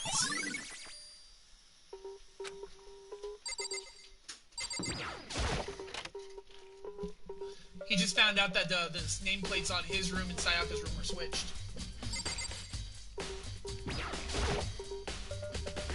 There can only be one thing in the trash can. Yep, the DVD with Sayaka's name on it. Sayaka got really upset after seeing whatever was in that video. I wonder what did she see? It might not be directly related to the case, but it might be worth checking out anyway. I'm sorry, Sayaka, I need to borrow this DVD.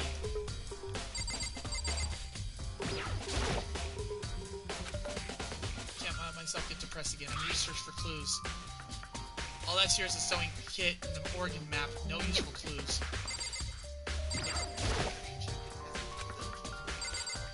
Yeah, it's not open. No, I can't let myself get depressed again. I need to search for clues. Nothing here.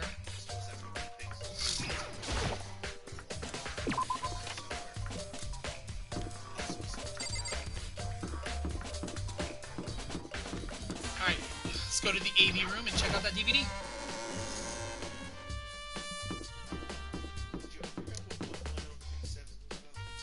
Yeah, I know exactly what it's about.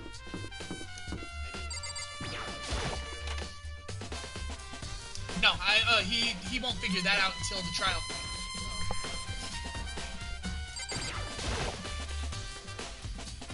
I should be able to use this to see what's on the DVD. The DVD that Sayaka threw in the garbage. I sat down in front of the screen and put the DVD in the player. I pushed play and the screen was dark for a few seconds, but then... an image slowly appeared. It looked like some kind of concert. Standing on stage, front and center, was the face I recognized all too well. Sayaka. She was there, along with the friends she said had been so important to her. She was positively glowing there in front of the crowd, so full of life. Seeing that image made it even harder to accept. Nice. Except that she was dead. My vision started to blur and darken, and then that voice I'd come to despise so much began to float out of the speakers. Sayaka Maizono, the ultimate pop sensation, lead singer for a world-famous all-girl pop band. For these girls, the glowing spotlight only made them that much more beautiful.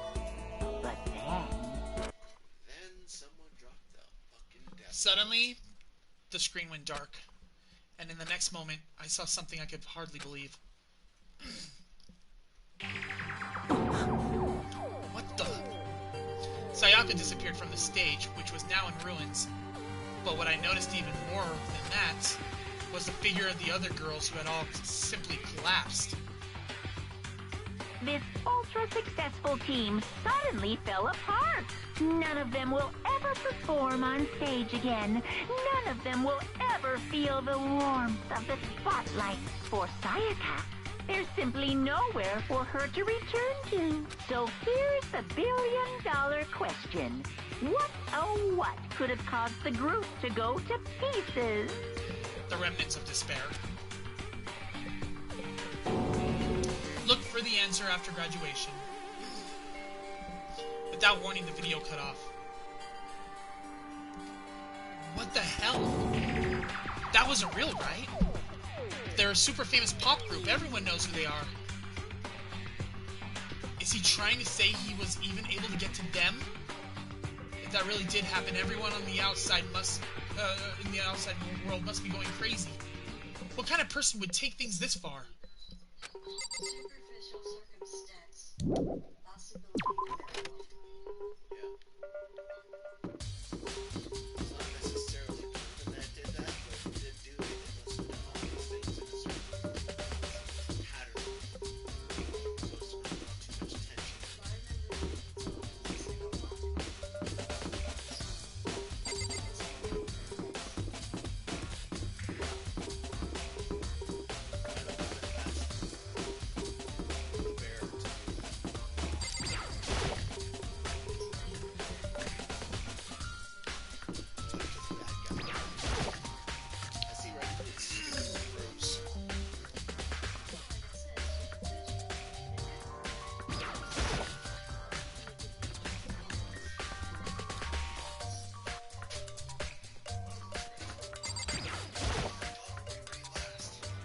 all kinds of kitchen knives here, big to small, but it looks like one of them is missing.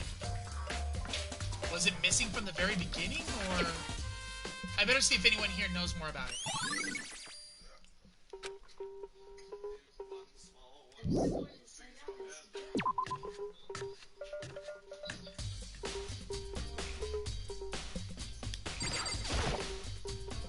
Hey, so did you notice that one of the kitchen knives is missing from the dining hall? Yeah, totally. Yeah, weird, huh?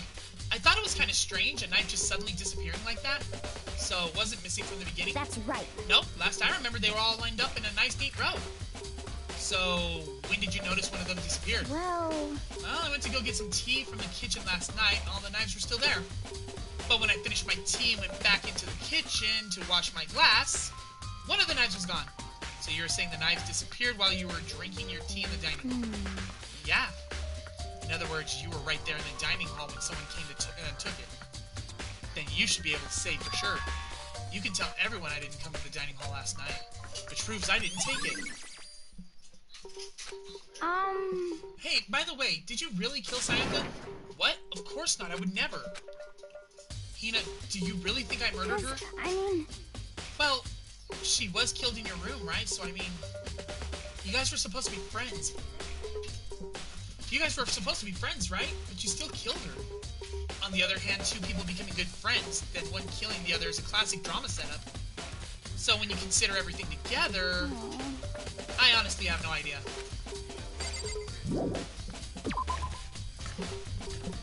Gonna have to try to find a way to dispose of it. I honestly have no clue at the moment.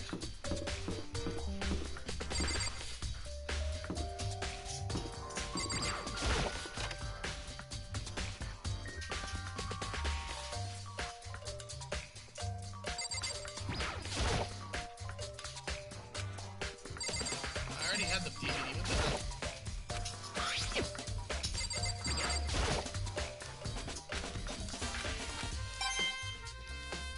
Ha!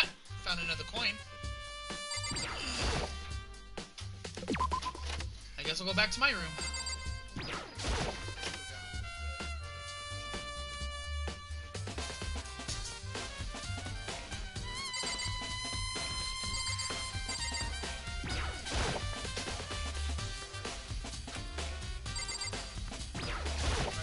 By the way, I realized while I was on guard duty, the killer could have already destroyed some evidence, right? Before anyone found the body.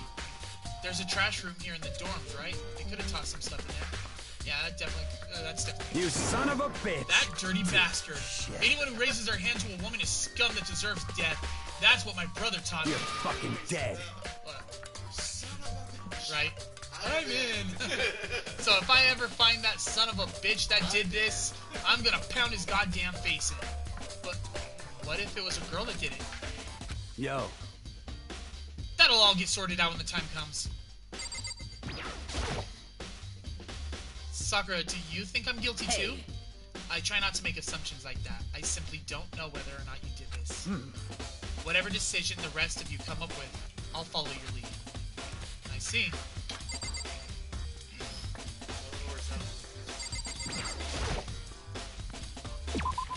Honestly, she's clever, not following the sheep, thinking, "Oh, it was him." She wants to spectate.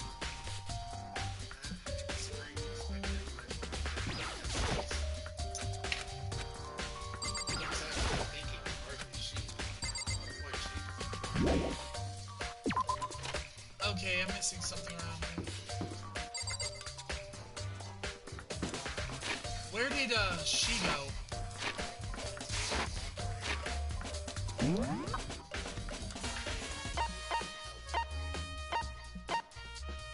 It's fine.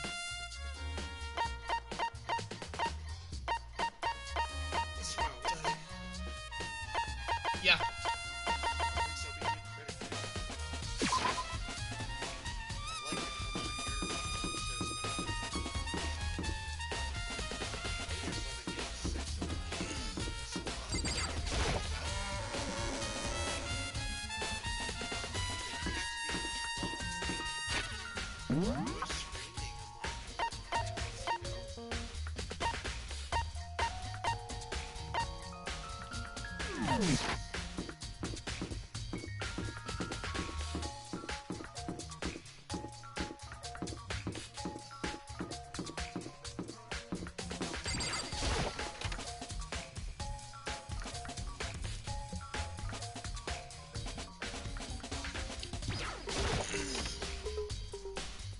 I'm checking every room out now. Ah, there we go. Let's talk with her. Hey, Chihiro, I was hoping I could ask you something. Huh? What is it? Before she died, Sayaka left a message. She wrote the numbers 11037. Do you have any idea what these numbers mean, right? Might mean? Like, could they be a code or something? Sorry, no. Chihiro slowly shook her head. I'm sorry. I just don't know. Okay, well, don't worry about it. Thanks anyway for trying. Maybe she doesn't know. It couldn't be. Or could she maybe know more than she's letting on?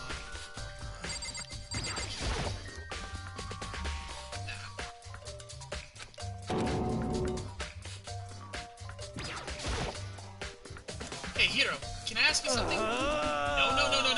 I gotta get out of here. Gotta get out of here now. I've had enough. I got a break for you. Hiro, snap out of it. Huh? Makoto, what are you doing here? What? Hey, does this look familiar?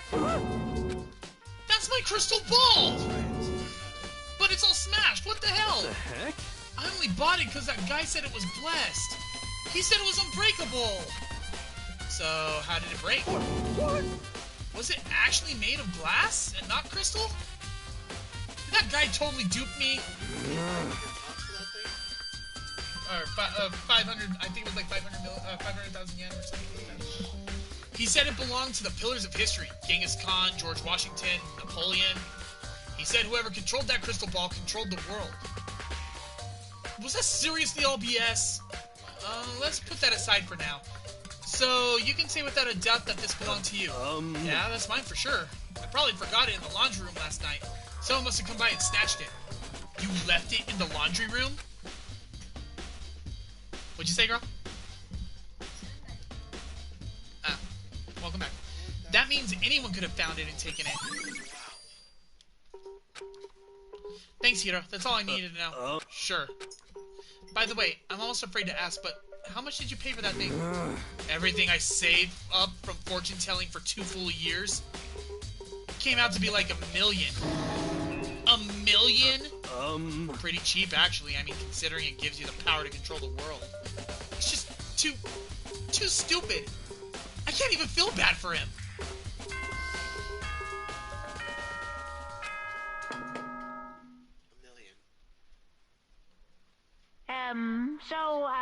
I'm getting tired of waiting. What say we just get started, It's time for the long-awaited class trial! Now then, allow me to appoint a proper location for the proceedings. Please go through the red door on the first floor of the school. Oh, okay, that's what the red door is. See you soon! The red door on the first floor. That's where I should go. No, where I have to go.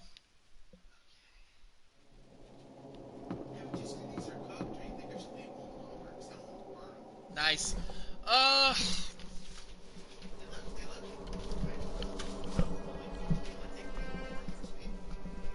Depends on how crispy you want them. The one on the right looks good.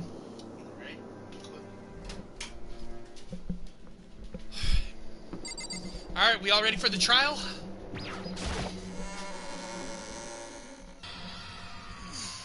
This is where it kind of pulls a Phoenix Wright on you, Dan.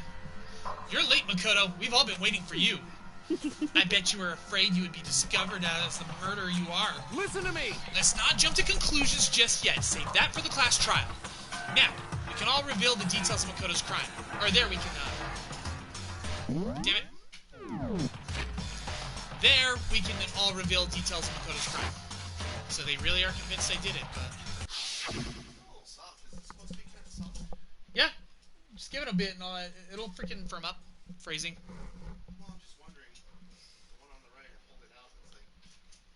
I didn't do it. Me and Sayaka both know that all too well. But then, who is the killer? The one who murdered Sayaka. Is it really one of us?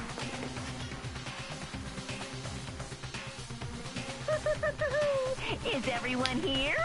Okay, then. Please board the elevator in front of you, which will transport you to the courtroom, where all your fates will be decided. I'll meet you all down there. I'll be waiting. You're gonna love it, girl. You're...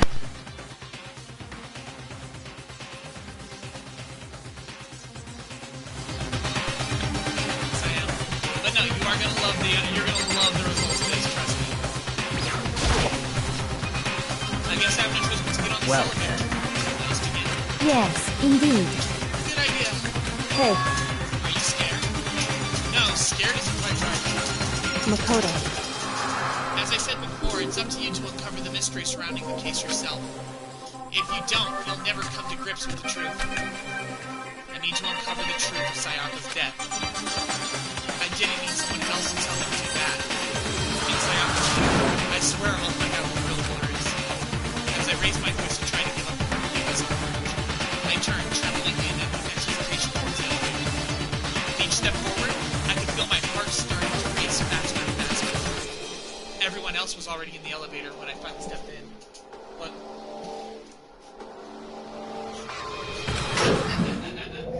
the door closed, and the elevator started to move.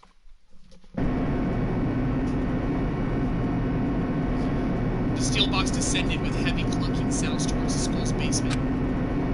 I wonder if this is how Death Row inmate feels when the time's finally come. Oh! Rather than that, is it not more than a defendant waiting to receive his judgment? Oblivious to our shared anxiety, the elevator lowered us further and further into the bowels of the school.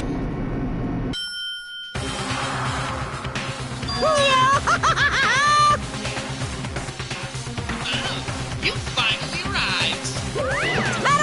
What do you think? Doesn't it feel just like a real courtroom? It's like a Hollywood movie set, right? Not even close, it's total shit. Well now. Okay, everyone find your assigned seats and sit down. Yoo-hoo! Hurry up now, hurry up! We did what we said about our seats. The seats were arranged in a giant circle. It was set up so that everyone could see everyone else. Which also meant that it would be easy for anyone to transfer their attention and energies to anyone else. The air seemed to grow heavy as we sat there. And so the curtain on our first case opened. A deadly judgment, a deadly deception, a deadly betrayal. A deadly riddle, defense, faith, a deadly class trial. Save data, yes.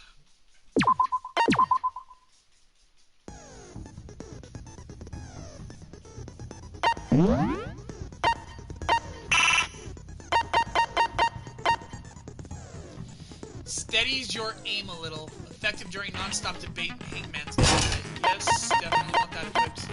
Robot Jock increases truth bullet's rate of fire. Effective during non-stop debate and bullet battles. Yes. Melodious voice increases damage to the opponent when a statement is destroyed. Effective during bullet time battles. Yes. Open e-handbook. See what true knowledge we have exactly. Monokuma file, evidence of the struggle, sword in the sheath. Effectively switched rooms. Toolkit. Makoto's room cleanliness. Sayaka's wrist. The dying message. Bathroom door frame and the doorknob. Nameplates, kitchen knife set. Aoi's accounts. Trash duty, incinerator, the burnt shirt piece, and the shattered crystal. Oh.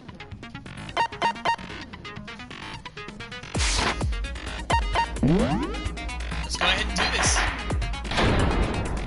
Class, here comes the trial. Let's begin with a basic explanation of the class trial. So, your votes will determine the results.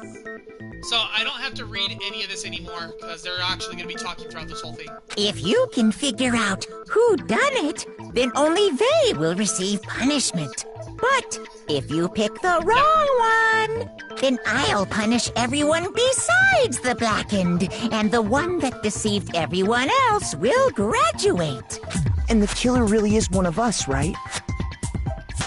Oh yeah, the voice of Makoto is also the voice of frickin' Eren from Attack on Titan. from Sword Art. Of course! Okay then. Everyone, close your eyes. And whoever did it, raise your hand. Don't be a goddamn idiot. Why the hell would they raise their hand? Before we move on and start the trial, can I ask a question real quick? What's going on with those pictures? I'd feel awful if they got left out just because they died. Friendship penetrates even death's barrier. Friendship penetrates? Okay, but what about that other empty seat? There were only 15 of us to begin with, so why are there 16 seats? Oh, no reason. It's just that our little courtroom here can technically fit up to 16 people. Okay, that about does it for the preamble. Get ready to get started. First up is the case summary. Now, let the class trial begin. It's about to begin. The debate to decide who we think the killer is. Anything I found, anything I noticed, I have to be ready to speak up about everything. Because this isn't about me. Everyone's life's on the line.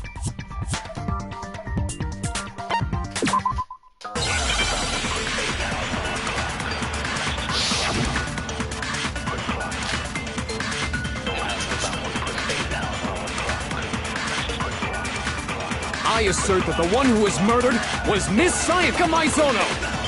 Yeah, you know that part already. And the murder took place in Makoto's room. Hang on real quick. What the fuck?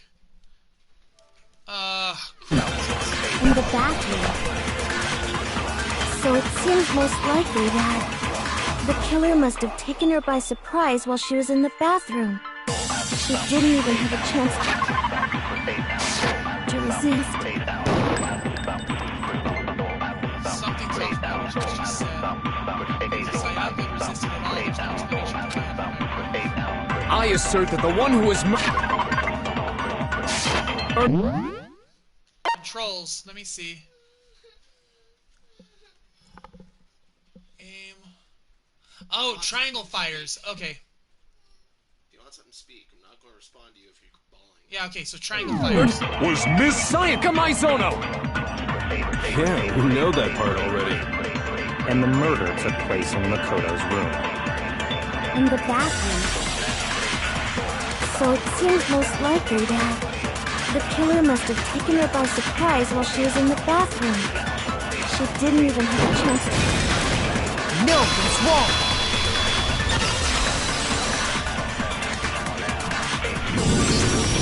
Just a second, Chihiro. Try to remember how my room looked. With the way things had been damaged, I think we can definitely assume there was a struggle.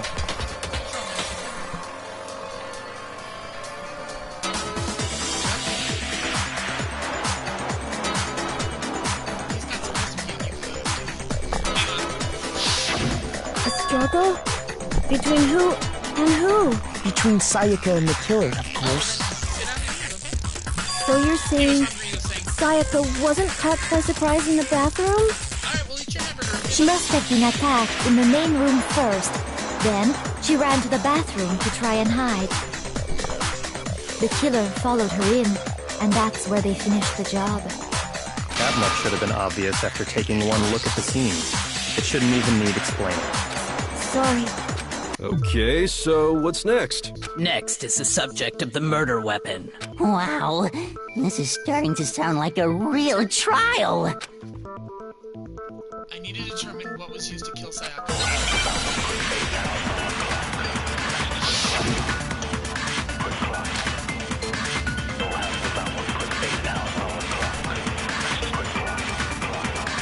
So what was used to kill her? There was some kind of sharp object thrust into her stomach. Without a doubt, that is the murder weapon. So the killer used some random knife they... No, that's wrong!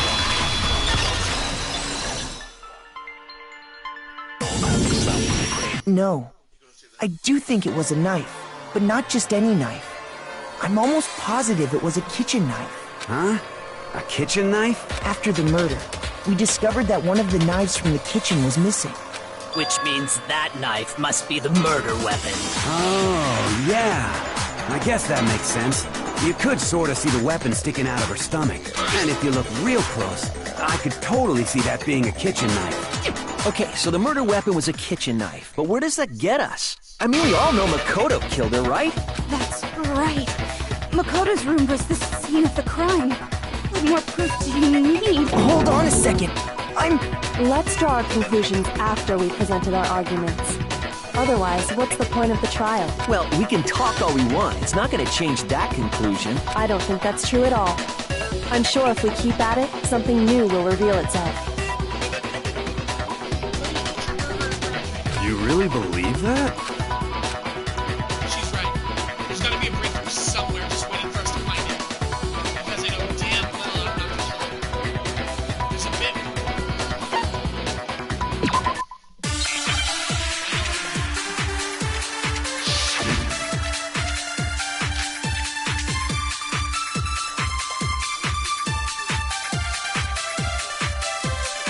So I guess there's no question that the kitchen knife was the murder weapon. But where does that get us? Makoto must have taken it from the kitchen, right? He did it in secret. Nobody was in the dining hall. No, that's wrong.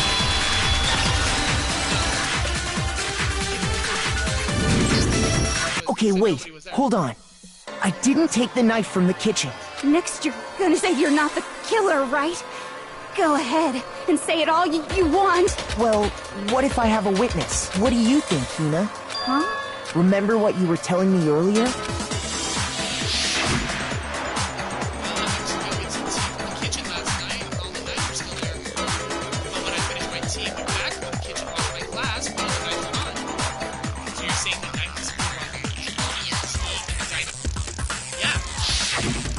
Just to be perfectly clear, the knife disappeared while you were in the dining hall, correct? Yeah, that's right. And at any point while you were there, did you ever see me come into the dining hall? No, I don't think so. You don't think so? No, he definitely wasn't there. The knife disappeared while Hina was in the dining hall. But I wasn't there the entire time. In other words, there's no way I could have taken the knife. Okay. Then what about this? What if the idiot swimmer girl and Makoto are in on it together and lying to protect each other? Idiot swimmer girl? Oh, and more importantly, why would I get involved in something like that? Speaking of which, I'd like to ask the bear, if there is an accomplice, do they also become blackened? So you ask, and so I shall answer. Each murder is allowed to have an accomplice, but only the one who does the killing will get to graduate. So in other words, two people can work together, but one of them has no chance of profiting from it. Then there's no way anyone would work together, right? But what if they did work together, and they just didn't know about the rule? Good grief! Enough already! No, okay? There are no accomplices in this case! Oops! Did I say that out loud? Anyway, I didn't go to the dining hall, and I didn't take the knife, so I'm not the killer. Okay, so then, who did take the knife? Hina seems the obvious candidate. After all, she just said she was in the dining hall. No way! I swear it wasn't me! Sure, but can you or anyone else prove that? I can. That's right. Sakura was with me the entire time I was drinking my tea. I hate to have to ask, but just to be sure, Sakura's... Me. Right. Sakura's me. Right. But then, couldn't either one of them have grabbed the knife? Actually, no. Because, well... Just spit it out already. I stayed in Hina's room last night. I got so scared thanks to those creepy videos. I wasn't really thinking, I just asked her to stay over. Which means, we have airtight alibis. You stayed over? Doesn't that violate one of the school regulations? No, it does not. We're not allowed to sleep anywhere but the dorms, but it doesn't say we have to stay in our assigned room, so I don't think that's a problem. It is a problem! A boy and a girl spending the night together? It's unwholesome! A boy and a girl spending the night together? It's unwholesome! I'm a girl. You are? Oh my gosh, I'm so sorry! But if it wasn't either of you, then what other possibility is there? Actually, there is one other possibility. Right, Hina? Oh, yeah, that's true. One other person did come to the dining hall while we were there. Why didn't you say so in the first place? Well, because they're not here anymore. The person who went in the kitchen while they were there sipping on tea was the victim. Someone who's not here. Are you talking Sayaka. about? She's the one who came to the dining hall. And then later, she wound up dead. Sayaka? Okay, so the person who took the knife from the kitchen was... I got it! Then, Sayaka is the one who took the knife? She was plotting on killing someone. That's the only possibility. She was plotting to kill someone, but that someone defended themselves and killed her instead, which made them blackened. And thinking back on it, she was acting kind of unusual. When she came into the dining hall, she didn't even look at us. She just went straight to the kitchen. As she left, she said she just wanted a drink of water. But most likely... the person who took the knife was the victim herself. I'm sure she just took it for self-defense. So you're saying the knife she took was then taken from her, and she was killed with it? In that case, you may not have taken the knife, but you still could have killed her. What? See? He did do it after all! No, you're wrong! So, that's how you would twist the argument and send us all off in the wrong direction? You possess a most terrifying talent.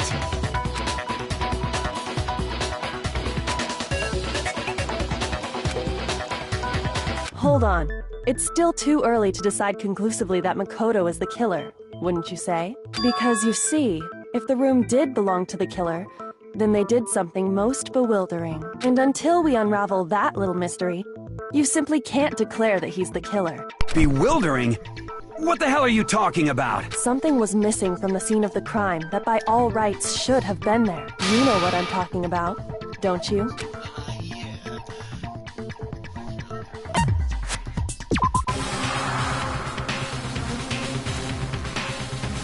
Something that should have been in the scene, what was it?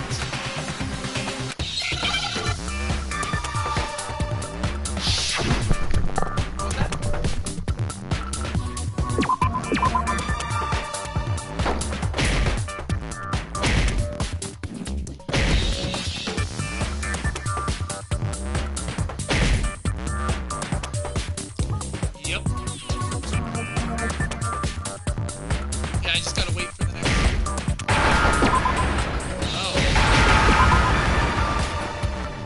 Now I understand!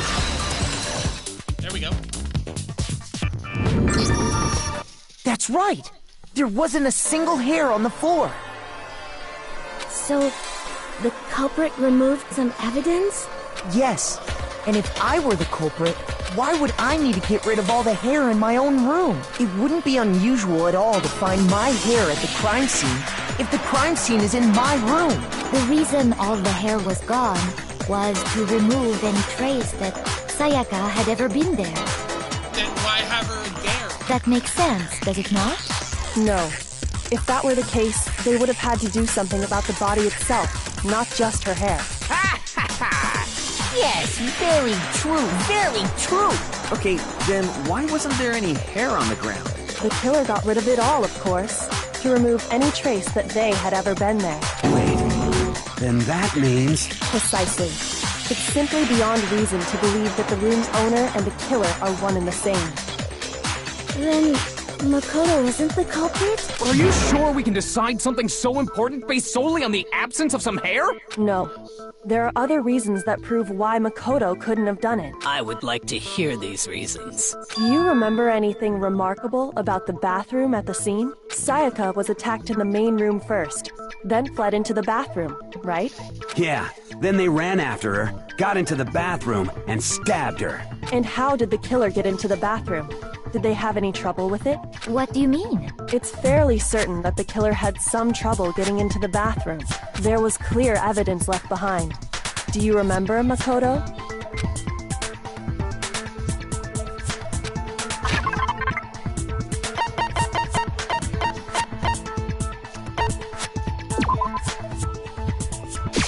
I got it! Evidence that the killer had trouble getting into the bathroom. You're talking about the doorknob, right? Huh? The doorknob? What doorknob? The doorknob for my bathroom. It was completely broken. See how the top part was unscrewed? And the doorknob's about ready to fall off? Oh yeah, true. But what does it mean? In trying to bypass the lock, they ended up nearly removing the entire doorknob. This is another most bewildering act for the room's owner. It proves Makoto is beyond suspicion. So what? You're saying he wouldn't break the door in his own room? But if the only choice you have is to break it, you break it. There's nothing bewildering about it. You still don't see? Okay then. Let's take another look at how the incident unfolded. Hopefully that will help you understand. Kyoko said it was a bewildering act. I almost didn't notice it at first, but that is the key point there. There's a bit more to learn, but it's good.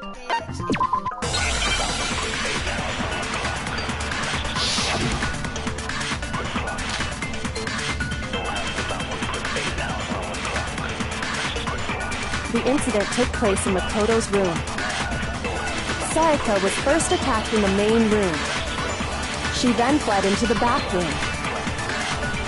Then the killer ran after her. And they got into the bathroom. At that point, the killer had to try and bust down the door. Because Sayaka had locked it. And finally, the culprit had Sayaka cornered. And to finish the job, they stabbed her with the kitchen knife. It was you, wasn't it, Makoto? Admit it. We already know the answer.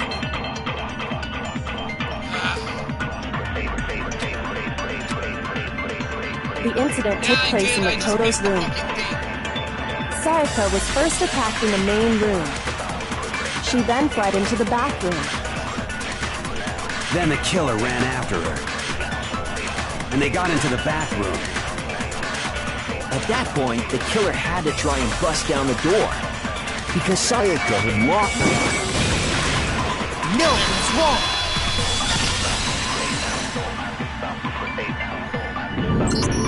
The reason my bathroom didn't open wasn't because it was locked. After all, the girls' rooms are the only ones with walking bathrooms, right? Yes, now that you mention it, that is true. Then why didn't your bathroom door open? Because it was stuck. Huh? What are you talking about? My bathroom door doesn't fit in the frame quite right. Monokuma over there can testify to that. Yup, true as true can be. But you know, you're supposed to be the ultimate lucky student, right? But to have such a cruddy door, that's not lucky at all. So the reason the door didn't open was just because it was stuck. But the killer didn't know that and assumed it was locked. So they tore apart the doorknob to get in. Okay, but then why would the killer even think the door was locked in the first place? Everyone should have known you can't lock any of the boys' bathrooms. The killer could easily make that mistake, thanks to one important detail about the scene of the crime.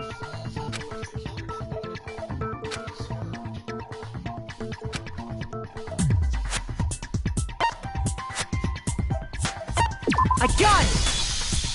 The killer must not have realized that it was my room. What? Are you saying the culprit didn't even know where he was? That's inconceivable! And yet, he's absolutely right. Say what? Well, to be more specific, what the killer didn't know was that Makoto and Sayaka had switched rooms, which is what led to the misunderstanding about the bathroom. If Sayaka had been in her own room, then there would have been a lock on the door, and they would have had to break through! So they had no idea how unnecessary their actions were. Ultimately, we can't know if it came open by force or simply by accident. But the killer must have been considerably confused, with no idea how they actually got the door open. Regardless, it was a pointless act. Wasting time trying to break down a door that wasn't locked is... definitely something I wouldn't do, since I would have known exactly why it wasn't opening, right? That is a definite possibility. So the killer would have to be someone who didn't know they'd switched rooms? Then Makoto couldn't have done it. That's what I've been trying to tell you. Okay, then who did do it? I'm sorry, but I give up! Quit without saving! But what happens if we can't decide on who we think did it? Well, why don't we just vote right now? Majority rules! Majority rules? You really think that's a good idea? Yeah, our necks are on the line here. Someone seriously needs to do something.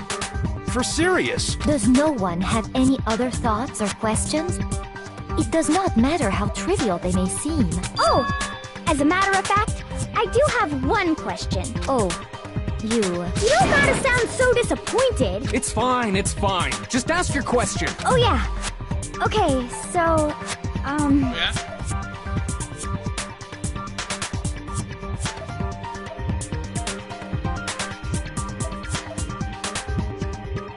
well, I was just wondering, how did the culprit get into Makoto's room in the first place?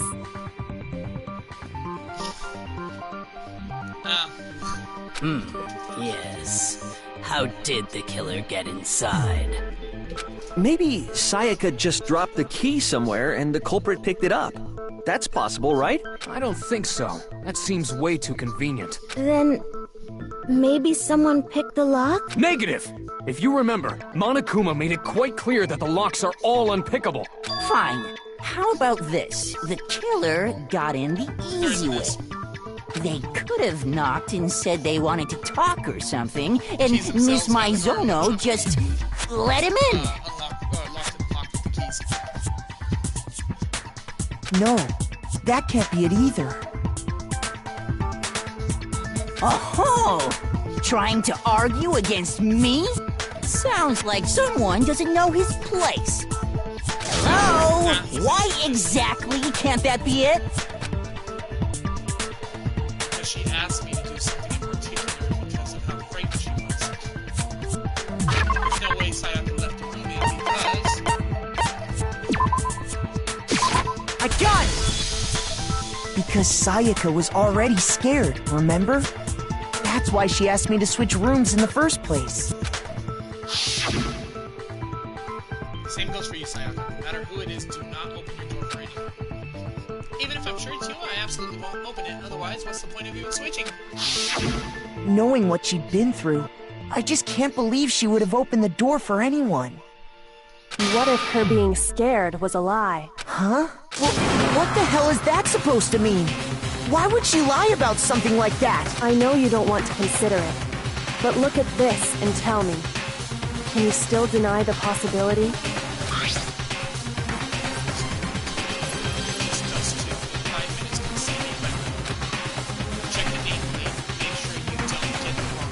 I found a notepad during my search, and I shaded in the top sheet with a pencil, and these are the words that appeared. Oh man! I've totally seen people do that on detective shows. When you write, it can leave an imprint. Sketch over the next sheet of paper, and you can see the words. When I saw that, I was like, holy crap! I better make sure I rip the paper out before I use it from now on. It's a pretty old-fashioned technique, but even the classics can be surprisingly useful sometimes. Oh, and I should also mention, I found the notepad on the desk in Makoto's room. Huh? Which means only someone who had been in Makoto's room before the incident could have written it. Then either it was Makoto who lived there, or Sayaka who switched rooms for a single night. So, Makoto, did you write this? No, I didn't. But of course you didn't, because the note also bears a perfectly legible signature. Sayaka's signature.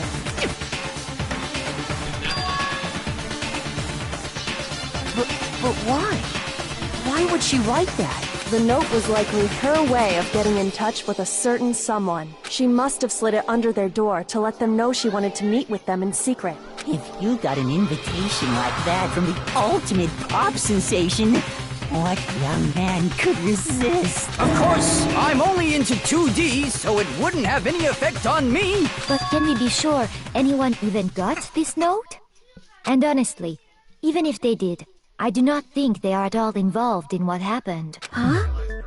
What makes you say that? Would you like to hear what I have to say? Very well then. Pay attention.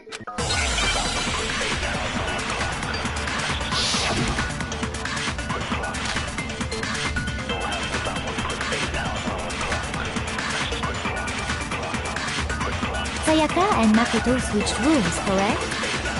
But in the note, the place they were asked to come to, it specifically says, my room. I see. So if someone read that note, then they would have gone to Sayaka's room. Exactly. The room that Makoto was staying in. No, it's wrong!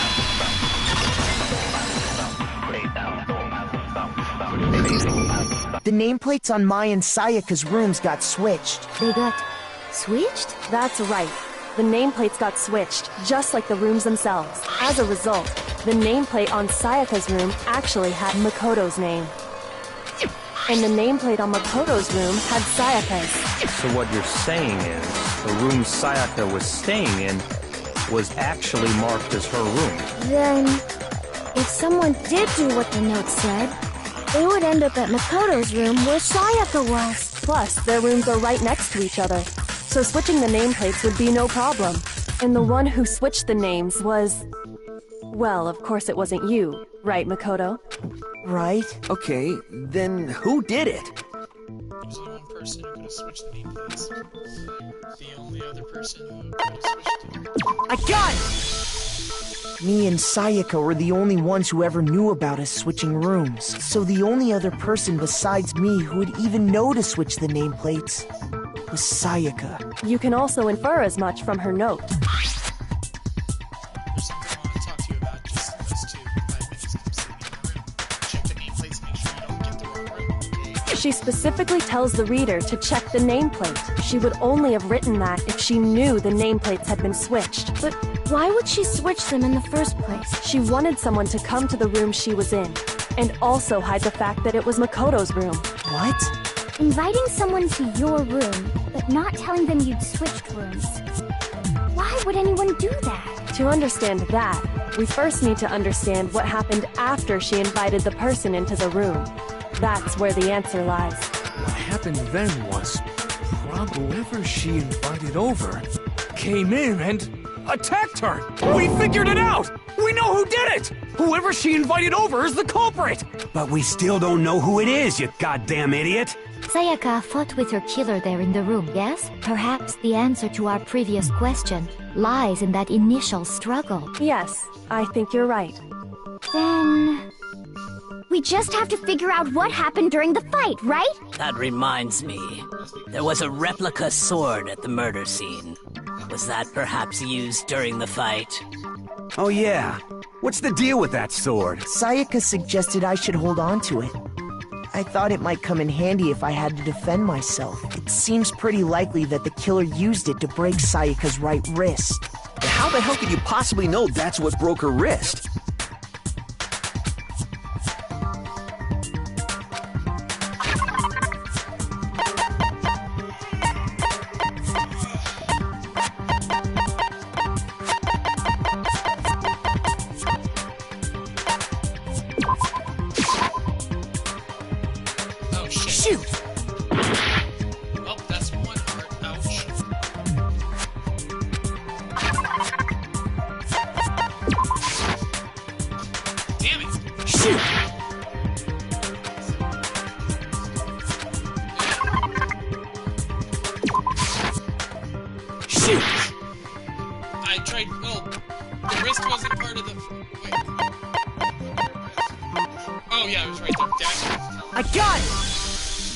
All you have to do is take a good look at her broken wrist, and it should become pretty clear.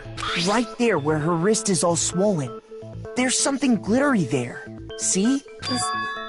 Is that gold? It sure is.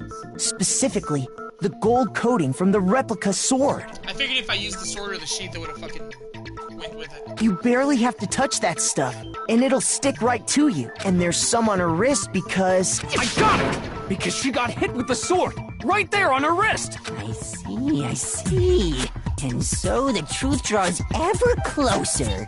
All right, then it's about time to solve this mystery.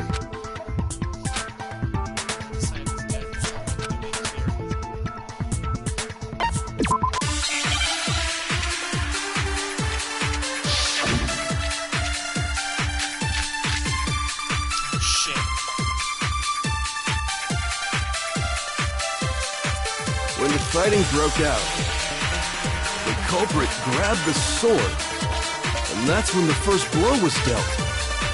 A sword-based sneaker turn. No, that's wrong.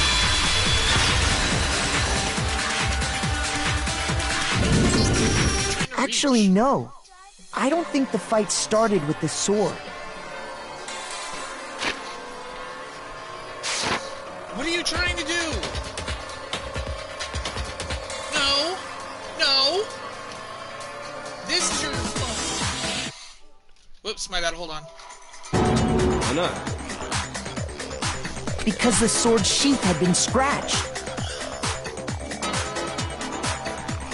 See? There's a gash in it. Like someone cut into it with something sharp. Something sharp? You mean like the kitchen knife? That was the only sharp thing found at the scene. Stop jumping ahead! Slow down and explain it so I get what the hell's going on. If the sword was used first, there wouldn't be any explanation for the scratch on the sheath. If you were going to attack with the sword, you'd take it out of the sheath first, right? That's true. With the sheath on, it'd be heavy and bulky and useless as shit. Okay, so how did the sheath get damaged? If they got attacked with the kitchen knife, maybe they grabbed the sword as a defensive impulse. In that situation, there wouldn't be any time to actually unsheath the sword. So you're saying the sword was initially used to defend against an attack from the knife? Which means whoever had the kitchen knife was the one who attacked first. I think I get it. So here's how it all played out. The culprit came in, found the kitchen knife hidden there somewhere, then they took the knife and attacked Sayaka before she knew what was happening.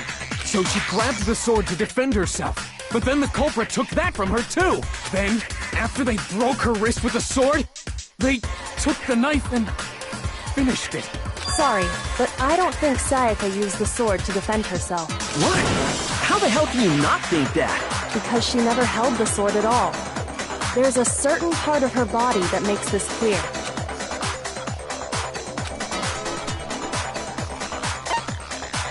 I got it! You're talking about her palms, right? The palms of her hands were perfectly clean, so I don't think she ever picked up the sword. How can you know that just by looking at her palms? Like I said before, the gold coating on that sword comes right off. All you have to do is touch it. In fact, if you look, you'll notice that a lot of the gold has already come off the handle. It's safe to assume that's because whoever used the sword got some of it on their hands. There's really no way she could have picked it up and come away completely clean. Maybe she washed her hands after she escaped into the bathroom. Sorry, but I don't think so. Why do you say that? Is it because you think I'm ugly? No, that's not it at all.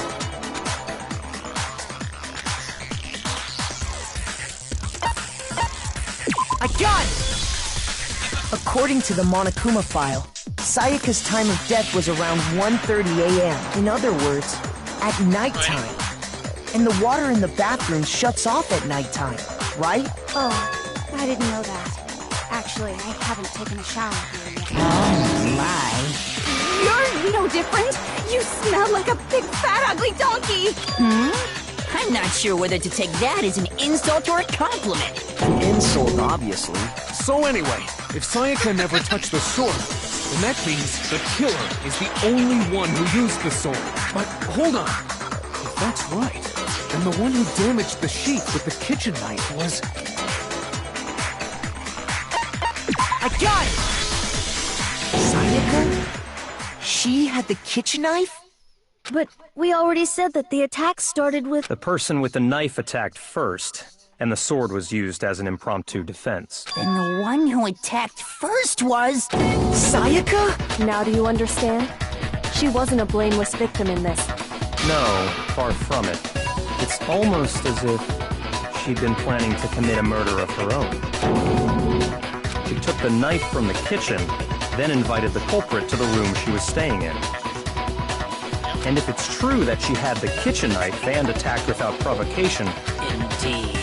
These are all the actions of an assailant. Which brings up another point.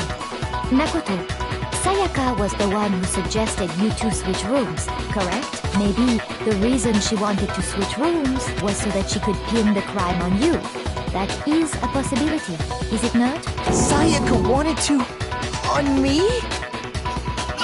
That would also explain why she would switch the nameplates. She wanted to get whoever she had targeted to come to Makoto's room where she was staying.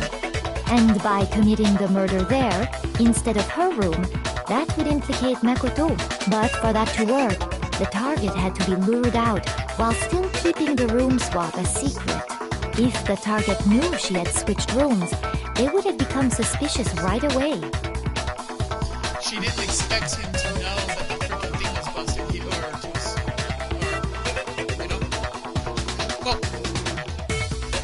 Well, no. What I think was, she was expecting him to run into the bathroom and hide. So all she'd have to do is open up the door and kill him right then and there.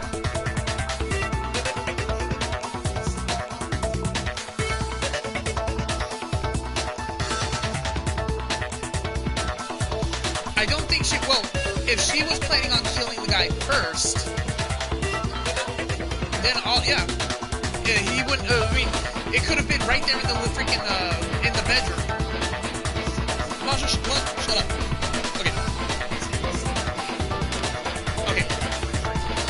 Okay, so let's say if everything actually did come out, alright? Leon walked in there, or whoever, and yes, it's Leon, since everybody else knows it now.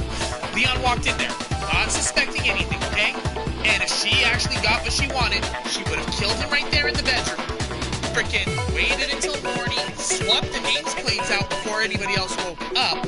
That way, whenever they walked in and saw everything going and all that, they'd all would have thought it was Makoto. She would have swapped them back during the morning.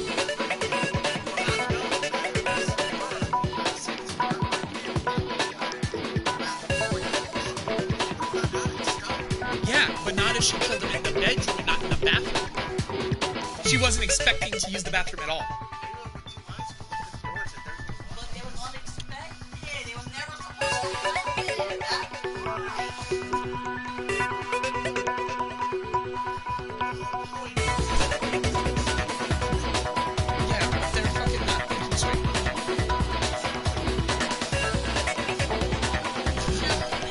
Wait, what was your question, girl?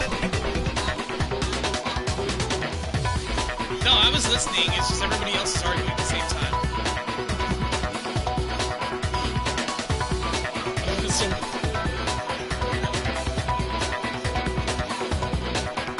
She wasn't planning on cleaning his hair.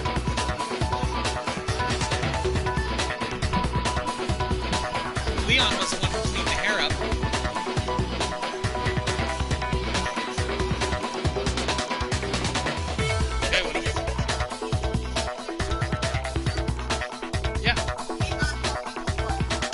Anybody's side but his own. He wants to go give them despair.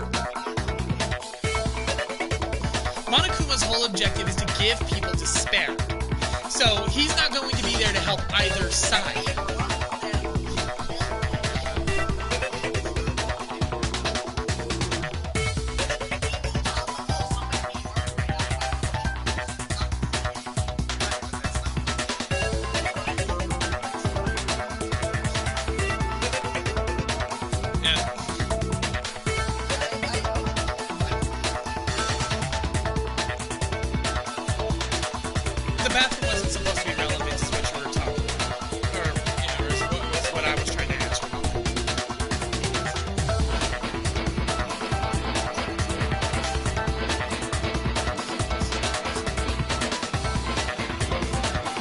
They would have only noticed if they weren't immediately attacked.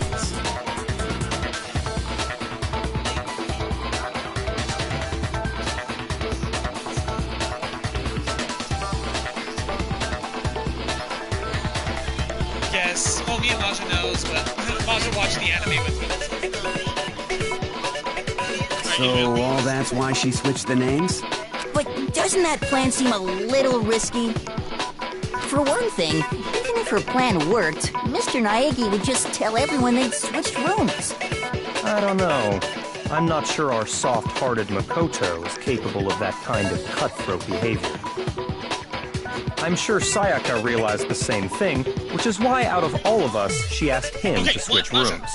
Maja, I think I know what he's trying to get. Okay, one, even if they did go and investigate, they're still gonna think Makoto did it. The main character. But if all Sayaka has to do is lie, even if Makoto said it wasn't me. Well, it happened in your room, didn't it?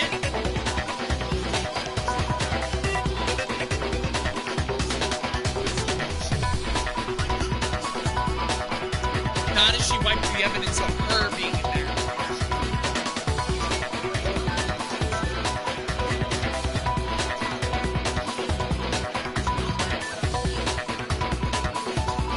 She would have gotten away with it and everybody would have been executed.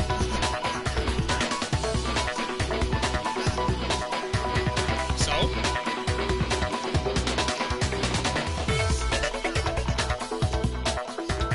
Yeah. Okay, and? Then she committed the murder in his room. She doesn't have to be in her room to commit the murder. So? That's not relevant!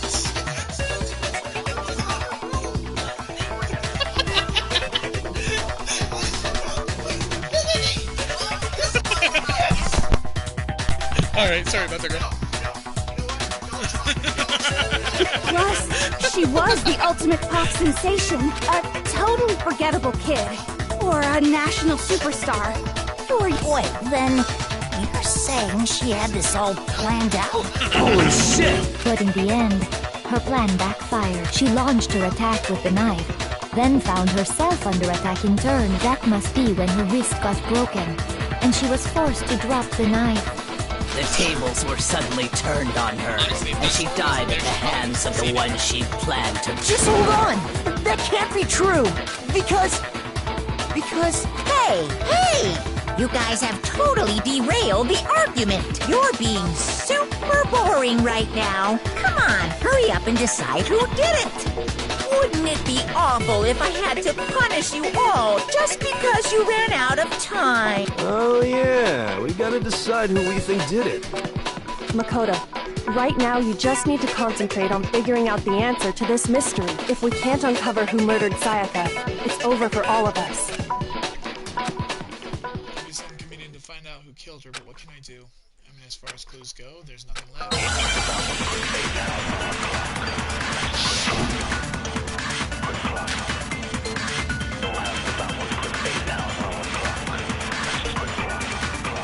It's easy just to say, hey, decide who did it.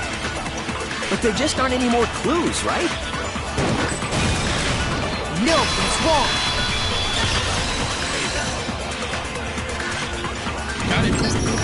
There still might be one clue left. Sayaka's dying message. Dining? Wait, what did you say? The dying message. She wrote something on the wall behind her, remember? 11037. Written in her own blood. There must be a clue about the killer hidden in there. Well, before we get too far into that, I need to ask, can we really be sure that Sayaka is the one who wrote it? Oh, fuck! Wrong button. Shoot! I got it! Her left index finger had blood on it. I pressed the button 3 times, but I guess I have to be a little bit slower whenever it comes to the thing. That could only be because she used that finger to write the message. I see. She broke her right wrist during the fight, so she'd have to use her left hand to write. Sure. I think we can all agree Sayaka wrote it. But still, what the heck do those numbers mean? Hey, Chihiro. You're a computer nerd or whatever, right? You should know all about numbers and shit. No, that's not... Yes, I'm a programmer, but I don't see any kind of meaning in these numbers. Of course. It's because they're not numbers. Oh, yeah, it looks like... Huh? What? No, it's just a look at the numbers, assuming they're not numbers. Don't these first two, 1, 1, look less like two numbers and more like one letter? Ah, you're right. The connecting line is barely there, so I assumed it was 1, 1, but looking at it now, you could also read it as an N. Whoa, you might have finally just said something worth a shit. Our little gray cells are really getting excited now. But even if that really is an N037, doesn't make any more sense than before.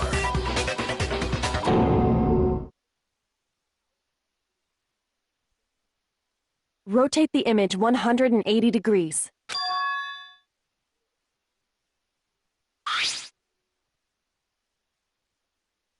Oh my god. Now I see. She wrote down the killer's name. Huh? You just shot past the clue part and right onto who... So, whose name did she write?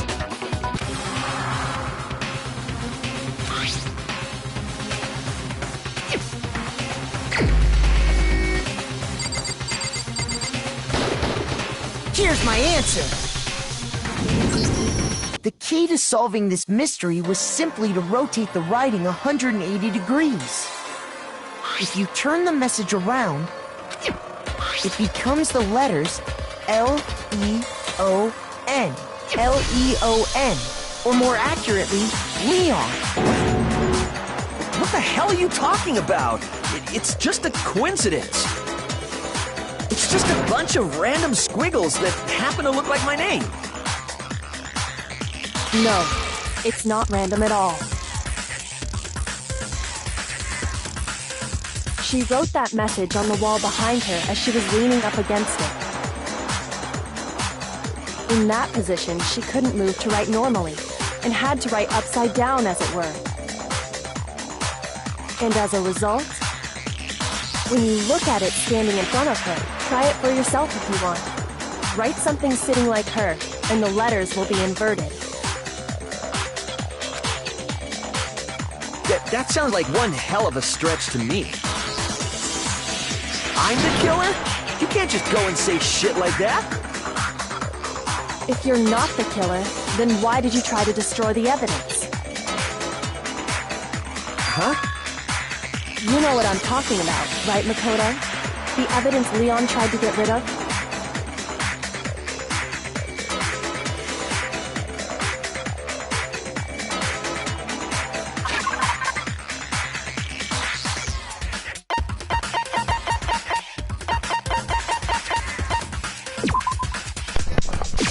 I got it! You mean the burnt shirt piece I found laying on the ground by the incinerator, right? As the killer stabbed Sayaka, they must have gotten some of her blood on them. And to dispose of the shirt covered in the victim's blood, they threw it into the incinerator. But one piece burned off and got left behind. And the killer didn't notice. If they had, they most certainly would have panicked. Isn't that right, Leon? But is one scrap of fabric enough to conclude that Leon is guilty? Yeah, I mean, Leon's not the only one wearing a white button-up. That's right! There are plenty of other people here with shirts like mine. With just that one little charred piece, there's no way you can say for sure who it belongs to. You're right. That alone isn't enough. But there are some other points that may reveal the truth. Are you finally starting to understand? The answers to all the riddles are right here. Yeah, I think so.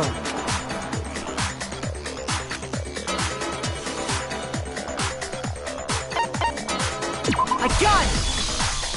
If you look closely at how the shirt was disposed of, we should be able to figure out who the killer is. Oh yeah, that's a good point. I think I know what you're gonna say.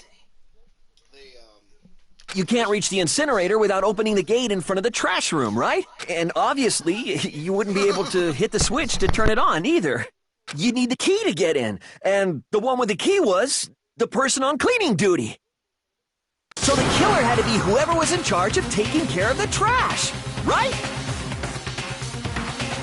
Interesting.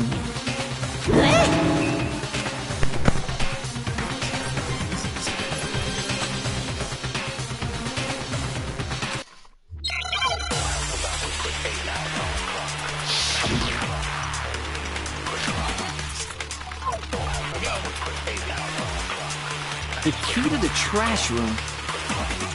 Whoever was on cleaning duty must have had it, right? So the only one who could get to the incinerator was the person in charge of the trash? Shoot! The key to the trash room. Whoever was on cleaning duty must have had it, right? So the only one who could get to the incinerator was the person in charge of the trash? And you'd have to get close to the incinerator in order to just... No, that's wrong.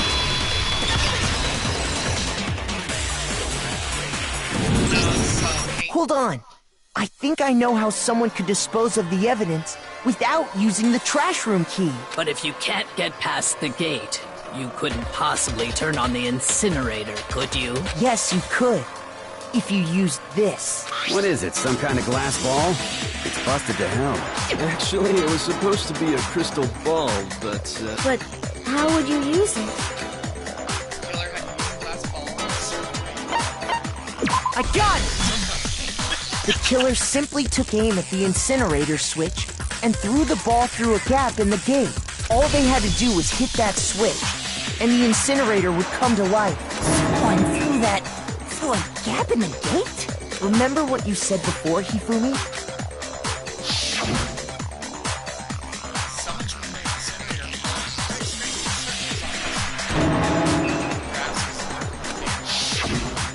Hifumi had the key.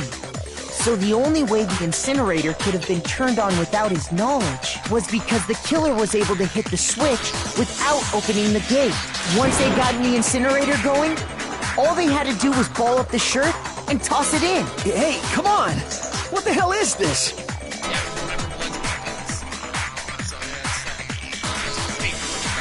All you have to do is look at the scene to know that the killer never actually went inside the trash room. The shards of broken glass, the incinerator left running, the piece of shirt that escaped the fire. If the killer had been on cleaning duty, the evidence would have been taken care of much more thoroughly. Wait, no, just hold on. But the distance from the gate to the incinerator has to be at least 30 feet, right? The pinpoint accuracy you'd need to throw a glass ball that far and hit something that small. Could someone really do that? That's right! There's no way! It'd be impossible! Difficult, absolutely. Impossible? I don't think so. Because the killer is... I got it! Because the killer is the ultimate baseball star. Isn't that right, Leon? Do you have any idea how stupid you sound right now? A target 30 feet away would surely be little challenge for the ultimate baseball star. You can't be serious. I'm not the killer! These goddamn shipper brains have got it all wrong, I'm telling you! You still won't admit it? Okay then, Makoto. Go ahead and review the incident one more time to make his crime perfectly clear. And with that, we can end this. Listen to me! What the hell do you mean, end this? Say what you want, Leon. But all the questions have been answered. And the truth has been revealed. Now here's what happened.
The killer is you! I think I'd better take one more look back at the case from the beginning. Last night, the killer went to the room Sayaka was in. In other words, my room. From what we can tell, Sayaka invited that person there intending to kill them. She attacked them with the knife she'd taken from the kitchen earlier.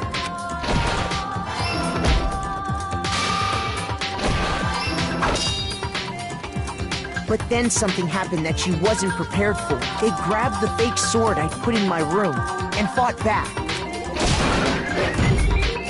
During the struggle, a strike from the sword broke Sayaka's right wrist.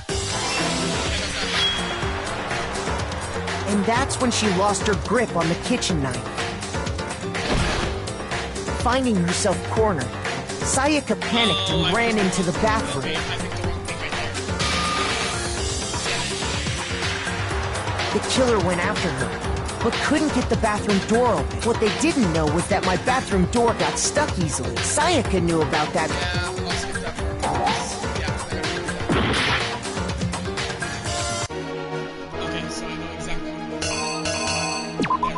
The killer is you!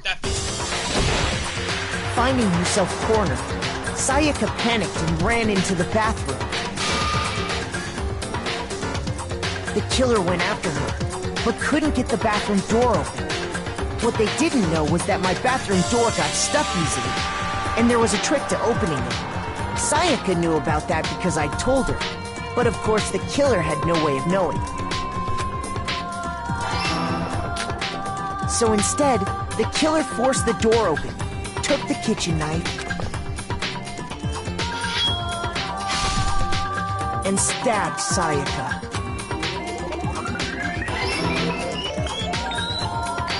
But with what strength she had remaining, Sayaka left a dying message. To keep the killer from noticing, she wrote it on the wall behind her. And with that, all her strength was gone. With Sayaka dead, the killer quickly began destroying the evidence. First, they took off their shirt, which was covered in their victim's blood. Then they took the lint roller in my room and cleaned up the entire area. They wanted to make sure they got rid of any trace they'd ever been there. Afterwards, the killer headed to the trash room to destroy their bloody shirt. They tried to burn the shirt using the incinerator there, but the trash room was blocked off by an especially sturdy gate, preventing access to the incinerator. So they came up with a plan to use Hiro's crystal ball, which he'd left in the laundry room. The killer managed to throw the ball through the gap in the gate and hit the incinerator switch. For any normal person, that'd be an impossible throw. But the killer had the confidence to take a shot, and that's because the killer was the ultimate baseball star. The crystal ball, thrown with absolute precision, hit the switch on the incinerator, which then quickly roared to life.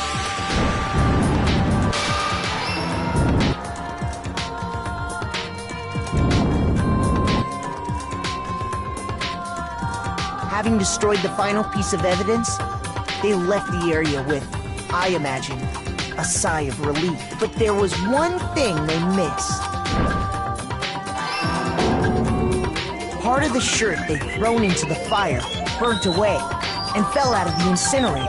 The killer didn't notice this, and so left behind a piece of indisputable evidence.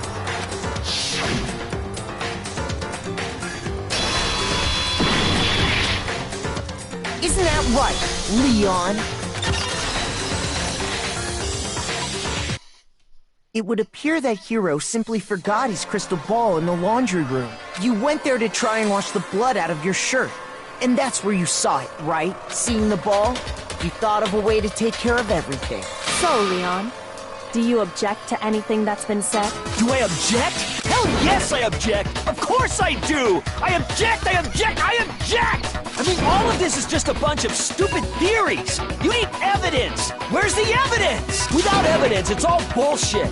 It's bullshit and I refuse to acknowledge it! Well then, I guess this is as good a time as any to present the evidence that proves you did it. Makoto, I believe you're in possession of that evidence. When the killer removed the screws from the doorknob, they didn't use anything from your room to do it. Instead, they must have used something that belonged to them. I refuse to acknowledge you! You're stupid! Stupid, stupid, stupid! Stupid, stupid, stupid, stupid, stupid, stupid, stupid!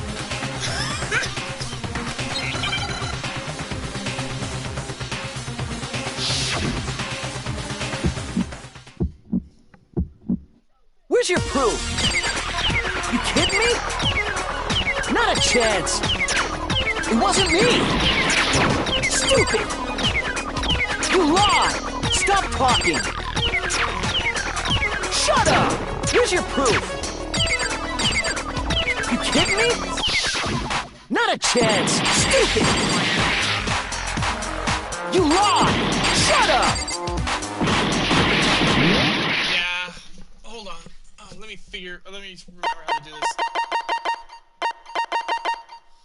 Lock on the X button, attack with the triangle button. Oh, okay. Reload with square button. Where's your proof? You kidding me? Not a chance! It wasn't me! Stupid!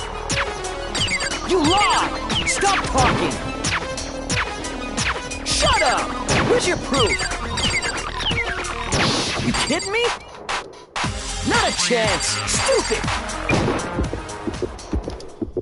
Got it. Where's your proof? This should prove it. Okay, I now know how to do that. Fucking A. The screws on the bathroom doorknob were removed. I wonder what kind of tool the killer used to remove them. I mean, it had to be a screwdriver, right? Oh yeah, I'm pretty sure the toolkits we got each had one inside. And that must be what he used. There aren't any other tools anywhere. But the toolkit in my room had clearly never been used. That's because the culprit didn't know it was your room. They thought they were in Sayaka's room. Only the boys got toolkits, so the killer naturally assumed there wouldn't be one in there. Okay, then whose toolkit did the killer use? Stupid, stupid, stupid! It had to be their very own toolkit. Stupid, stupid, stupid, stupid, stupid! Leon, would you mind showing us your toolkit? If I'm right about this, then the screwdriver will show some evidence of being used. Stupid, stupid, stupid! Huh? And if you say you used it for something else, you'll have to explain exactly when, where, and why. And let me say this right now. I lost it isn't an excuse at this point. Stupid! Stupid!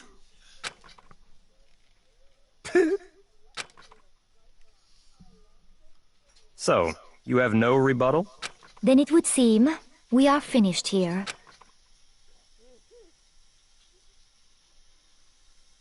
God, it got so fucking quiet there.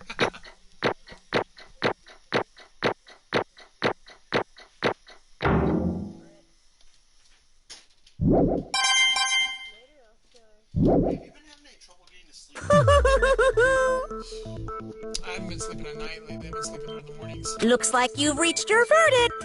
Then are we ready to cast our votes? You all have a lever in front of you. Use it to make your selection. Oh, just to remind you all, make triple sure you vote for someone. You wouldn't want to be punished for something so minor, right? Okay, then let's get excited! Who will be chosen as the Blackened? Will you make the right choice or the dreadfully wrong one? What's it gonna be? What's it gonna be?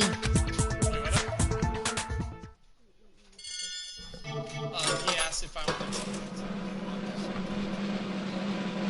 Yes, please.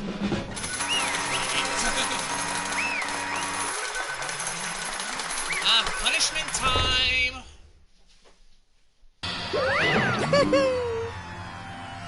like you got it right on the money. The Blackened, in this case, the one that killed Sayaka, was none other than Leon Kuwata. Huh? Hey, hold on. Did you really kill Sayaka? But... I don't believe it. You son of a bitch! Son of a bitch! What the hell's wrong with you? I didn't have a choice. It was kill or be killed. So, that's why... I killed her first. None of you are any different! One wrong step and you'd be the one standing here. It was complete chance that I wound up like this. I was just... unlucky. What? That's all. Hey! Come on! You expect me to just accept my death? Everything's become clear. The decision we made was right after all. But when I think about that, honestly, I'd be better off if we'd been wrong. Because what we came up with really is the truth. And that truth is that Sayaka was trying to frame me. But even if that's true, I can't say she was wrong. After all, Mastermind, it's all because of that video. Even I couldn't handle what I saw in there. If I was her, and the video actually had something to do with me, I can't even imagine. Now we're trapped in here with no way out. They're probably waiting for me. Why? Why? I'm stuck in here. The one thing that was more important to her than anything else, her dreams, her friends. To have to see something like this happen to them. Sayaka. I did whatever it took to reach that dream. I mean it. Even some things that weren't so pleasant. And that's why Sayaka for the friends that meant so much to her, that's why she betrayed me. So when she said, No matter what happens, please always be there for me. I need you on my side. yeah, she was plotting it ever since she saw the DVD. She was lying to me from the very beginning. She was using me, and that's why she talked to me in the first place. I guess I'll never know. Because there's nothing I can do to ask her what she was thinking. Once you're dead, that's that. Boy, howdy, the entertainment industry must sure be terrifying, huh? I mean, try to kill someone just because of those relationships. Ba-bum, ba-bum. She seems so nice and lovely on the outside, but inside, she descended into pure madness. Yeah, remind me when you know. What did you say? Phew! I understand, I really do. Yep. You're in utter despair thanks to Sayaka's betrayal, right? Compassion, intimacy, love. The stronger those feelings, the stronger the despair when they collapse. Stop screwing with us. This is all your fault. Sayaka being forced to do something like that. All of it. Everything. It's all your fault. Suddenly in a frenzy, I lunged at Monokuma. But... That's enough. As angry as I was, Kyoko latched onto my arm without hesitation. Her grip was like iron, strong enough. I was sure it wouldn't leave a bruise. Calm down. If you really want to make her enemies pay for what they've done, you need to let it go for now. Damn it. Ba-bum, ba-bum. Ah, that was a close one. I thought for sure you were gonna give me a good walloping. Just barely avoided punishment, you did. Yes, indeed. Now then, since you so magnificently revealed the identity of the killer during the class trial, the Blackened, Leon Kuwata, will receive his punishment. Punishment? You mean execution? Wait a second! I didn't have a choice. I had to kill her. Yeah, that's it. I was just protecting myself in the heat of the moment. It was self-defense. Is that okay? How exactly was it self-defense? You forced your way into the bathroom. Did you or did you not use your very own toolkit? After she shut herself in the bathroom, you went out of your way to head back to your room. Then you came all the way back, went into the bathroom, and killed her. Am I wrong? Do you understand? You had any number of chances to stop what you were doing, but you chose not to. Is it not because you had an unclouded intent to commit murder? So, that's why... That's not... Stop it. I've had enough of this. Oh. Are you sure? You were closer to her than anyone, were you not? He killed your precious Saya because you didn't understand. You can't save the artist's soul. Of course, I don't plan on letting Saya be either. Because the one to blame is him. Huh? If it weren't for you, this would never have happened to Sayaka or Leon. We shouldn't be fighting each other. We should be fighting against the one who put us in this situation. Mastermind. Unbelievable. Did you awaken to your sense of justice? Hey, Well, it just so happens that there's nothing more unethical than the unwavering sense of justice. After all, it's people with that sort of mentality that perpetrates war all over the world. Or perpetuates. Is that the kind of justice that's awakened within you? Just shut up. Okay, well anyway, more important. Chills! Let's hurry up and get to what everyone's been waiting for. The punishments! I'm begging you! Please, don't do this! Hey, come on now! No more excuses. You must pay the penalty for breaking the rules. Society demands it. Stop! Please! Now then, I've prepared a very special punishment!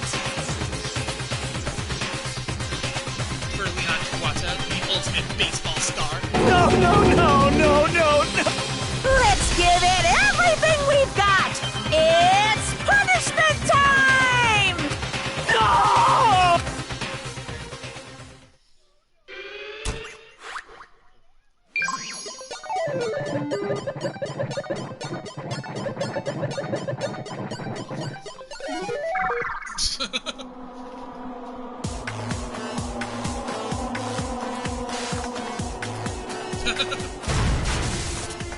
Right?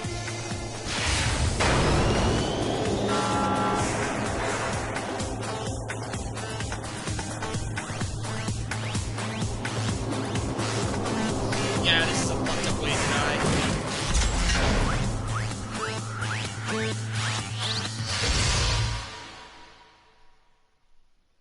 Gatling gun?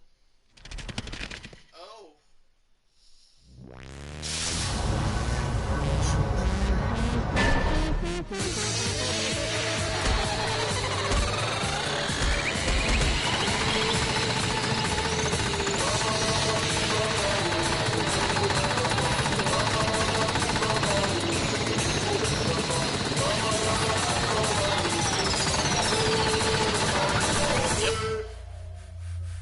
Yep.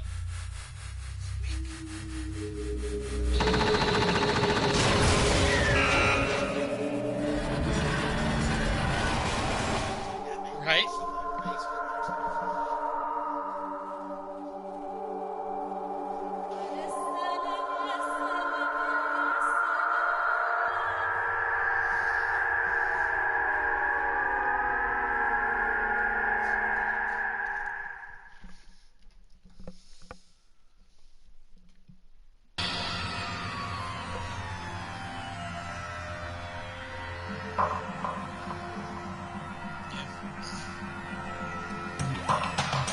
What we saw, that was the true physical experiment.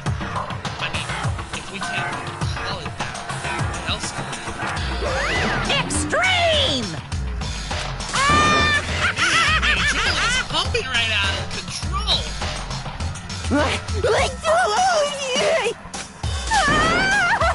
going on? I can't take it. Do we really have to keep doing this? I just can't take it. Well? Well, hey, if you don't like it, all you gotta do is swear to cut all ties with the outside world and accept living here forever. But that's only if every single one of you can get on board with that.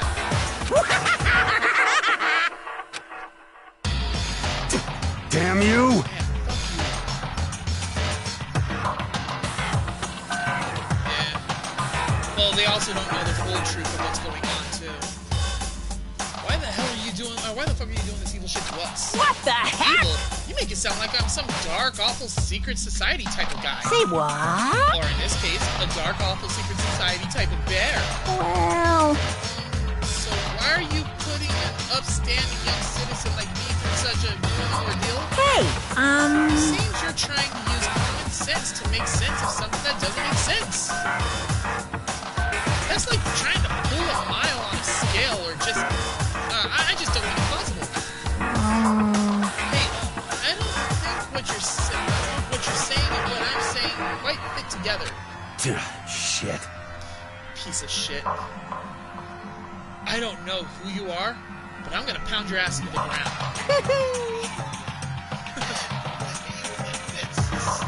Right? You must really hate me to get so angry, huh? But if you do that, you're gonna be barking way up the wrong tree. What happened because more than one of you decided you wanted to get out, right? No matter how much time passes, you can't cut free of your regrets from the outside world. You're to blame. Of course we can't cut free of the outside world, being trapped in this insane place. You're trapped, are you? Well, I'm sure you learned all the mysteries of this school. Your thinking will change for sure. Yeah, your thinking will change for sure. You'll think, boy, isn't it so wonderful how we all get to live here forever? What does this mean? What are you trying to say? Hey. I feel like there's some deeper meaning in there. Just like before. Chills! Chills! Chills! That's what everyone's waiting for, after all. Hey. When you say everyone, who exactly are you referring to? No. All those security cameras are not only being broadcast into the Mastermind's room, she's broadcasting it throughout the planets. Everyone's watching it.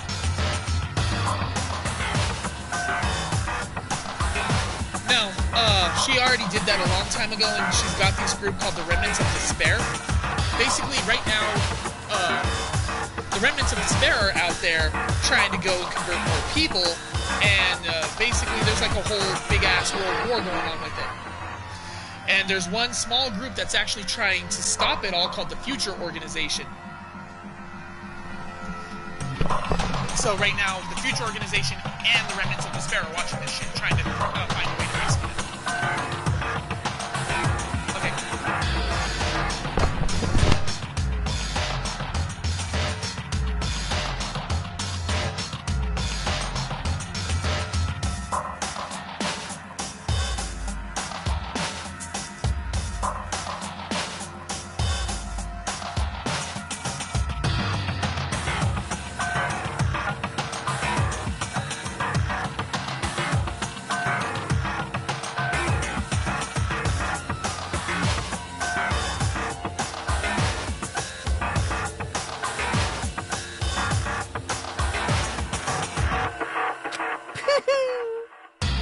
Sorry, I said everything I gotta say.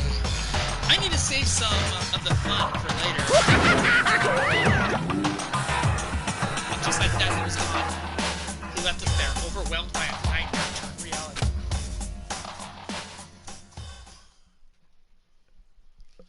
Even after he was gone, we stood there forever, unable to move. Actually, no, it wasn't that long, I think. Everyone just lost sense of time. We were all too scared. Scared of being alone. No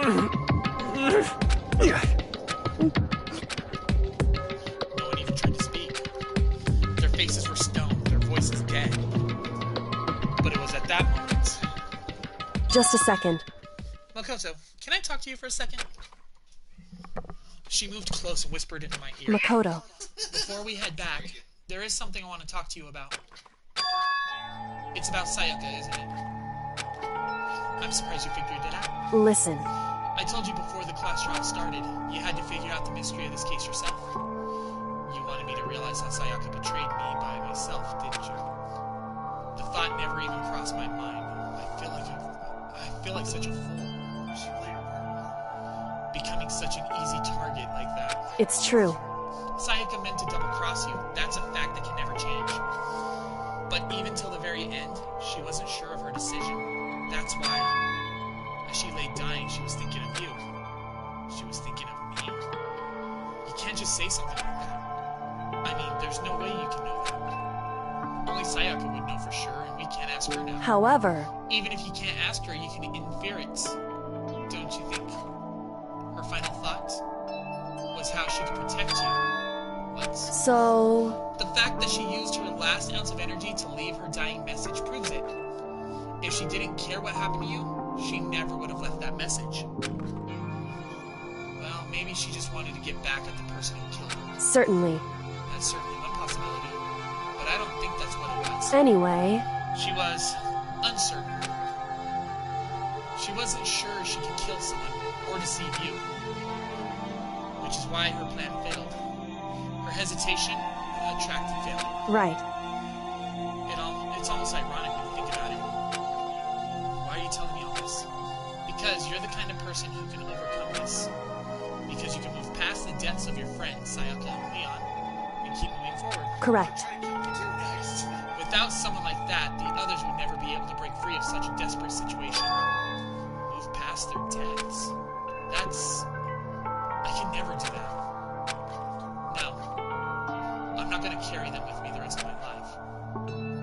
How could I possibly move past something like that? Leon, Sayaka, I'll carry them with me forever. I'll carry their memories with me wherever I go. So instead of forgetting them, you're choosing the hard road. Well, I have high expectations for you. As she said that, she revealed the smallest smile. Hey. By the way, I have to admit, I'm curious. Welcome back. How did you know I wanted to talk to you about Sayaka? Well, I'm psychic. What? Kidding. I just have pretty good intuition. Wow. That's one way to end that chapter. Jesus.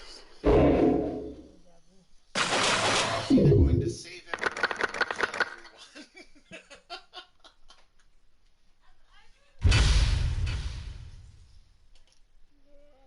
Well, we'll pick this up next week.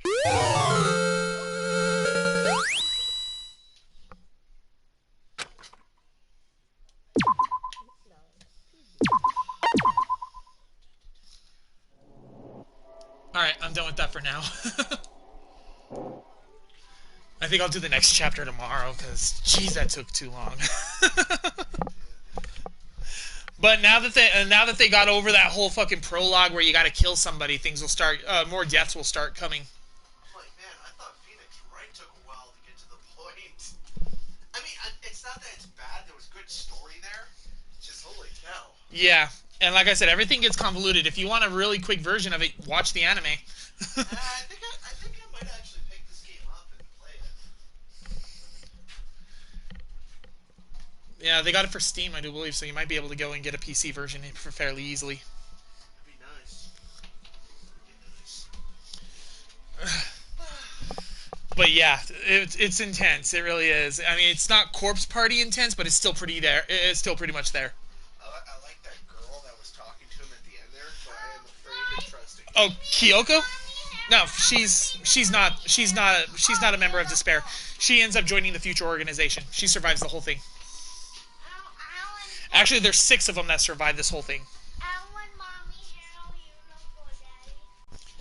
What up, Eddie? Alright, so I'm going to go ahead and close the application down, which stops the stream. For those of you who are watching in the future or just started watching without me knowing, like, subscribe, whatnot, and I will talk to y'all later.